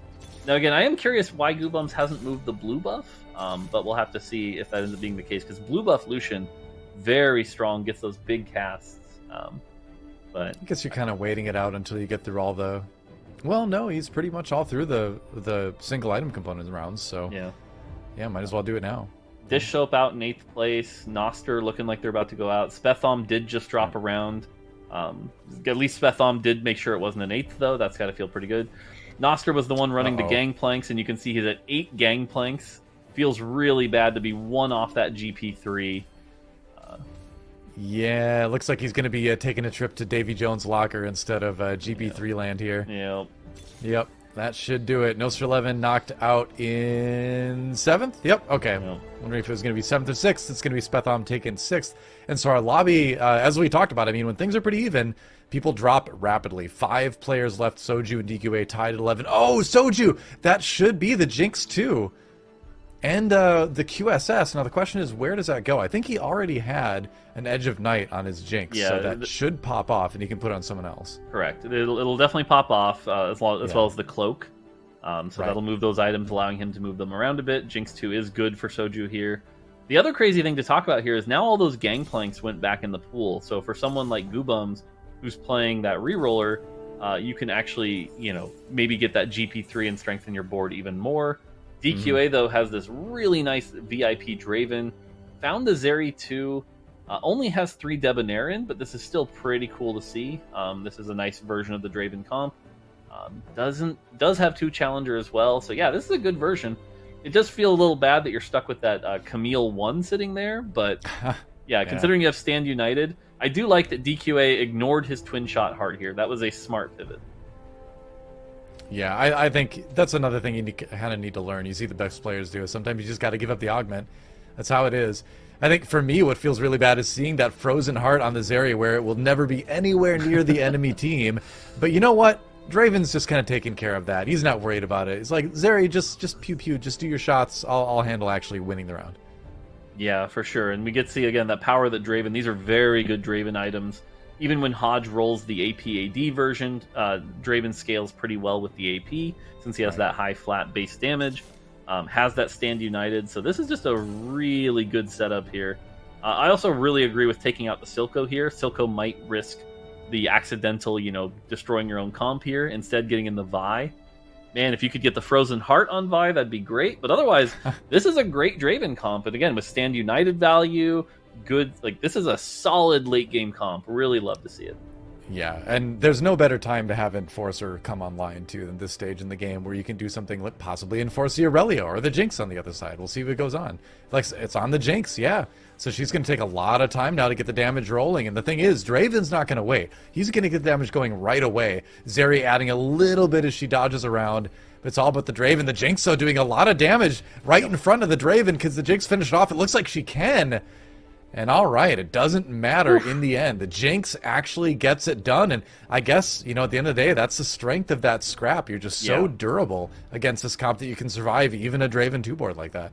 Yeah, this is what I was talking about, where Jinx is kind of hard for a lot of players because they want to just throw it in and have it do well. She needs something to keep her alive. And in this case, having that giant scrap shield was enough so that by the time she lands and even takes damage, she's already outputted so much with those rockets. The other thing I'll call out here is Edge of Night is an item I think a lot of people are still trying to learn how it really works and where it's good. This was a great case where Edge of Night is good, right? It drops the aggro off of that Jinx for a little bit while still giving some beneficial stats. And here, sure enough, as I mentioned, with Noster out, Goobums is able to hit the GP3. So we've got the GP3, the Lucian 3 here. I still think he should be moving those quirky items, but otherwise, this is a really good comp here. Got that Vex 3 frontline with the So Small. A really good use of So Small here that I don't think a lot of players would have expected. He just believes in the Corki 3, and there it is! He finds it!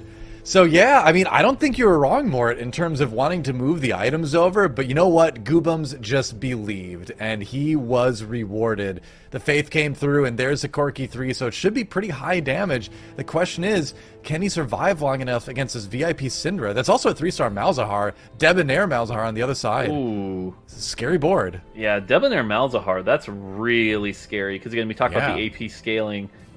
He's trying to get through. It's looking pretty good, though. Well, he's barely going to get through. It's a close fight, but got through, and that's great. The one thing to note is Trick's not getting a lot of value out of his Meditate, but that Malzahar 3 with Debonair, if it can get a kill, when you hit Malzahar 3 and you get a kill, the dot then multiplies into 2 copies of itself. And so now that makes that Malzahar really worth investing in. I'm assuming Tricked is at 7 Debonair too, so I'd have to double check that. But assuming he is, that's a very good state to be in. Usually when you see the spatula, the crest there, yeah, you're going to probably see a 7 Debonair. And he's top of the lobby right now, so we'll see it at some point. But this lobby continues to be close. Soju through DQA, Soju kind of making a big comeback from way down the lobby, gets a Jinx off the carousel twice in a row. Yep. For the Jinx 2, that's pretty amazing. But now it's the battle of the 3 stars, and Jinx trying to make her presence felt as that 2-star carry here.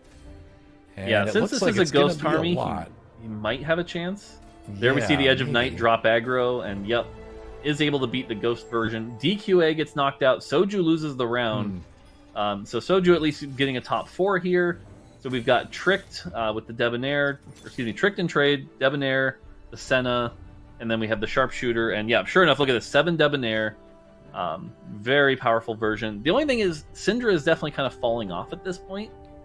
So a little unfortunate there. Doesn't have the Draven 2.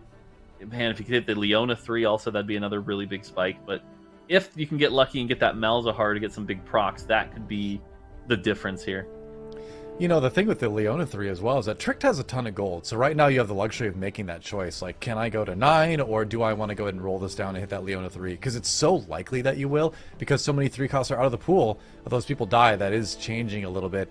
I'm keeping an eye on the Syndra now. He moved it over the corner. One more throw. Big damage comes through for that. Yep. And it looks like that Jinx is going to get ganged up on, tossed around, and that is going to send Soju out in 4th. So it is a top 4 for Soju, but that's going to kind of keep him middle of the pack in the total points-wise. And that is a Debonair Jace on the side. What? Are you kidding me? You want to go 9 Debonair? You can just go a better version of 7 Debonair, I guess, if you want to. Or what's it going to be? Is he going to go for it? Yeah. This Why game not? was a really good example of some of like the TFT mechanics and how they work. With everyone choosing to invest in the 3-cost space, everyone then benefits really well, right? We see the 3-star Lucian, the 3-star Gangplank, the 3-star Malzahar. And so it's just very interesting when you can observe that the lobby is all playing in a specific cost bucket, that you can use that to your advantage. And so playing around those cost buckets lead you into very strong cases. And even Matt, like you said, the Leona is a possibility here.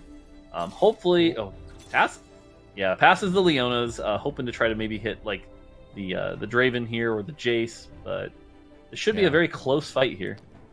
I was going to say, now that you go to 9, now you're committed to try to find the Zeri 2 Jace 2, but we'll see if he can take out Goobums here. Goobums with a lot of damage with all these twin shots, and Gangplank slowly sauntering his way to the back line. He's on the Malzahar now, but that Syndra is going to keep throwing people around. That's going to slow down the GP. So little health. Can he get back to the Syndra? There's a throw. The Gnar goes in, takes out the Swain, but it is enough, and Goobums stays alive. But you know what? That was as close a fight as you said it was going to be. But I've got a feeling if those 5-cost 2-stars come through for Tricked, he could definitely win the lobby. Just got to hit it, and he hasn't hit it yet. Yeah, the big thing for me here that's going to determine this is if Malzahar can start getting some dot multiplication.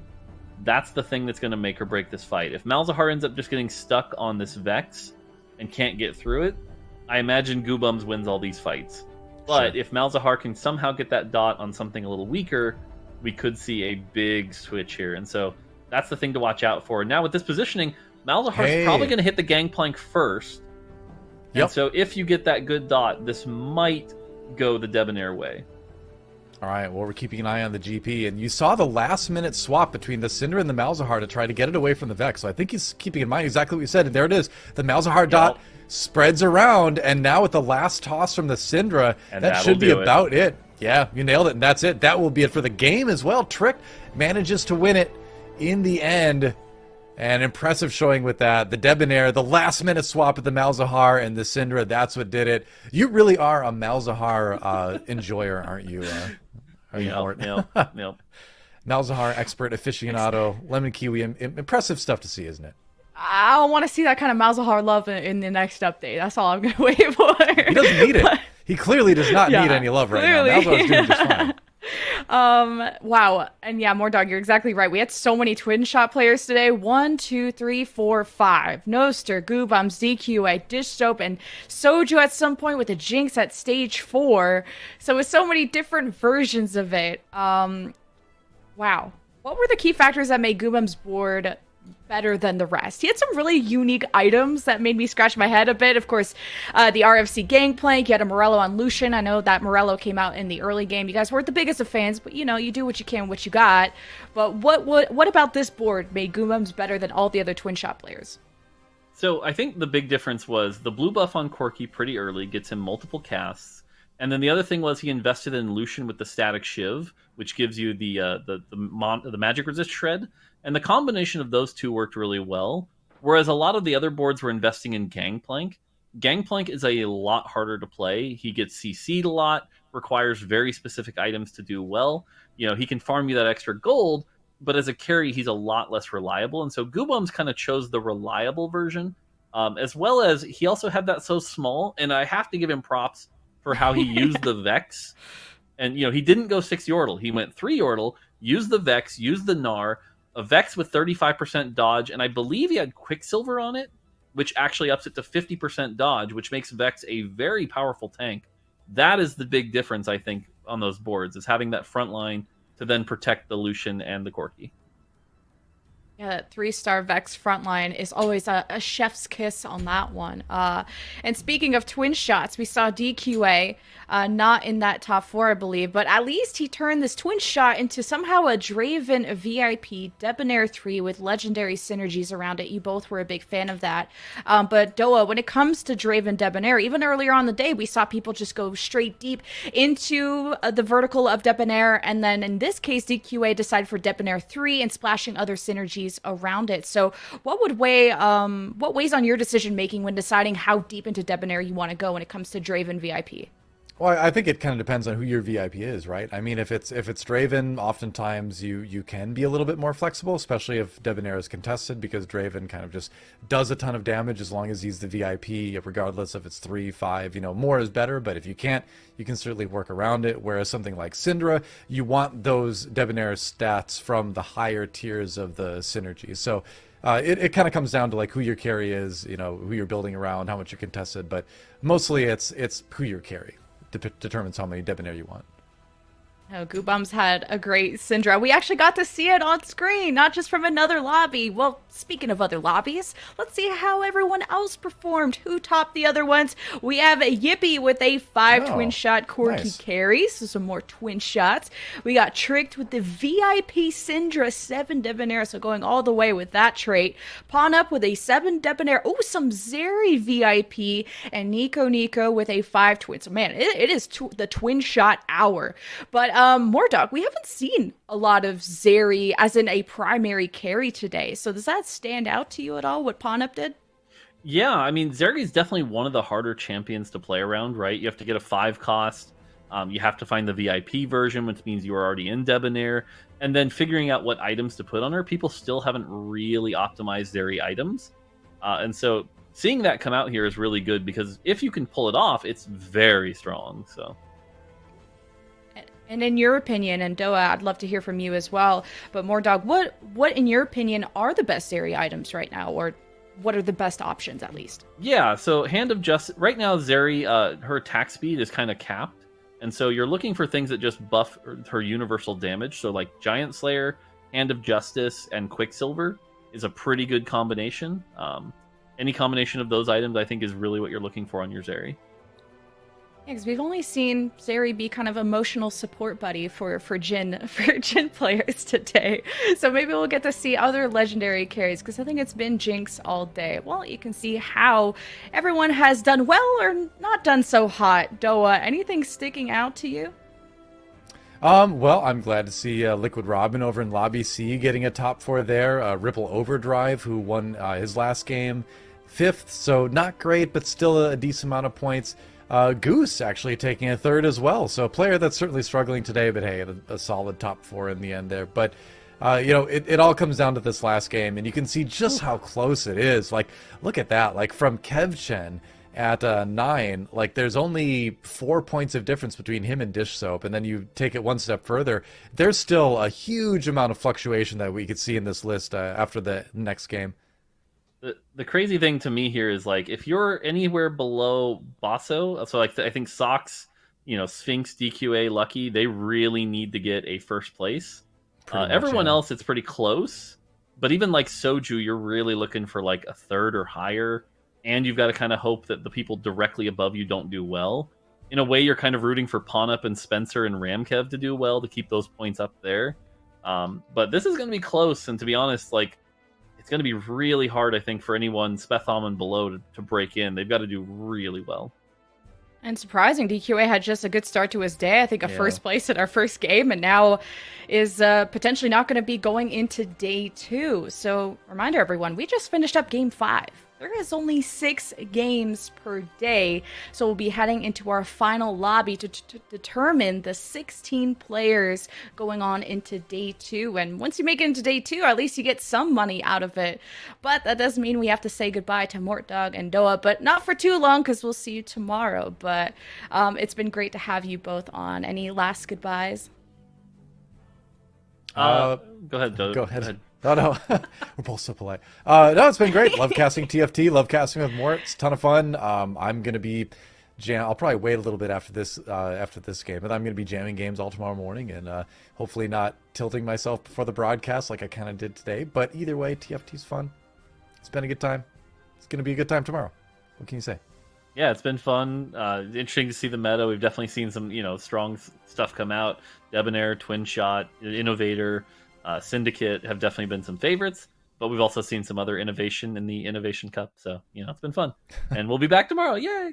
Yeah, I know. They're all talking to each other. Like, okay, everyone go Innovator today. Okay, everyone go Twin Shot. It's like there's so much contest happening, and all the different flavors that come out have been really interesting. So thank you both so much for your insight, and we will see you tomorrow. And for everyone at home, we will see you after this break for Frodan and Bryce to jump on and finish off our Game 6.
Welcome back, everybody, to the final game of Innovation Cup Day 1. I have my lawyer and I have real-life Silco on the desk to finish off our day. And we are jumping. We're going to stay, actually, with Lobby B, because there's a lot on the line for the players competing in that in terms of stakes of who's even going to make it into Day 2. Bryce, who's on your mind when we go into Lobby B? Yeah, we have 3 players that are right on the outside looking in Dish Soap, Spetham, and Soju. All 3 players, 26 is the threshold right now, all 3 players just below that threshold. So all of them likely need a top 4, and for the players at 23 points, which is Spetham and Soju, they probably want a top 3, maybe even a top 2 to guarantee it. So there's a lot on the line for these 3 players heading into the final lobby of the day.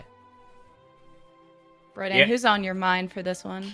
I mean, there's just a lot going on in Lobby B in particular, so I'm looking forward to it. I also, I brought up before the rivalry a little bit between Solus and Soju, so it'll be fun to see that. On the other hand, like, who's about to drop out potentially, right? Like, players who we have seen established for a long time, like Rob and Songs, even recently Spicy Appies, they're not entirely safe just because they're a little bit ahead. So I think that these are some of the players that I'm taking a really keen eye out for in this last game. So I think Setsuko and DQ might have already qualified for regional finals. So I know there's some players that don't have as much stake in at least this final game or even this tournament, but playing for pride, playing for ego, and then you get to tweet about it after. But at least since we're following the same lobby, we could talk about the trends we saw just now. You guys were watching in the back room. We had 5 people go twin shot. And there was even another lobby where we saw a Zeri primary carry, but the twin shot I want to talk about, Jinx, who seems to be the hot topic when it comes to legendary 5 costs. Frodan, is she, in your opinion, the best 5 cost at the moment? Because Zeri, I'm surprised Zeri, like Mortdog was saying, people haven't found out really how to itemize Zeri perfectly. Yeah, I mean, part of what makes Zeri complicated is that you can itemize her in a bunch of different ways. So is there a best set of items? Actually, probably not. I think her itemization will be lobby dependent. It'll be like, do you have a good Morello holder? If not, put it on Zeri. Do you have a good way to, disable some of their magic resistance and shred it? If not, then put Shiv on her. So I think that's pretty fascinating and partially why we haven't figured it out. For Jinx in particular, part of what makes her really powerful is that I don't think pound for pound any legendary puts out damage the way she does currently. When she gets her super mega death rocket, she launches, she gets a reset, all of a sudden she just completely destroys everybody that's around her. The only thing is that you have to make sure that she can be safe. I think a lot of people just slam all offensive items and then realize that she dies pretty quickly if they focus her. So some people have been putting like Edge of Night, for example. I think it's a great tech on her. And Bryce, speaking of 5 costs, Silco is something that we saw a little bit at the beginning of the day, and now not so much at the end. And it seems like we're more AD focused, so maybe it's a byproduct of that. But where do you find Silco's importances on really helping out any composition? And why haven't we seen as much Silco near the end of the day? It's starting to feel like with the nerfs to Silco, the biggest impact we get from that unit is in the Mastermind trait, the extra boost of mana that units get at the start, so you can get these really impactful casts, the Orianas, the Echoes, and get those earlier in the fights for big impact. So Silco ults do impact fights some meaningful amount of the time, but the unit has been toned back so much that at this point it feels like just kind of an average 5 cost. There are certain boards that make good use of it, but not all boards do. Well, we have our final game of the day. Make sure you guys get your stocks, get your investments ready on fantasytft.com. A lot on the line. Only 16 players making it into day 2, and that's day 2 is the only place where you're going to be making money. First carousel is already ready to go. Bryce Frodan, take it away. All right, here we go. The finale of day number 1 here at the Innovation Cup. We're hopping on board with Dish Soap, who is in 17th place, just narrowly outside the top 16, with a Nocturne and having a recurve bow to start things off. This is where it all comes down to. If you're just tuning in, as we have mentioned, leading up into this game, several of these players are on the cusp. They need to be able to land the top 16 if they want to advance to day number 2. Yeah, it's very interesting in that the players in this lobby who are on the cusp are all on the outside looking in, so they either need some help or they need to take care of business on their own. We're going to have our eyes on Spetham, Soju, and Dish Soap.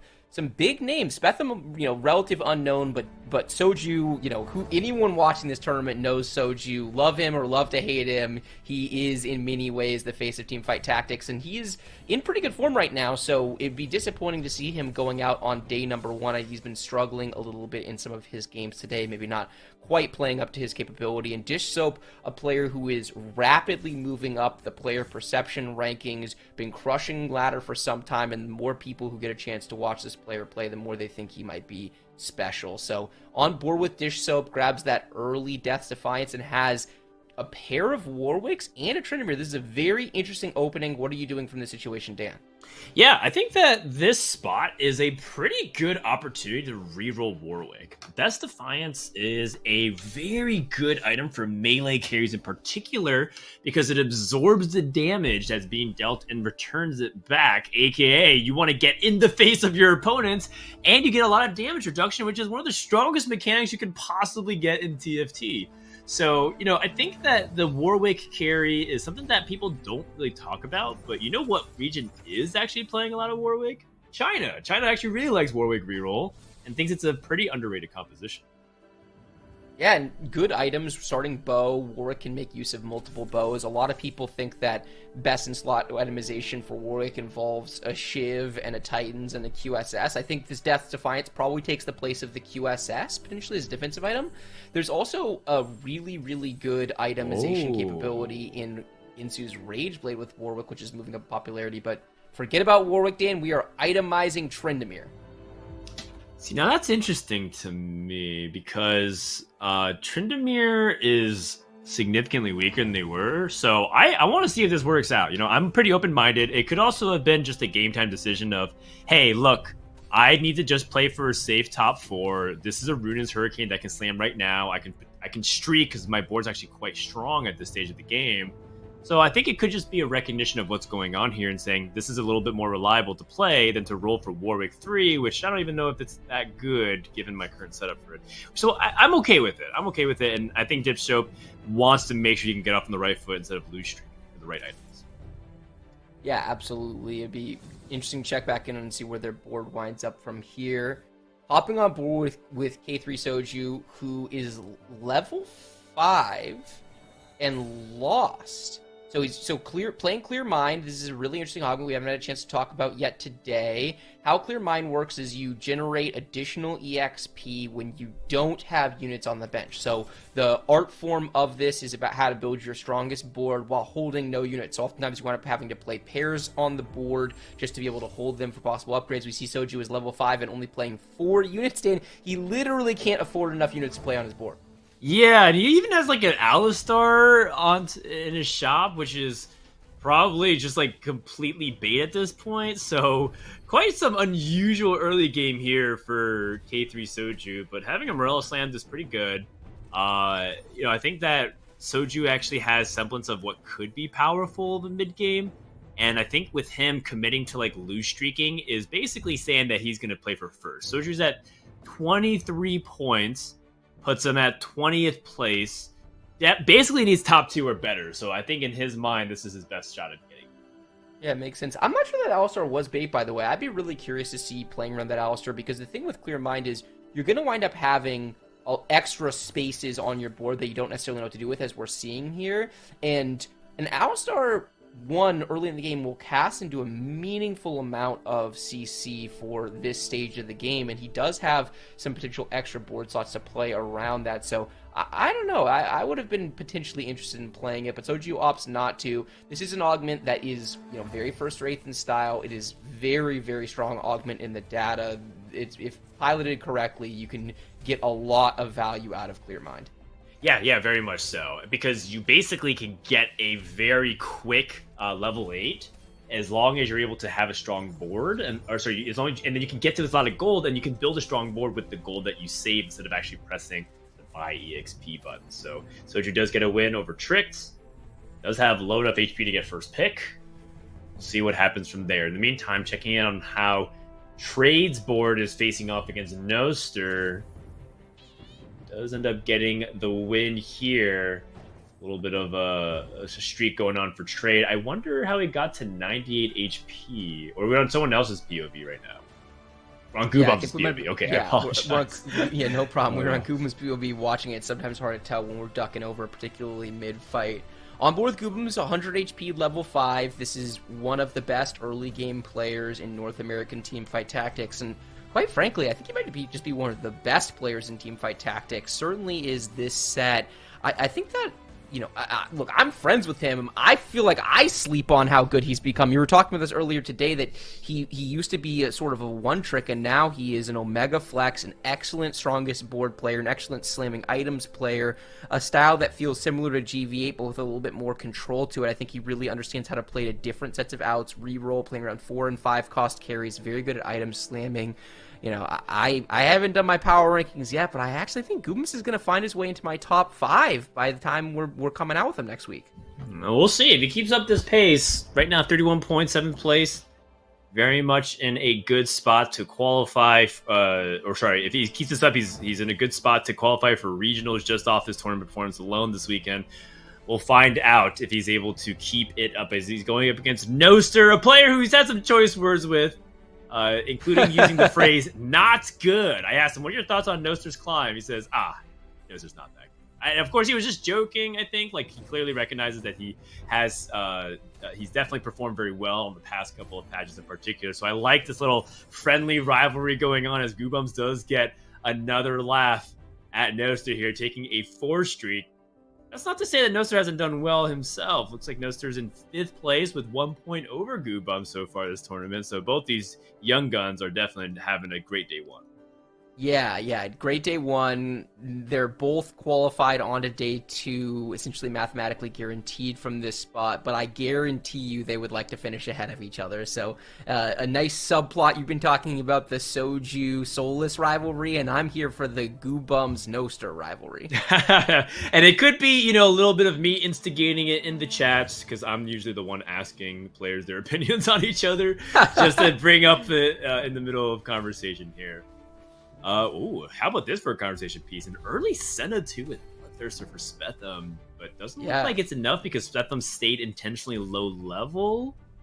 Staying at 4. Quite poor because we invested 9 gold into the Senna, who's not streaking us. And this is definitely one of the awkward things about hitting 3 costs early, is that you do sacrifice your economy, and so you're really hoping to perform well in fights, and yet you're not able to piece together a win streak, which feels like it kind of defeats the purpose of making it early. So this is definitely one of the struggles that I find myself in. So when you're in this spot, are you happy or are you kind of nervous, Bryce? I'm okay from this spot because he has frontline, backline. He's good economically. It'd be very easy to be flat broke from the spot. He is making 20 on Krugs. Maybe if he drops a meaningful amount of gold, he can make 30. He opted into this, by the way. He took this rod sent off here. So there you go. He can make 30 if he wants to. He has to sell Morgana, which is a bummer because it synergizes.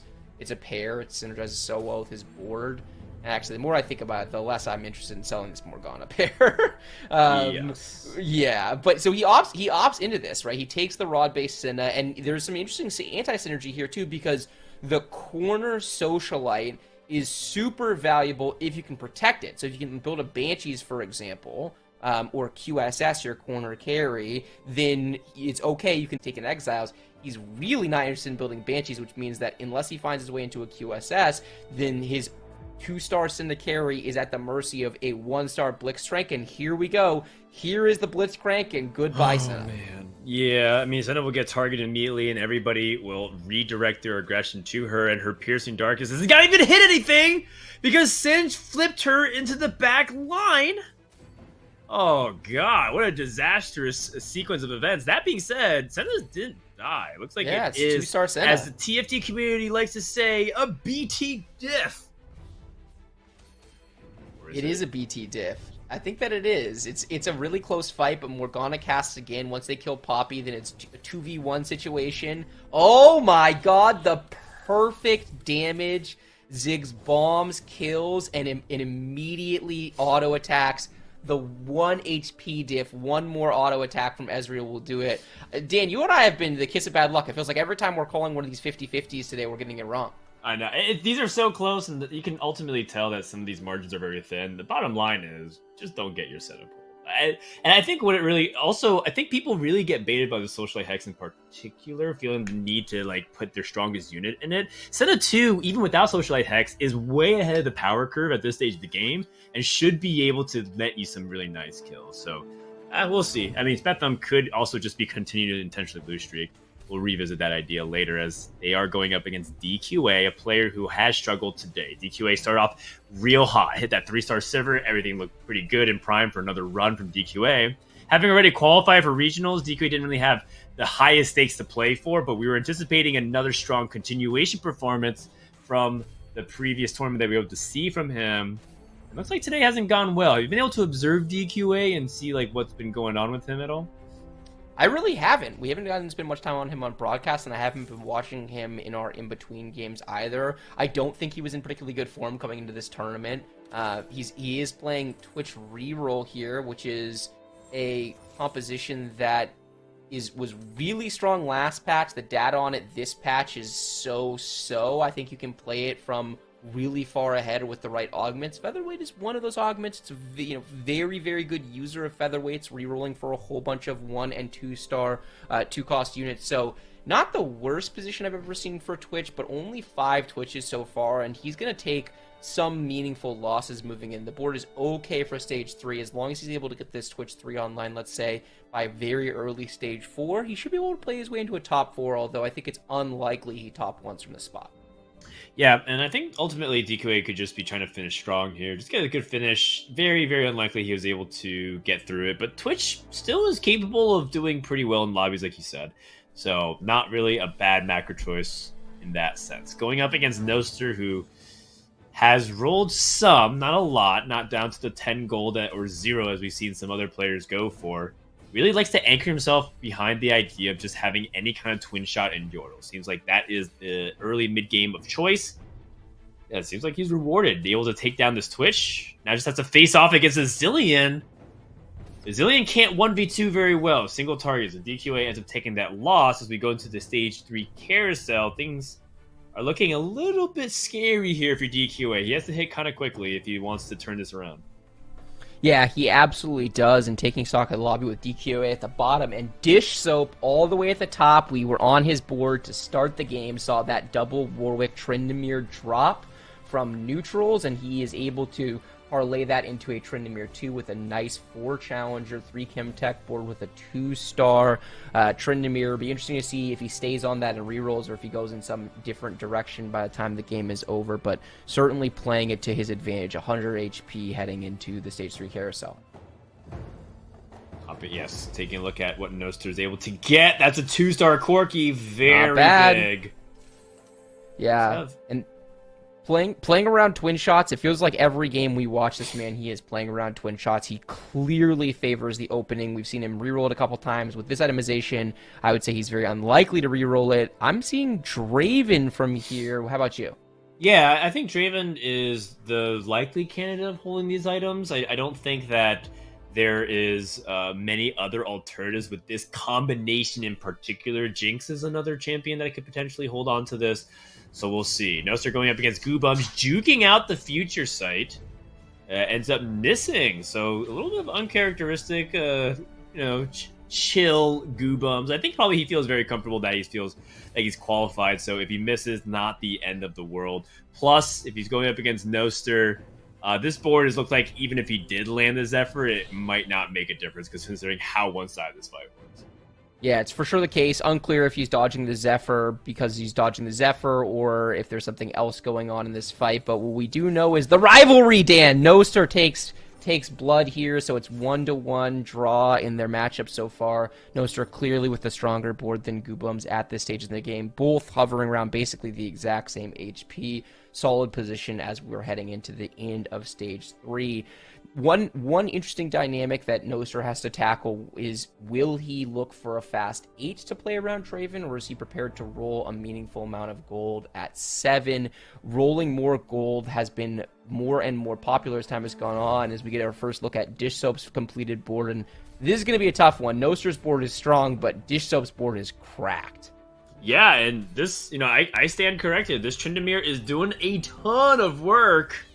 with this Death Defiance Last Whisper Runin setup, I feel like I'm watching old Yone from Gizmos and Gadgets, just the way he's gliding on through, ice skating, and just dunking my units with the Runin's Last Whisper.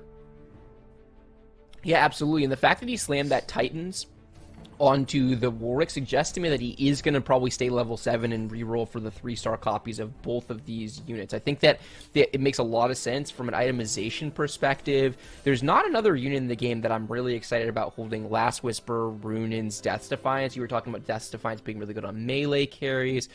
AD melee carries are pretty few and far between this set. I mean, you could put her on Jinx, but I think she doesn't get great Last Whisper value because she tends to jump into the back line. So, yeah, I really agree with everything Dish Soap is doing. It's a comp that's capable of top 1ing with the right augments and hitting on the right curve, but a very consistent top 4 spot. And remember, Dish Soap is one of our players that we came into this game and said we have our eye on. In fact, all 3 players who need top 4 this lobby, Dish Soap, Soju, and Spetham, are in the top 4 as we head into stage 4.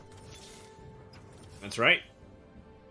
And there's a couple of other things worth mentioning as well, just since we have the opportunity to. Tricked is a player that is at 29 points in 11th, but if they go 8th, could risk getting leapfrogged by a bunch of people. So keep an eye out for that player as we hop on board with Trade, who is rolling down. Oh, we didn't get 5 innovators in. There's the Seraphine in the shop, and he's just not fast enough.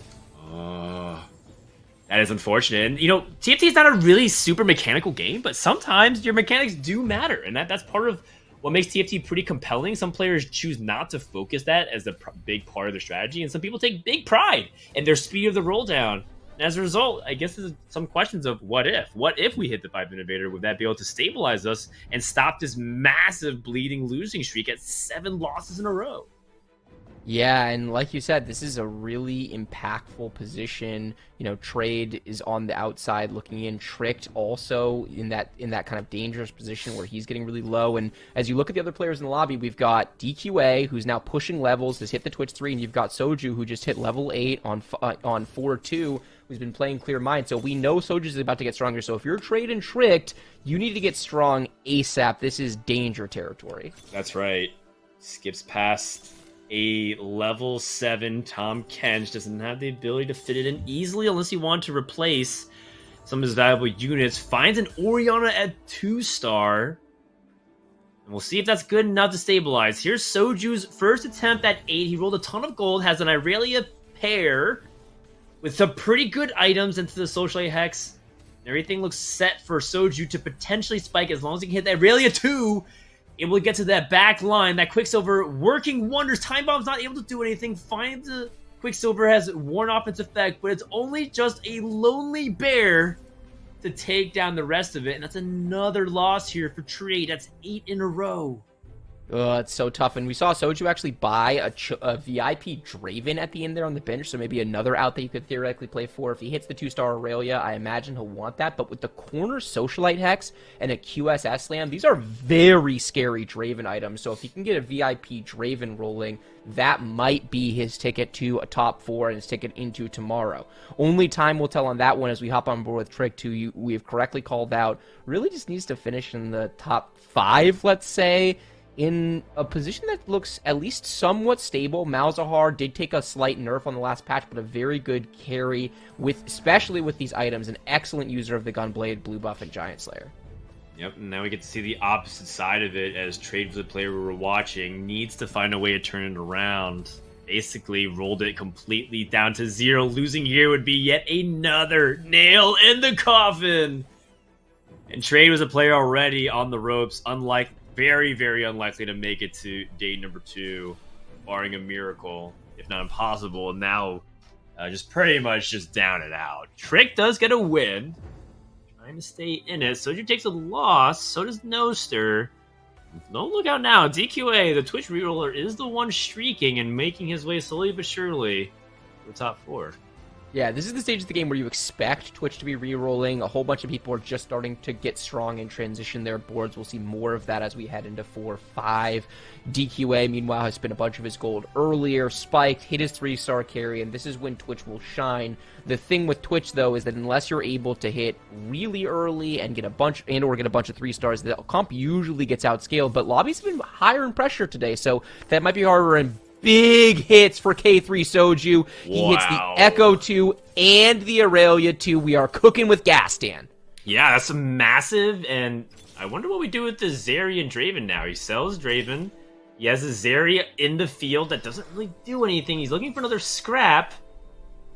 Maybe he could play Kha'Zix. Oh, hits a 2-star Zillion that does And help the Blitzcrank. bear.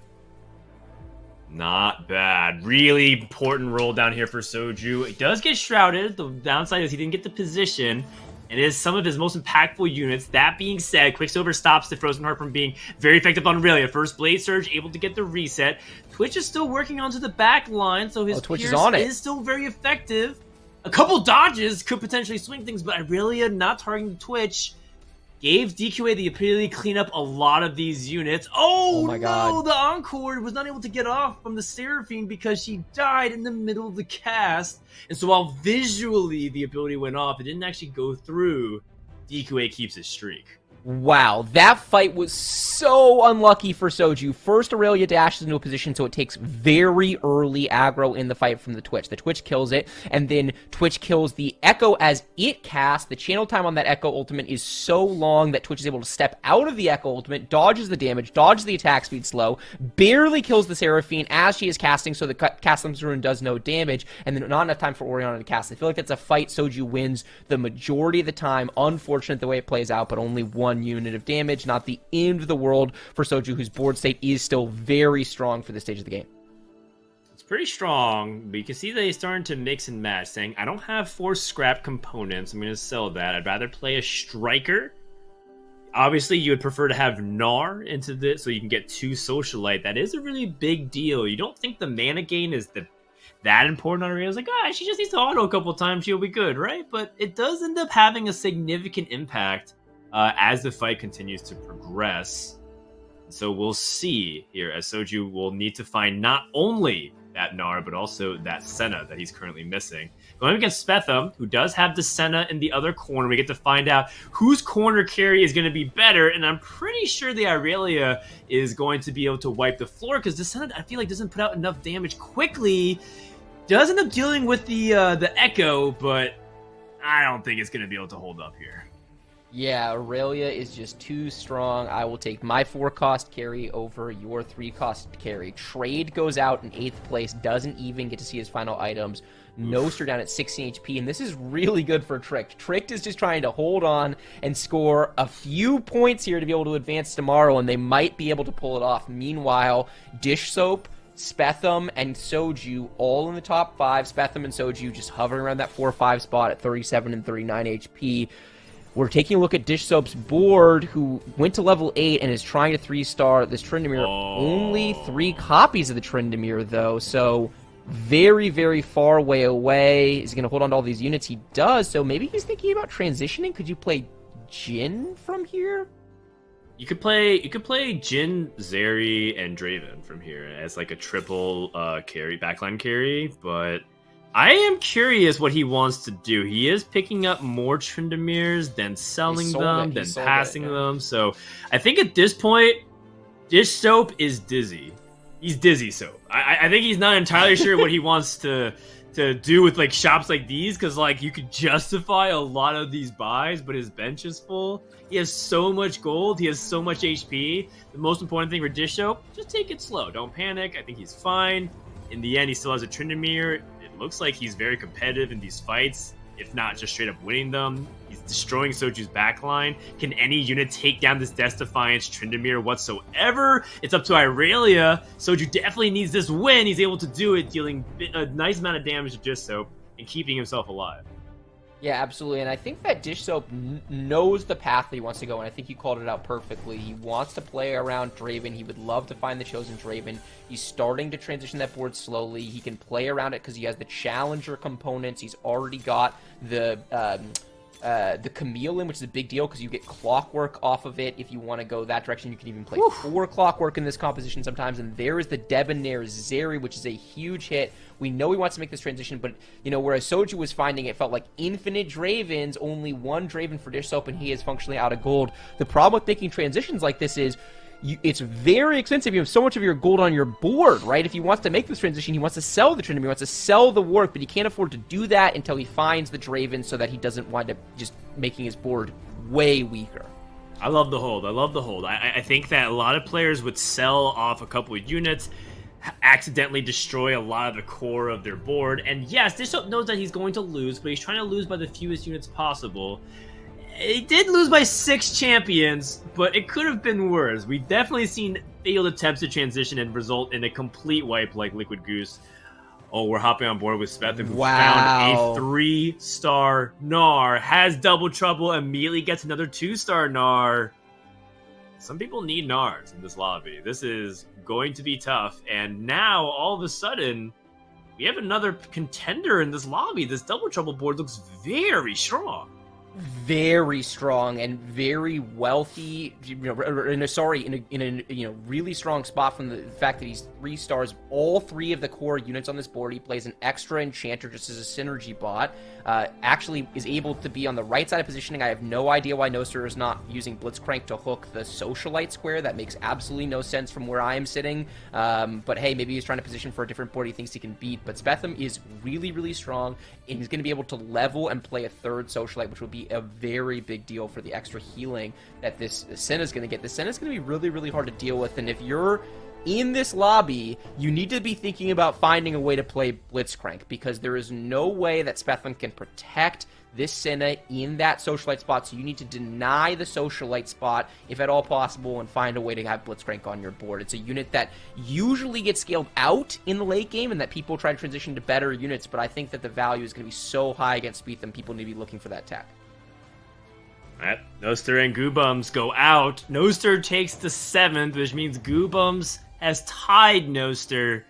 So I guess we'll have to use day 2 to see who gets the last laugh in this tournament for now. In the meantime, our top 5 has been determined. Tricked benefited greatly from that elimination. With that, should have sealed his ticket into day number 2. Spetham trying to go for it. Spetham is tied with Soju in points at 23, so if he can at least outplay Soju, very much has a chance of making it just solely off of eliminating fellow competitors who are tied at the same points, but needs to go even further. It's top 2 or bust. Going up is DQA.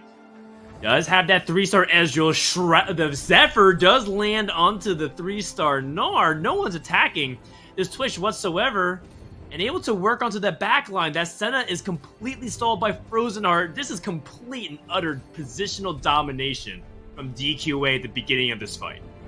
Yeah, DQA got the exact fight that he wanted. Knock up the Gnar, shroud the Senna. Gnar comes back down and basically never casts in this fight. Senna winds up with a Frozen Heart on her from the beginning through the end of the fight and is not able to put out her damage.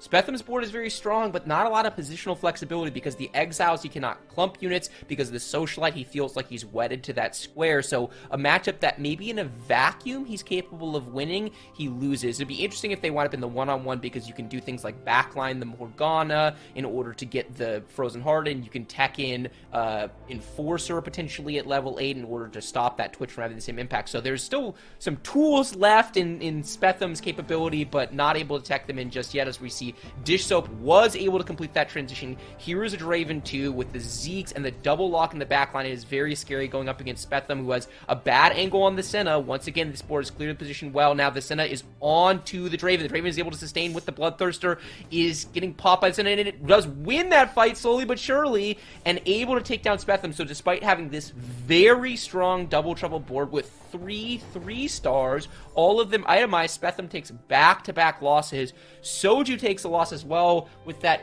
kind of generic Innovators Aurelia board. We thought Soju was pretty strong, but it feels like this lobby is becoming a bit of a problem for him. And if Soju goes 5th place in this lobby, he is very unlikely to advance to tomorrow, which means that his hopes of qualifying for NA regionals through this tournament might be at an end if he can't get a win this next fight. I just gotta say that I am very impressed with Dish Soap, the way he's navigated through this game. Several decisions I was not entirely sure about, just because I didn't know where it would go, and it's led to some beautiful transition. We're hopping on board with Soju, who's putting himself in the exact position that he aims for, which is to go to level 9 at 1 HP and try to make the impossible happen. He knows he needs to play for top 1. He has a Victor 2. He has his Caesar out on the bench. How's he going to utilize this? And then after this, is this going to be enough to hold off against Spetham, who has the 3 stars and playing double trouble? Yeah, and the Echo is on the wrong side because he winds up wanting to get the Zeeks. Here comes the Seraphine cast across, but there's no anti-heal onto the Senna. The Senna's going to be able to heal until the end of time. The Aurelia is onto the backline now, still full health, starting to take some aggro from the carries on Spetham's side. Here it is outsustaining. It's Senna versus the world. Is it going to be enough? Victor does have one more cast in it potentially. The big Senna ulti wipes out the board. Here comes the Victor lasers. It's so much damage! Soju lives. Tricked is out. Soju in a top 4 position. Spetham down to 1 life. Can Soju pull the miracle out of the hat? It's down to whether or not he can hit another important upgrade. Can he find even a replacement for these items? He would love to get the Static Shiv and the Rage Blade off of the Seraphine and put it onto the Victor 2. But he's forced to also position like this. His positioning flexibility has been reduced greatly because of the phalanx. Scouting, see if he can move up things. He does at the very last second, trying to see if he can get the bear. Give himself some space. Going against Dish Soap, who still hasn't really rolled it down for Draven 3. So this is a good time to play Dish Soap relative to where the game will be. See if he can capitalize. As I really are trying to work onto the front line. This Leona is just so tanky. But the flip to the back does stun the Draven for just a second. Victor's Chaos Rays does not get a full cast. And I think that's going to be it. Top 4 exit here for Soju. But what about Spetham? Spetham takes a 3rd place. Which means that Spetham will have that point advantage over Soju. We're in our top 2. Can DQA and Dish Soap find out who's going to square away the winner of this final lobby today? Such a big deal because Soju and Spetham are fighting for those final spots. So if you're Soju and you wind up barely getting outplaced by him, it's another player you have to find a way to leapfrog. I don't know if he's going to be able to do it, but focusing on this one-on-one, you called it. Dish Soap is nowhere near his cap. Still has 40 gold to work with, trying to find a positioning, and how does he wind up dealing with this Twitch? Will he be able to dodge the Shroud? Did he tech in Enforcer in order to be able to shut this Twitch down? It looks like the answer is no, and here's the Twitch with a really good angle onto the backline. Draven not in the corner, so Draven is going to get aggroed by this Twitch relatively soon. Here it goes. Twitch is onto the Draven, and the Draven is gone. This fight is not even close, and it's not just Twitch composition. He's got a Jace in there. He has an Ezreal 3 with 2 items, so this is a situation where DQA has... I was talking earlier that Twitch is a board that is not often able to get into first place situation. DQA is meeting the conditions. He has a bunch of 3 stars, multiple carry threats, able to push levels and round out his board. This is a very terrifying version of Twitch. Meanwhile, Dish Soap with 5 Dravens, and it feels like no way of ultimately winning this fight unless he's able to get a Draven 3-star. With 4 copies to go and no Nikos, it is not an easy feat, and it looks like Dish Soap is actually not rolling down. He's going to save his gold to have the max amount of gold to roll down. Yeah, and I also think that it's a positional difference, making sure that you can have a unit that can stick onto the Twitch. He's lining up everything perfectly. Finally, putting the Braum into the right spot. This Shroud is going to be devastating. Does get the Braum walks Zephyr, up. though. Does have the Draven now focusing onto the Twitch. Turning around, Twitch is going to go down. This is a very big point, but there's another carry. The Ezreal's on the back line. Trying to get it done. Ezreal 3 can get a lot of work, especially with the gate from the Jace. Woo! Dish Soap survives at 1 HP. Now has to either go to 9 or roll it down. And here we go. The moment of truth of whether or not we'll be able to get 2-star these units and ultimately hit the win condition of Draven 3. No Dravens. And that is going to be the ball game. DQA's board is just so strong with the Twitch 3, the Ezreal 3 carries. He has a Jace 2-star now, and we saw the fight go pretty well overall for Dish Soap with Draven aggroing onto that Twitch early in the fight, and it's very capable of standing toe-to-toe. Is it possible that he can keep this Braum tucked in? Here we go. So this is going to be a little bit different in terms of fight dynamic because he put a range unit in front of Braum. Braum is going to get stuck in the back. It's now going to walk to the left, and it aggroes onto the bear, not the Twitch, so the cast is going to miss the Twitch. So no CC there. Draven is in the corner and dodges Zephyr, but it just doesn't have enough damage, and it looks like this is a DQA top 1 to finish the day. DQA able to get it done with the Twitch reroll. And finally able to end his campaign the same way he started off. He bookended his tournament, day number 1 here at the Innovation Cup with the first and with the Sivir 3, and then finishing off with the Twitch 3 and the Ezreal 3. A job well done. Yeah, big congratulations to DQA. And hey, let's give a shout out to Dish Soap, okay? Because the last lobby, he got 8th. And what a turnaround to go all the way back to 2nd. We'll update you guys in a minute on how that will shake up our standings, because this was a very important lobby to determine the final 16 players going on into day 2. But in itemization, we haven't gotten to talk a lot about items today, because I know it's kind of make what you can with what you got. But one thing is that we saw a lot of lockets be made today, and that's kind of been maybe a least popular tank or slash support item, and Dish Soap made 2 of these at stage 5. So Frodan, what's your take on the strength of locket this set, and I guess particularly when it comes to the Draven comp, and what factors would affect if you would place that locket on your backline carries or your front line? Wow, that's a lot to unpack. So it's a great question. I know. I think locket is an item that people aren't looking at enough. It usually has to do with how you want to value your components. A lot of times, if you're playing an AP-based composition, that rod is super valuable. You need it for Death Cap or Merolnomicon or anything else that you can combine it with. Or even if you're playing some AD traits, maybe you need a Rage Blade of some kind. But when you're playing like a comp that is utilizing very strict itemization, like you only need this AD items and you don't really need anything with the vest and the rod, lock is really good. And particularly with Chemtech, because you tend to line everything up in the front line. So I think it's a really good recognition of this is what the comp can really benefit from. And ultimately, the longer Tryndamere can survive, the higher my chance win. So having Locket plus That's Defiance, a great combination. Once again, hats off to Dish Soap to recognize a line that I personally am not even open to myself. I don't try to play Tryndamere right now in this patch. He got nerfed. I was like, I don't want to play it. Triforce got nerfed as well. Like, what am I going to be doing with the Tryndamere early on? And he made the best of a situation that, honestly, I don't think I would have been able to do that as well. Yeah, because there was a pretty good win streak that came out of that Tryndamere, and then I think what was different about Dish Soap is he found really the perfect moment when to get off Dish Soap, but also when to get off of Tryndamere. And you guys were pointing out kind of how dizzy he maybe looked when he had the double lockets, the Titan Slam. You had a random BT on a Draven, but somehow that pivot turned into a 2nd place win. Bryce, what's your take on lockets? Because Dish Soap got a lot of value out of that, and he placed it on the Draven just to make sure he stayed alive for so long. Yeah, I think it's really solid usage. They're flexible as a backline defensive item or a frontline defensive item. It kills components in that composition that he doesn't particularly need in the armor and the rod. So all around solid. I think they're a good slam. I think they still have value in the late game, and I think that the adaptation from Dish Soap, he clearly had a plan. He understood what he wanted to play to in the early game. He kind of high rolled, was strong, was able to win streak through, build up a huge economy. And look, there's a version of this game where Dish Soap wins. I mean, we've seen multiple players hit 3-star forecasts today from a lot less gold positions than Dish Soap had. So it's very possible that the cards fall a little bit differently. Dish Soap is able to get a Draven 3 and wins the lobby, but a very nice slow transition across from a Tryndamere Chemtech focused board into a Draven Debonair carry board. Really well played by Dish Soap, even though he gets 2nd place. And hats off to DQA, who had a much easier game to pilot on the Twitch reroll than Dish Soap had, but played very well, good, solid positioning throughout, and a nice 1st place to end the day from DQA. Well, our admins have compiled our final 16. Let us take a look at how everything has shaped up at the end of our Innovation Cup. So these are the winners of the other lobbies. So we just saw DQA with the Twitch 3, Ezreal 3, Innovator 5. In the other lobbies, we had Basso, who had a great start to his day, go Ash carry with Syndicate, so a little bit more reroll.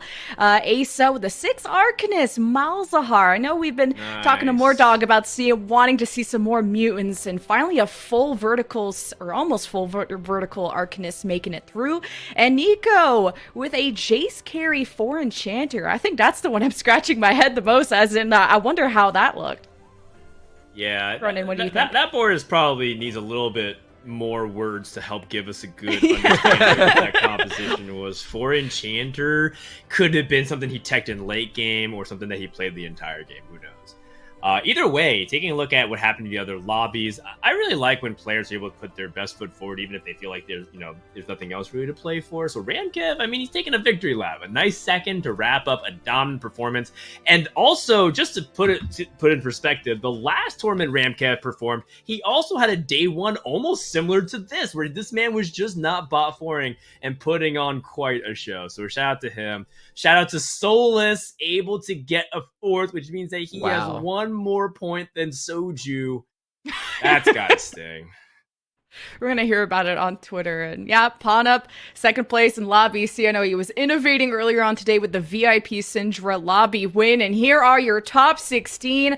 Panup, Renkev, Spencer, Nico, Kev, Chen, Yippee, Uwu, damn Daniel. I was looking forward to that name. Robbie Van Knob, Goobums, Noster, Voidson, Spicy Appies, Dish Soap, Malala, Tricked, and Basso. Move on to day 2. Everyone else is gone. Who are you going to miss the most, Bryce? Wow, some big names here. I'm gonna miss Soju. I love seeing this man in tournament form, and just a little bit of a rough day for him. I'm gonna miss Robin. This is a bit of a surprise. Robin is in really good form as well, and such a consistently solid tournament performer.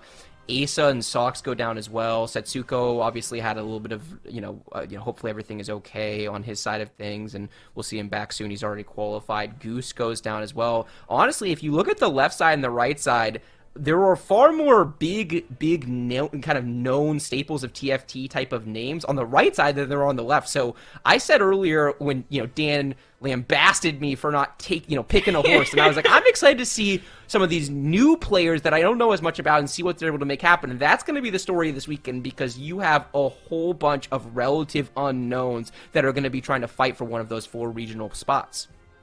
And there's only a few more chances. I know we have the Set 6.5 Challenger Series and regional finals are at the end of this month. And remember, only the top 4 of Innovation Cup get that ticket to the regional finals. Everyone else is going to have to pray just that the qualifier points will be enough to scoop up one of the 10 spots based on qualifier points.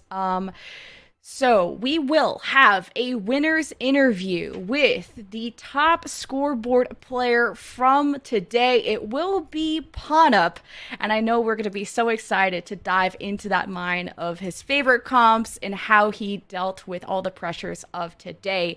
So we'll see you guys after this break for a quick Panup interview.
Welcome back, everyone, to Innovation Cup. We have our final interview of today will be from our #1 qualifier scoring person, Panup, who just reigned supreme after day 1. So congratulations, Panup. I know you had a pretty good showing at the mid-set finale, but you really showed up for Innovation Cup. After the patch that happened just Wednesday, how's been your preparations, and what's it been like being so stressed for this tournament?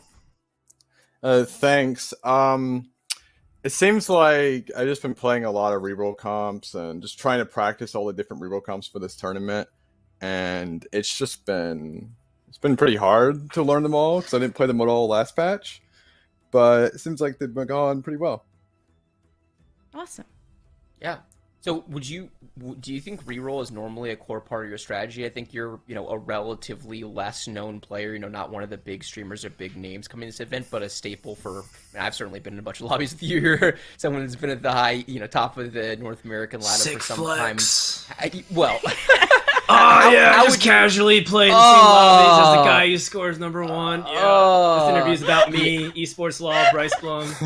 What I was trying sorry. to say, Dan, is for those people who are less familiar with you, like how would you describe your play and where do you think your edge is relative to the field? I usually prefer playing 4-cost carry builds, usually AD flex, but this set I've been playing a lot more AP and reroll, and I think in mid-set finale I mainly played Kog'Maw reroll, so I definitely tend to lean towards reroll in these tournaments, but usually in ladder I play 4-cost carry. I like to play very aggressive. Even when I play reroll comps, I'll roll down at 3-2 like every game. Right, can't beat out the flex reroll player or flex roll down players. So Pana, let's talk a little bit about the results of the entire field. Were there any surprises, both good and bad, from the results today? I think I expected Soju to do better because he'd been doing pretty good on this patch. But other than that, it pretty much went how I expected, I think. Interesting. Is there one other player that I think people may not have heard much of that you think also is a player to watch out for? I mean, I would say Noster, but I think that people probably are learning more about how well he's been doing recently. Other than him, I mean, I think that and Nico has been doing pretty well recently as well. But he's not as well known.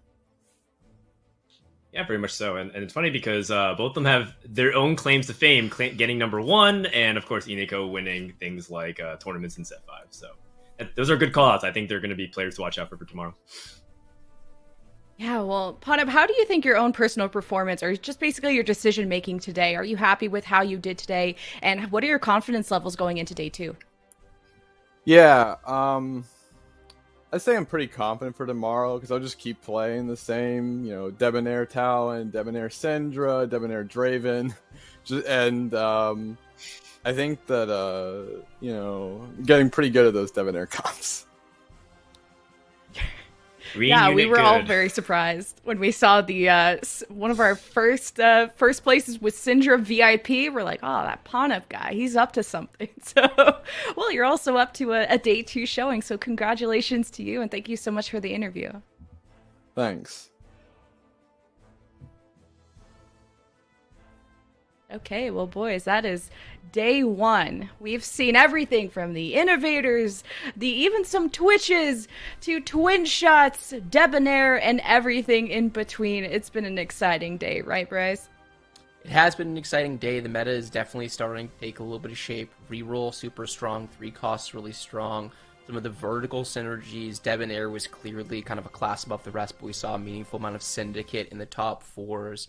And some syndicates in top 1 if you're re-rolling Ashe. So, it's starting to become clear what's really good, and that's part of the fun of when you have a tournament heading into, coming off of a major meta shift, a big patch like this, is we know someone's going to have an edge, right? Everyone's game playing differently and came with different things they wanted to play. You just don't know exactly who that's going to be until we're actually in the lobbies and seeing how it all shakes out. As we look at, just to remind everyone of which players made it into day 2, I know, Fronin, that last game we watched was a big shakeup. And just to bring up what Bryce said, the update has definitely shook some of our players going into today's tournament. Yeah, the one thing that we didn't mention, just because there was a lot to unpack from this screen when we first saw it, was that Ripple Overdrive was a player that was doing super well today. And they were in 8th place at 30 points going into the final game, finished 8th place at 31. That's okay, as long as nobody else who's at 22 was able to get a first place and land at 32. Oh, except Basso Skills ended up clutching it out and getting that first place to 32 and leapfrog Ripple Overdrive, which is pretty sad. I feel like some of the games that we saw Ripple Overdrive showed so much promise. I want to see them compete longer. But alas, that is very hype for Basso Skills as well, right? To make a dramatic photo finish at the last second and be able to squeeze in there. So I wanted to recognize that moment because I'm pretty sure none of the people were paying attention to that because there was so many stories going on during a big field. And now we can look. Well, the road might not be over for Ripple Overdrive or others who didn't qualify into the regional finals yet, because, of course, through this tournament, depending on how well you do get qualifier points. And there are 10 spots available in the regional finals, depending on who has the most amount of points. So you see the ones who are grayed out are the ones who have are qualified, and the ones that are still in white, they still need a spot available. Bryce, I mean, we're seeing Goobubs and Spicy Appies, Dish Soap, Spencer are the big favorites. Pawnub had an amazing day one. Is this kind of aligning with your expectations of who can still make regional finals? I mean, like I said earlier, some big names are officially on the outside looking in, and we'll be looking at the final opportunities. There's a last ladder qualification. Goose certainly in good shape for that, and didn't really have enough qualifier points coming into today to realistically have a good shot at making it through this event. Soju is officially on the bubble. There's also going to be that final challenger series for the last spot in regionals, and that is going to be a sight to behold. I'm really excited because we're going to have some big folks that going into the set everyone would have expected to be in the field at regionals, and only one of them is going to be able to advance through. The modeling coming in suggested that roughly 69 points was going to be the threshold. So Sox sitting at that number, not having the best day today, and will be interesting to see if he's going to be able to qualify for regionals. I mean, you know, the only person who's ever won back-to-back two-time regional champ, and Sox could theoretically not make it in. So a lot of games left to be played. We'll see how everything shakes out, but I am certainly nervous for a number of these folks. Yeah, and just to correct myself, the grayed out means you have not made it. You have not made it to day 2. And at least DQA, Setsuko, we won't see them for day 2, but we will see them in the regional finals. So Goobum, Spicy Appies, Dish Soap, Spencer, etc. have a ton of points. And if they don't get top 4, they seem to be in a good spot to at least get those 10 spots for regional finals based off of points. But that will conclude our day 1 of the Innovation Cup. We have 2 more days to go. Only 16 players will be sent into tomorrow's gauntlet. So we will be live the same time, same place every day, 4 p.m. Pacific, 7 p.m. Eastern. You're on the channel, and hopefully you've gotten a chance to check out our Fantasy TFT app, and hopefully you've gotten a chance to get some awesome little legend eggs, because they're even more rare than before. And if you haven't today, you still have a chance to play that tomorrow. So that was Frodan, that was Bryce, we had Doa, and Mortdog, and the amazing people behind the scenes bringing the production. I'm Lemonkiwi, and we'll see you all tomorrow.